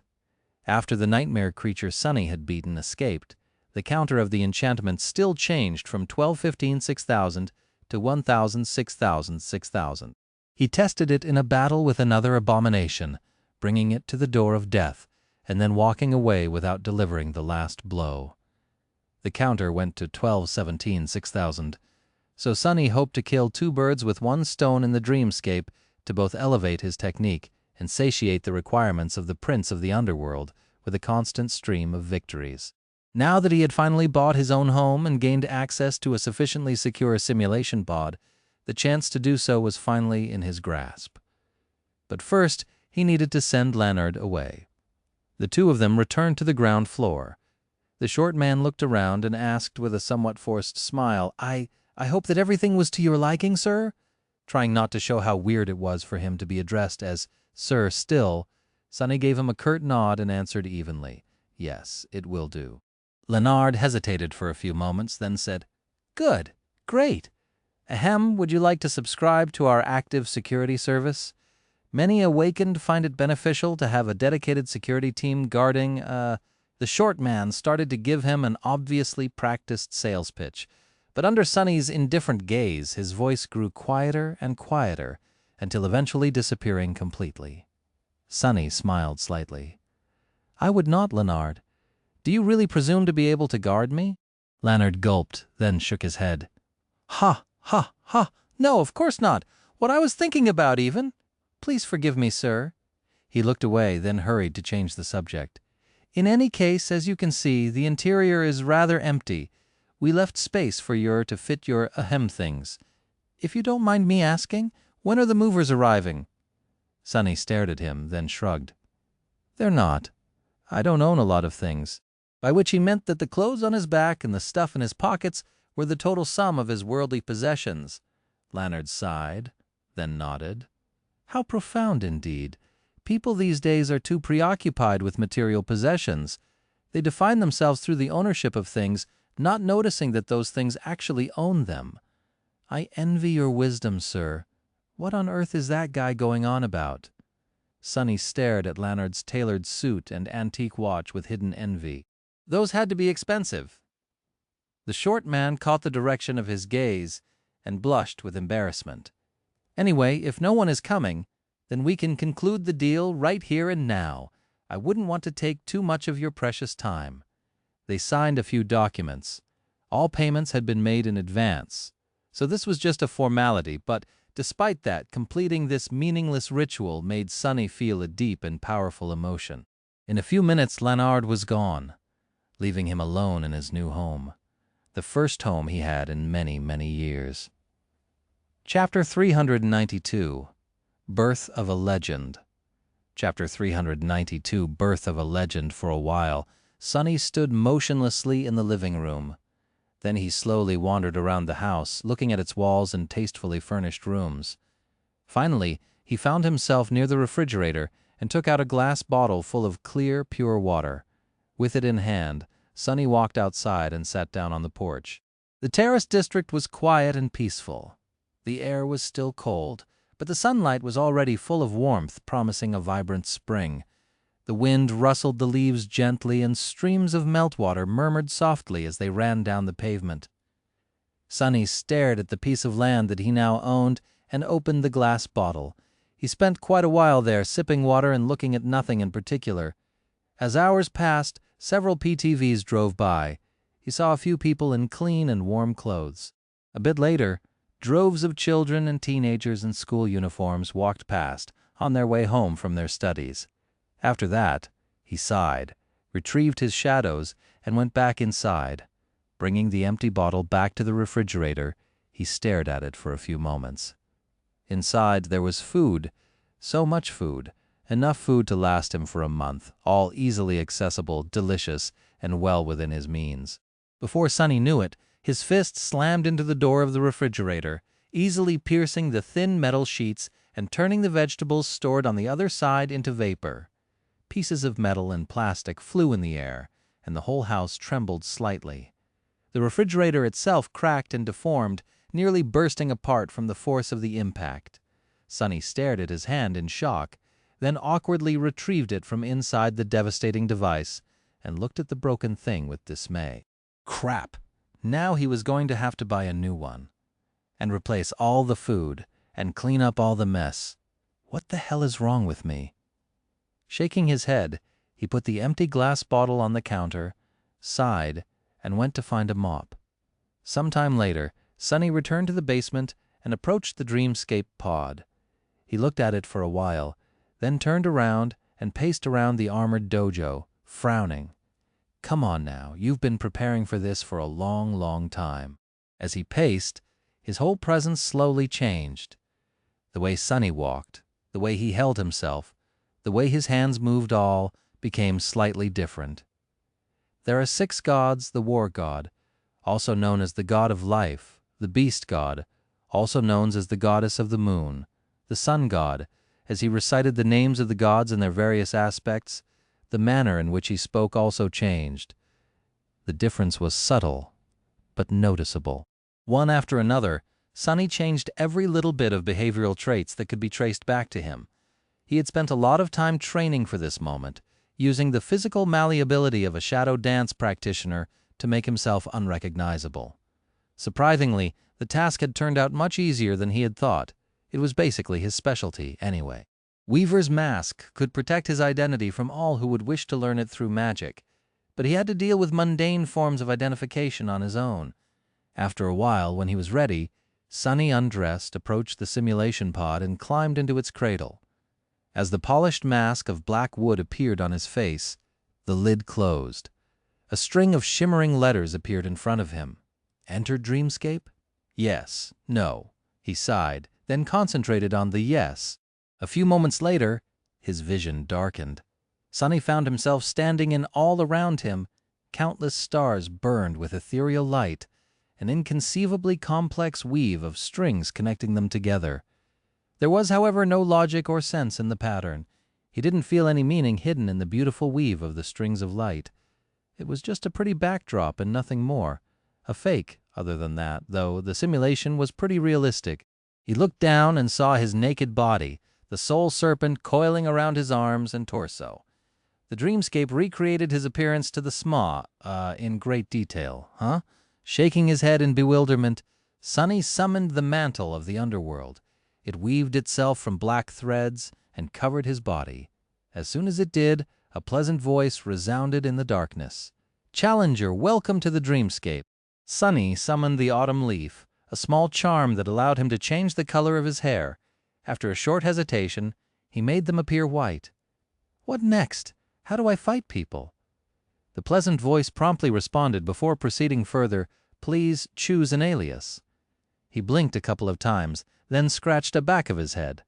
"Oh, right, an alias." After some, though, Sonny remembered the legend of Odysseus that Neff liked to talk about and smiled. Nobody.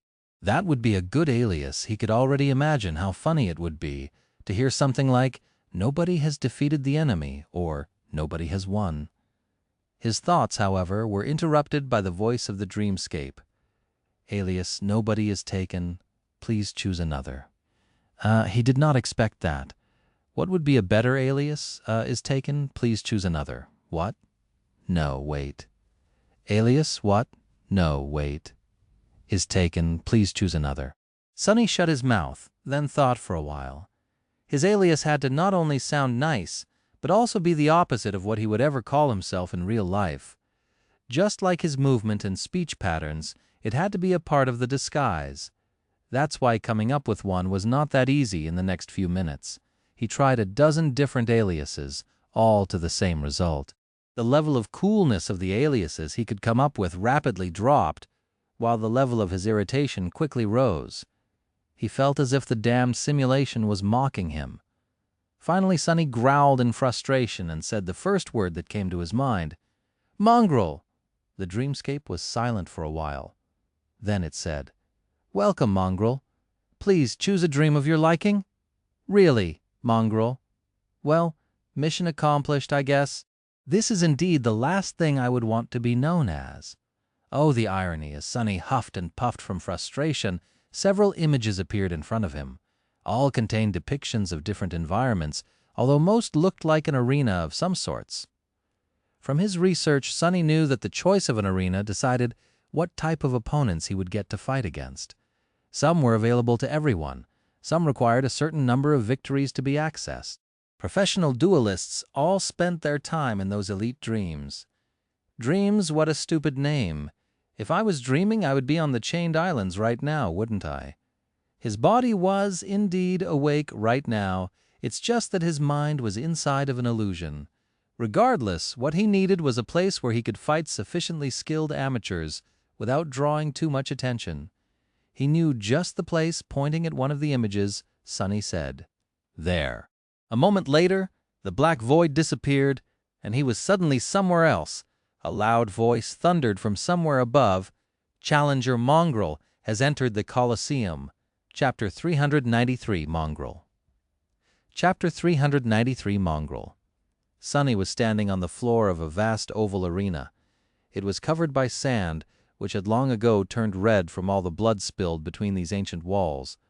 The merciless sun burned in the incandescent sky, and the smell of sweat, blood, and death assaulted his nostrils. How? Realistic.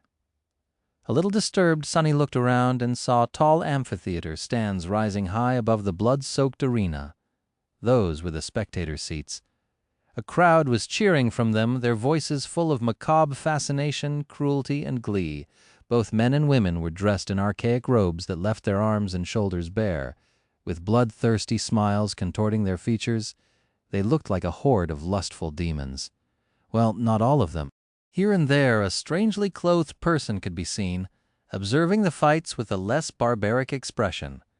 The people in archaic clothes were illusions, while the rest were actual observers.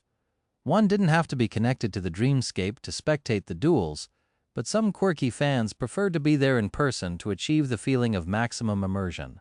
Lunatics. Those damn simulation pods are too costly to use them for spectating.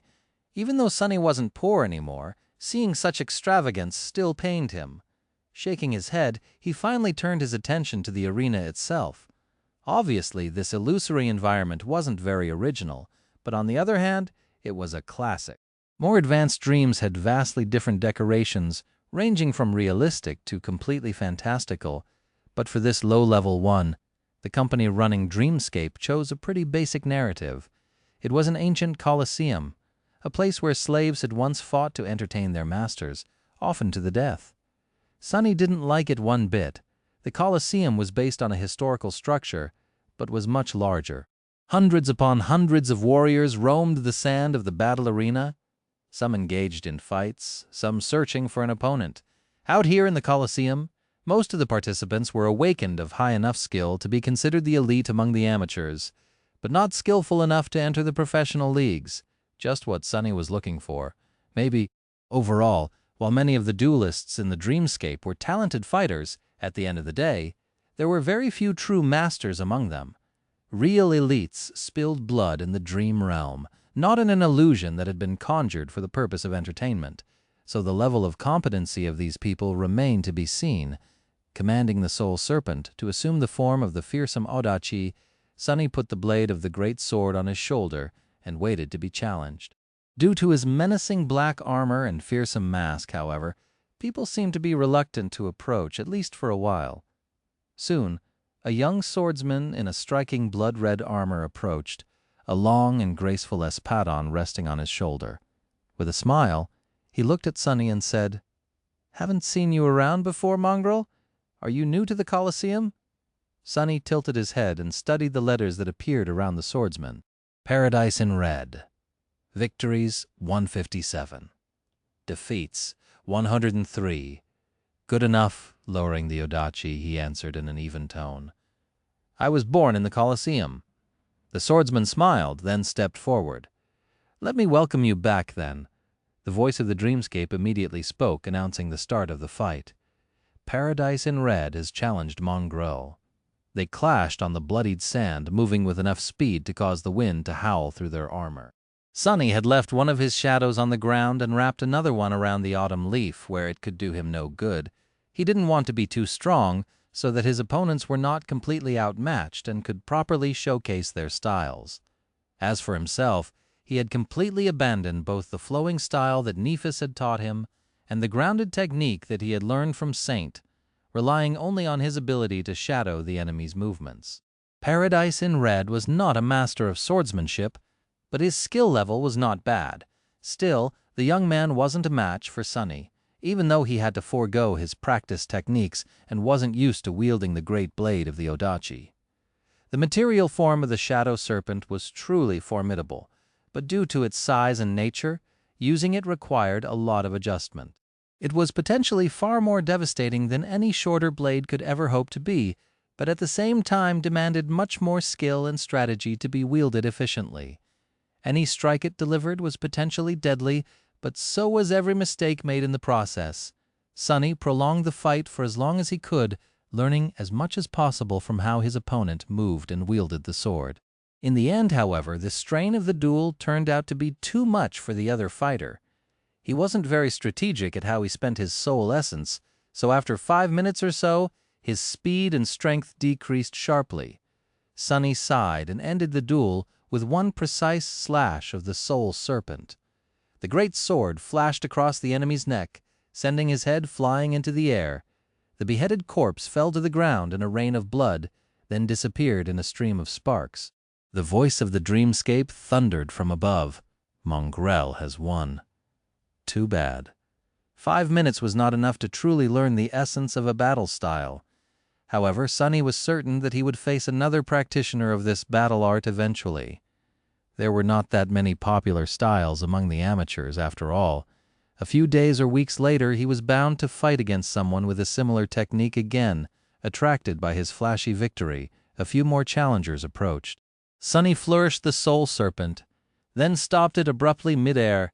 Drops of blood flew to the sand, leaving the dark blade perfectly clean. Under the mask, he grinned. "Ah, so cool. Good thing that I learned this trick from Saint, too. Arg, are you even human?" Another awakened fell to the sand, blood flowing from his mouth. Sonny took a step forward and slashed down with the shadow serpent, easily cutting through the opponent's light armor and splitting his body in half. The great sword he wielded was truly devastating. As the corpse disappeared, he cleaned the curved blade of the Odachi with a swift flourish and answered with a dejected lie. "Human? I am not, and have never been a human." By that time, a small crowd of awakened had gathered around to spectate the fights and wait for their turn to challenge him. Hearing his words, one of them laughed. "If you are not human, then what are you?" Sonny glanced at him, then shrugged. "A mongrel." Internally, though, he was thinking, what the heck? In the past several hours, he had fought 27 people, and out of them, 25 had been using the same battle style.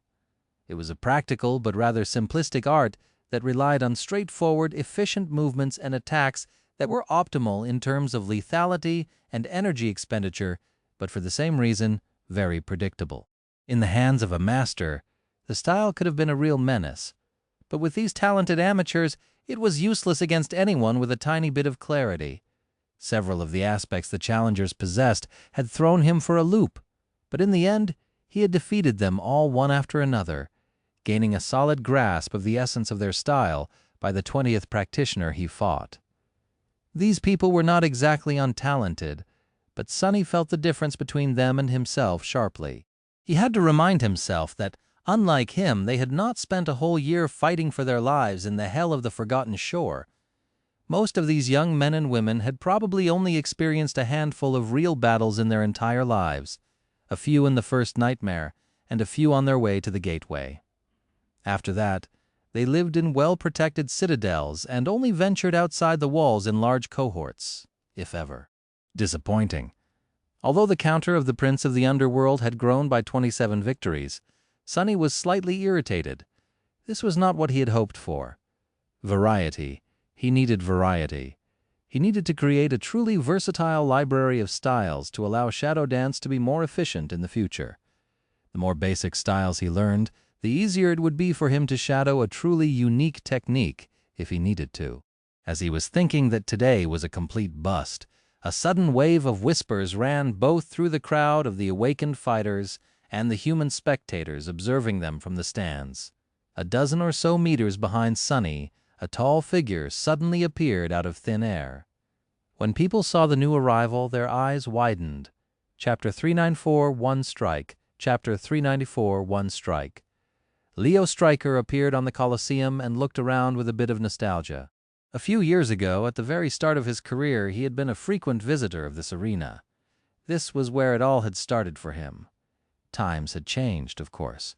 Using the few moments before he was recognized, Leo smiled widely and said, well, did you really think that I would forget about the public Mondays, guys? Of course not. This is a sacred tradition. Sacred, guys.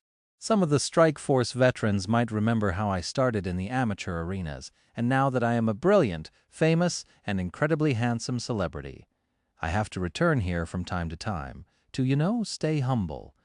There were currently around 20,000 people watching his broadcast, and pretty much all of them immediately exploded with a flood of mocking messages.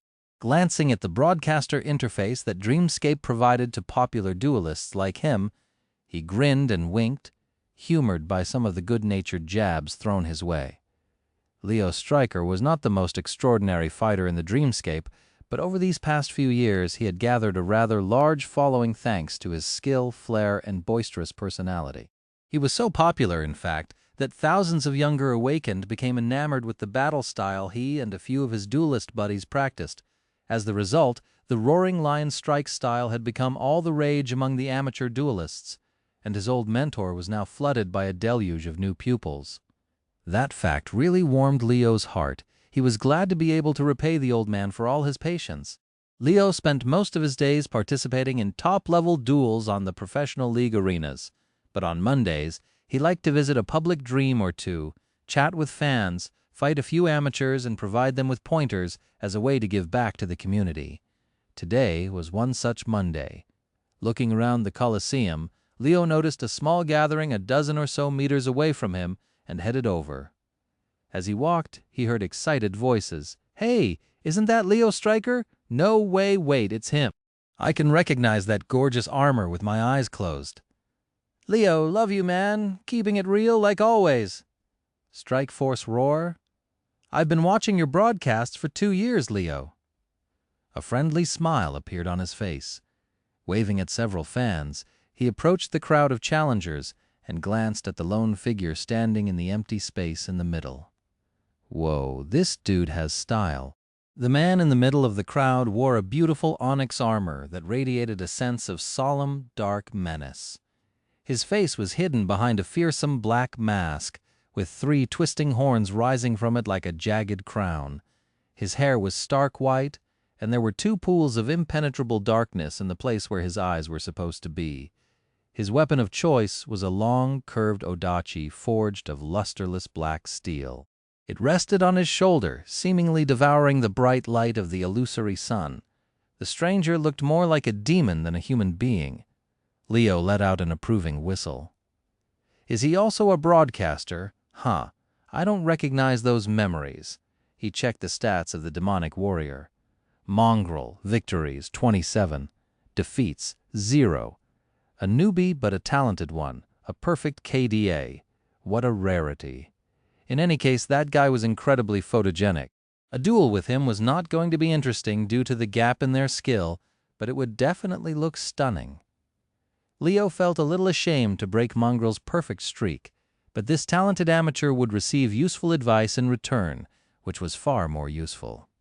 Who knows, they might meet again in the professional arena one day.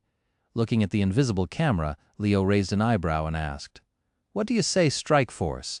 Should we challenge that dark and handsome guy other there?" As the viewers expressed their approval, he approached Mongrel and gave him a friendly smile. "Hey there, friend. That's a big sword you got there. Do you even know how to use it?" Teasing the opponent was another sacred tradition of the dreamscape, and Leo was rather good at it. Mongrel shifted slightly and faced him. The disturbing mask stared at Leo, making him shiver slightly for no apparent reason. "No," Leo laughed. "No? You don't know how to use your sword? Well, would you like me to teach you?" The demonic warrior stared at him and didn't even move. "No! What's up with that dude? Does he not know other words? Come on, work with me here, buddy. I'm dying here, trying to make this duel entertaining." With a sigh, Leo stepped forward and unsheathed his own blade. The viewers once again exploded with a flood of messages, and at the same time the voice of the dreamscape announced, "Leo Stryker has challenged Mongrel." God damn it! Sonny stared at the young man in a beautiful azure armor, cursing his luck. Why can't he get a hint? Even though Sonny couldn't say a word of truth while wearing Weaver's mask, he tried to communicate his reluctance to fight this guy, to no result whatsoever. He didn't have anything against the new challenger. What did the dreamscape call him, Leo? But there was one problem. Just from the way the young man walked, Sonny could tell that he practiced the same damned battle style that everyone else here seemed to practice, and Sonny had more than enough of it for one day. Ugh. His time in the real world was limited, so he really hoped to experience a more diverse collection of opponents before it ran out. Maybe there's still hope. Maybe the next one is going to be different. It was better to finish this fight quickly then, sending the happy shadow from the autumn leaf to his body. Sonny lowered the shadow serpent and took a step forward. His opponent, meanwhile, smiled. "Let me teach you the first lesson. You should always wear a helmet into the battle, fool." Dashing forward, Sonny easily deflected Leo's blow and pierced his head clean through by continuing the same motion. As the corpse of the eloquent young man fell down and disintegrated into a rain of sparks, he flourished the odachi to clean it from blood, returned to his previous spot, and indifferently put it on his shoulder. I swear to gods, the next person to challenge me better be using a different style, otherwise I might get angry. Leo Stryker found himself standing in a boundless black void, his mouth agape. His viewers, too, were uncharacteristically silent. One strike, one strike. He killed me in one strike. He lingered for a few moments, then turned to the invisible camera and forced out an awkward smile. That was really unexpected, right, guys? Then his smile grew wide and sincere. That strike force is what people call finding a diamond in a pile of, dung? Incredible luck? Yeah, definitely a stroke of luck. Oh, by the way, has anyone clipped it? Chapter 395, Roaring Lion, Hidden Dragon. Leo sent the clip to a couple of his buddies and waited in the dark void, chatting with the viewers and laughing about his terrible performance in the duel against the demonic newbie. That mongrel. There's something about him. Just as he had expected, his friends joined him in the dreamscape almost immediately after receiving the message. Yes, his defeat was rather embarrassing, but there was an opportunity in every disaster. This was going to be a very special broadcast, a rare and bombastic crossover episode, answering the invitations. Two figures joined him in the black void. The viewers grew silent for a moment, and then sent so many reactions that the broadcast interface almost crashed. Well, as expected, both guests Leo had invited were very prominent duelists, at least as popular as he was himself, or perhaps even more. One wore a heavy plate armor. There was a castle engraved on its breastplate, and 4 dragons depicted on his pauldrons and vambraces. This was Taoist Safer, a renowned swordsman who possessed a powerful aspect that allowed him to control fire. The other was a taciturn warrior in a gray silken robe. His alias in the dreamscape was the Fool, and he was known to be one of the most peculiar and persistent duelists in the professional league. Leo grinned. "Hey there, Safer." "Hey there, Fool. Long time no see." Safer scoffed, then pointed at him. "Leo, my friend, what the hell was that? You got killed by an amateur in one strike?" The Fool simply shook his head and remained silent. Leo coughed in embarrassment and looked down. "Yeah, well, it's not like the two of you never tasted a piece of humble pie, is it? If I remember correctly, Queen Bee decimated both of you just last week." Safer grinned. "I am ready to be killed by our noble queen every day. But a newbie? Come on." Leo shrugged, then pointed to his sword. All right. But there's a reason the two of you arrived so quickly, right?" "You saw it too?" The two duelists glanced at each other, then slowly nodded. Leo turned to the camera and smiled brilliantly.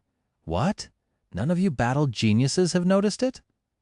Well, it's this rare moment when I get to mock my dear viewers and their insufferable expert advice." He gestured to his friends, then continued. "For those Strike Force veterans who still remember the early days of my broadcasting, as you might know, these two distinguished gentlemen are actually not only my colleagues, but also disciples of the same cranky old man who taught me swordsmanship.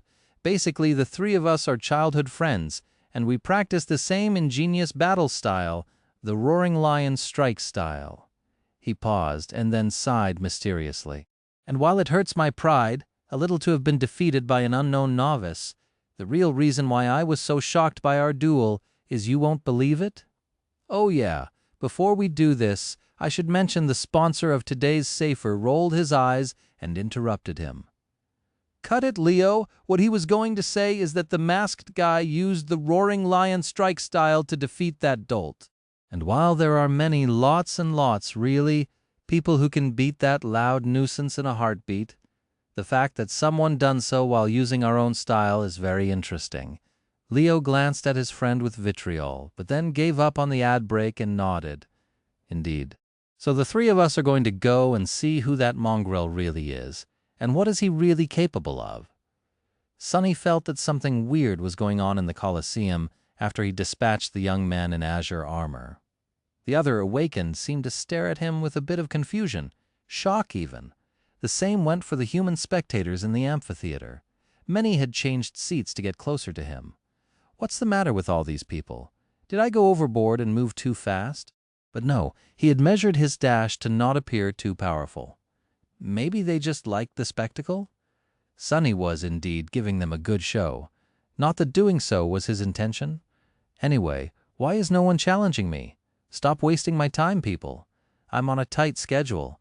Indeed, no one in the small crowd of awakened that had been waiting for their turn to fight him seemed willing to step forward now. Sonny stared at them in boredom for a few minutes, trying to understand what was going on. They had been very eager just a few moments ago. No, then someone finally walked toward him, unsheathing a formidable-looking sword. The guy was wearing plate armor with an intricate engraving of a castle and 4 dragons decorating its polished surface. He looked strong, noble, and experienced. You must be kidding me. The same style, he was obviously practicing the same damn style. As Sonny's eyes narrowed, the voice of the dreamscape announced, "Taoist Safer has challenged Mongrel."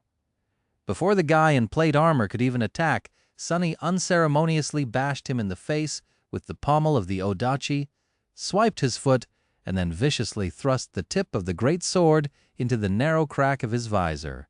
As blood flowed from the steel helmet, the voice of the dreamscape thundered once again, "Mongrel has won." The faces in the crowd grew a bit pale. What the hell is wrong with these people? Is there no one here who knows a different style? Before Sunny could even clean the blade of the shadow serpent, a new challenger approached. This one was wearing a gray silken robe. The fool has challenged Mongrel! The bastard was wielding a heavy saber and using the same cursed battle art. Sunny let out a low growl and dashed forward. The fool turned out to be more nimble and aware than the last two fighters. He managed to sidestep the attack. Sadly, it had turned out to be just a feint. Before he could correct his footing, the Odachi pierced his chest and exited from his back. Sunny tore the great sword out of the enemy's body and stepped back in frustration. The man in the gray silken robe swayed and stared at the growing red patch on his silk garment. Looking up at Sunny, he silently gave him a thumbs up, then collapsed to the sand in a rain of sparks. Mongrel has won. Curse it all. Do I need to go to a professional arena to find a proper opponent? These people were not exactly bad fighters, the three last ones especially, but why on earth were all of them so similar to each other? Sunny looked around and noticed that the Colosseum was deathly silent. Everyone was staring at him with strange expressions. Wait, don't tell me. He scowled behind the mask, a terrible suspicion entering his mind. Is this whole arena meant for practitioners of a single style? Was I breaking some unspoken taboo this whole time? That would be a bastard move. No, wait, that doesn't make any sense. I was using the same style as them. Suddenly, a familiar face approached him from the crowd. It was the young man in the azure armor. Lion beater or whatever. No! Oh gods, please no! I don't want to fight him again. The young man stopped a few meters away from Sunny, hesitated for a few moments, then smiled and asked in a light tone, Mongrel, my friend? If you don't mind me asking, what are you even doing here in this amateur arena? Sunny rolled his eyes behind the mask. The answer was really simple. He was here to learn. But he couldn't say that, of course. He was also too frustrated to come up with a creative lie. Staring at the young man, he allowed the soul serpent to disappear and become a tattoo again, then said somberly, I am here to unlearn. Lionbeater blinked a couple of times, then shifted his weight slightly, clearly intending to unsheath his sword. Enough of this. With an irritated huff, Sunny commanded the dreamscape to eject him from the arena and disappeared from the Colosseum in a shower of white sparks. Climbing out of the simulation pod, he stared at it with resentment, then suddenly flinched and grabbed his hand with another. No, we don't want the refrigerator accident to happen again. Not to this beautiful, shiny, extremely expensive pod, right? Right. I should probably go and get some fresh air. Try it again next time, on a more challenging arena. With that, he threw the last glance at the high-tech device and walked away. What Sunny did not see, though, was the crowd of awakened back in the Colosseum, all staring at the empty space where he had stood a minute ago. Leo Stryker stared at it, too, a thoughtful expression on his face. A few seconds later, he said quietly, to unlearn? Huh? Chapter 396, Viral Sensation. Sunny salvaged some food from the destroyed fridge, had a very late supper, and went down to the basement again, this time to travel to the Chained Isles. By then, all shadow essence he had spent during the duels and to keep the mantle of the underworld from turning back to stone had already been restored. Wearing the onyx armor required a constant flow of essence to maintain the leaving stone enchantment active, and with the soul serpent assuming its weapon form, Sunny couldn't use the shadow to keep the expenditure to a minimum. Wearing the mantle for prolonged periods of time was rather draining. However, it was also a perfect way to train himself on how to manage essence most efficiently. He had no complaints. It was funny, though, that the dreamscape required a person to expend real essence despite being just an illusion. Oh well. Climbing into his new, state-of-the-art sleeping pod, Sunny lay comfortably in the soft cradle and smiled. No more sore muscles, finally.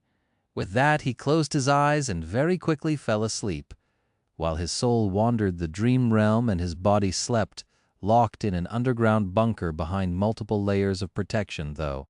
Several things happened in the real world. The clip of his short duel against Leo Stryker had unexpectedly gone viral. All around the planet, countless people watched it with a wide range of reactions. Some found it funny, some fascinating, while some simply scrolled past it as they watched their feeds. Even those who did not have any interest in the awakened duels found it striking, though. The image of an infernal wraith clad in black onyx armor defeating a charming, noble human warrior with one swift and ruthless strike was indeed very cinematic, just how Leo had predicted. Even if to his dismay the roles had ended up being switched. What's more, even though Sonny had not even known that their fight was being broadcasted, he accidentally looked directly at the invisible camera right after cruelly putting the tip of his odachi through the opponent's eye. The image of the fearsome black mask staring emotionlessly directly at them, two pools of darkness hiding the eyes of the human being behind it, sent shivers down the spines of people watching the clip. It was chilling, arresting, and strangely hypnotic. Many of them had the same question after watching the clip on repeat several times. Was there even a human there behind the scary mask? People who followed the Dreamscape Leagues, however, had an entirely different reaction. Although they, too, appreciated the undeniable aesthetic value of the short and striking duel, they paid more attention to the actual meaning of it. How could a completely unknown novice defeat an established and well-regarded duelist, someone as famous as Leo Stryker, in just one strike? The exact moment when Sonny delivered the deadly blow was analyzed, disassembled, and put under the microscope. Was it skill or pure luck? Was it intentional or accidental? Did Leo make a mistake? Or was his mysterious adversary just that much better? The answer was rather confusing. No one had the slightest idea. Obviously, once people became curious, they didn't stop on just that one viral clip. Rather swiftly, every fight and every word that Sonny had uttered during his infuriating visit to the Dreamscape were found and published for everyone to see. Once people saw the contents of those recordings, the whole duelist circle was violently shaken. One shock was followed by another, and then by yet another, still. The first thing that people found during their investigation was two more short clips. One showed Mongrel killing Taoist Safer in the span of a single second. The other showed Mongrel killing the Fool once again with a single ruthless strike. All in all, it took him less than a minute to easily crush three of the most renowned young duelists in the world. They weren't the absolute elite, but still some of the best the Dreamscape had to offer. The conclusion was obvious. His victory over Leo Stryker was neither lucky nor accidental. Mongrel was, indeed, just that much better. But how could that be? Was he some other famous duelist in disguise? People continued to dig, coming to a bewildering conclusion. The man who called himself Mongrel had never entered Dreamscape before that day. His profile showed only two pieces of information: victories, 30, defeats, 0, and status offline.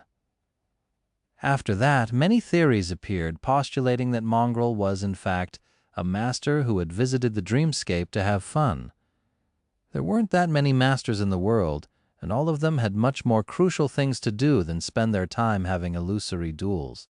Even if they did, however, those duels transpired in private arenas that were created specifically for the occasion, away from the public eye.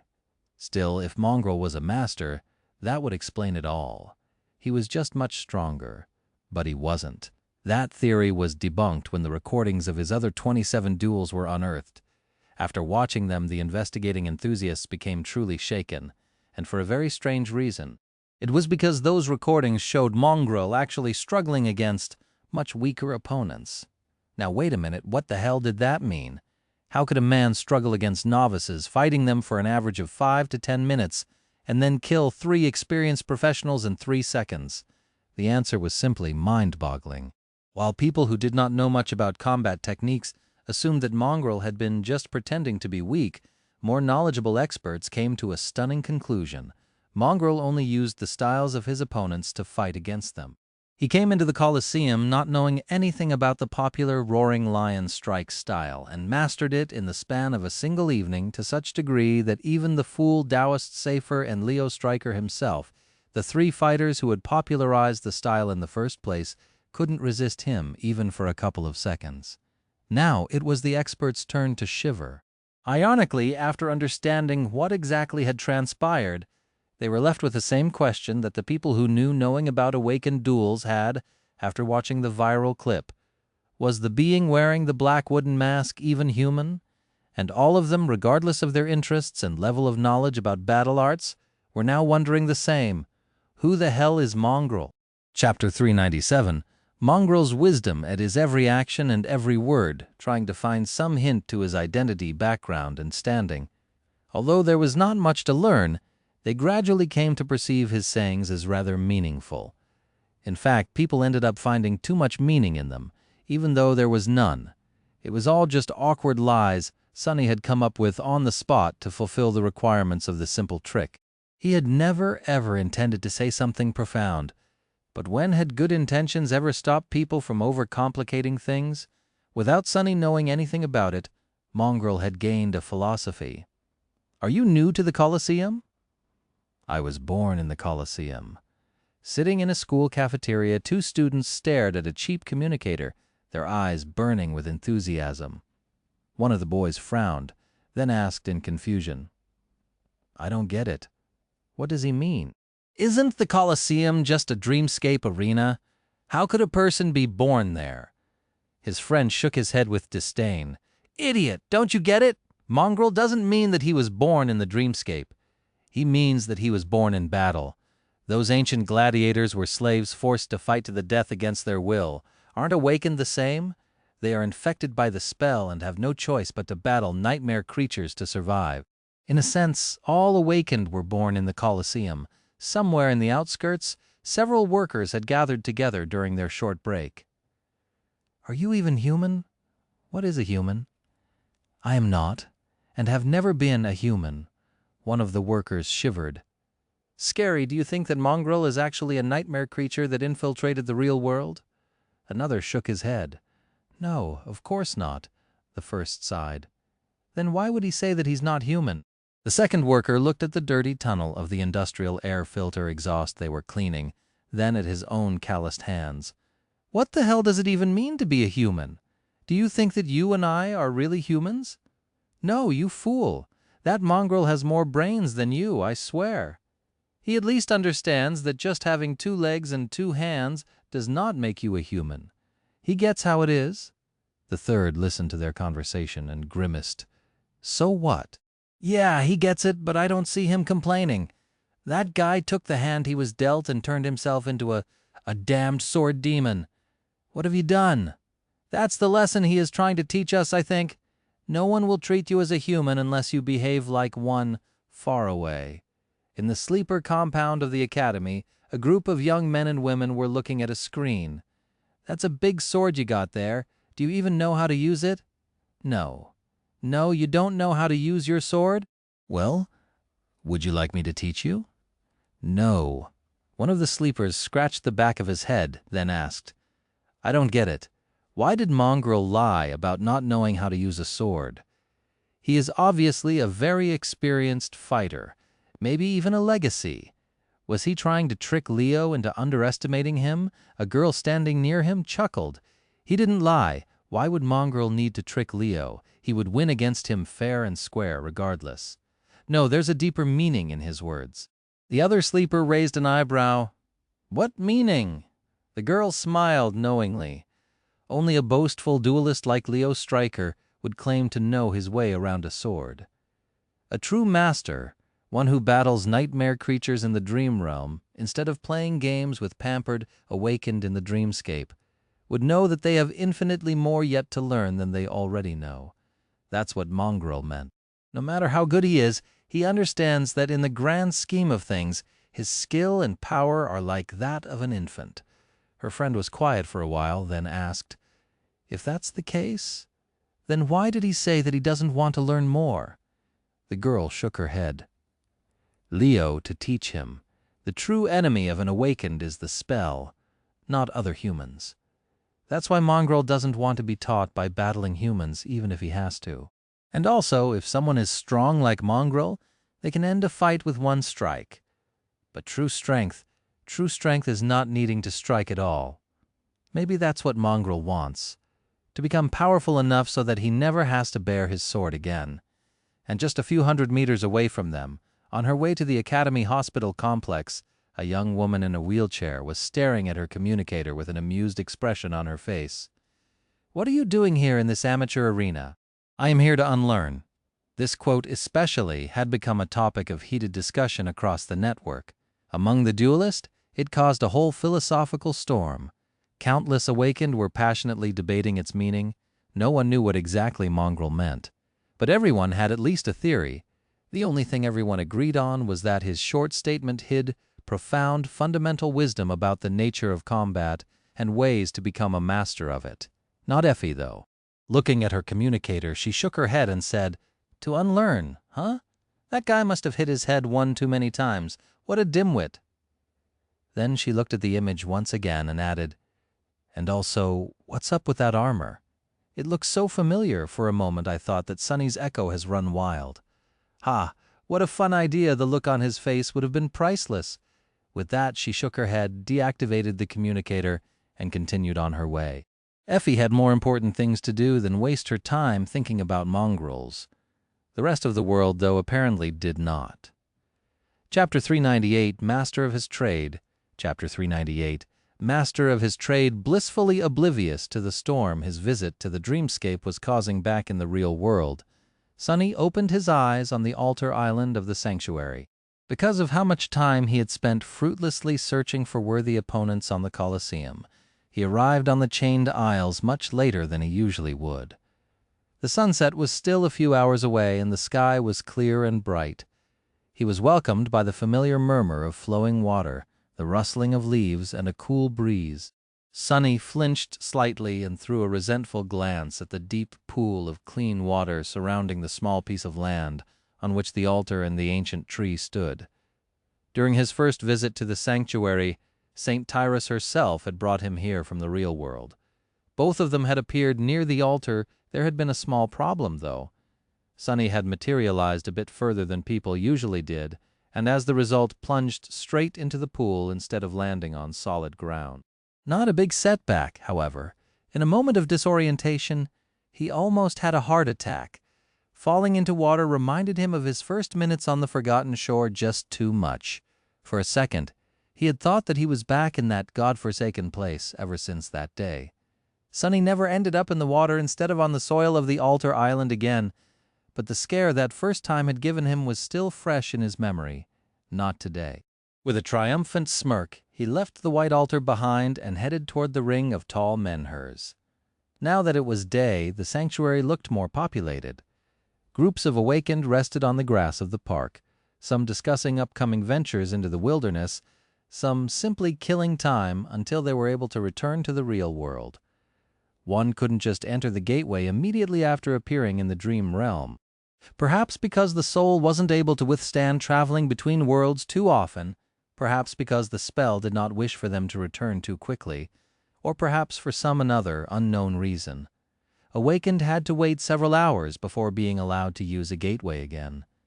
The exact time they had to wait was slightly different from person to person, but in general it was somewhere around 10 hours. During these hours, those awakened who did not wish to risk their lives in the wild expanses of the dream realm usually went about their business or fulfilled their duties to the citadel. A lot of work went into keeping human enclaves in the dream realm going. Apart from the obvious demand to keep watch on the walls and fight off attacking nightmare creatures, mundane tasks like cleaning and preparing food were also shared among the inhabitants of the citadels. In a sense, each citadel was a settlement. Some were small, some large enough to house thousands upon thousands of the awakened. The population of the 3 great citadels was even higher, with hundreds of thousands of humans visiting them every day. The sanctuary was a rather tiny citadel in comparison, so each of the awakened anchored here had to do their share of work to preserve it. Luckily, Sonny had been assigned a role of an advanced scout, in exchange for his reports about the things he noticed during his expeditions and the movements of nightmare creatures across the isles. He was all but freed from other tasks, only occasionally having to do a small chore or stand watch during the darkest hours of the night. He was rather happy with that situation. Sonny greeted a few people he was on somewhat friendly terms with, entered the interior of the sanctuary, then headed to his room. Now was a good time to finish the things he had not done during his last visit, namely, exchange the soul shard he had collected for memories or credits, and to properly study the ancient coin to draw and describe it for Teacher Julius later, but the useless coin could wait. Right now, Sonny really wanted to satiate his avarice. Unlocking the chest that stood at the foot of his bed, he fished out the soul shards off its bottom and unceremoniously threw them into the pack. The strange fruits he had gathered during his last journey also went there, leaving the chest more or less empty. Noticing the golden coin glinting between a few curios that Sonny had collected in the past 2 months, he hesitated for a moment, then shrugged, picked it up, and hid it under one of the puppeteer Shroud's vambraces. All set. It was time to haggle. Returning to the park contained within the inner circle of the sanctuary, Sonny glanced at the awakened gathered there, walked over to a big, sun-washed rock, and sat down on it. Taking out the soul shards, he placed them on its surface and waited patiently, pretending to be bored and indifferent. It almost looked as if he was simply enjoying the sun, while the soul shards had somehow appeared near him by accident.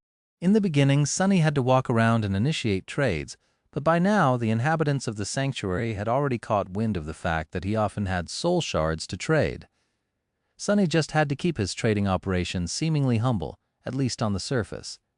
If people knew how many nightmare creatures he really killed, things would become a bit difficult.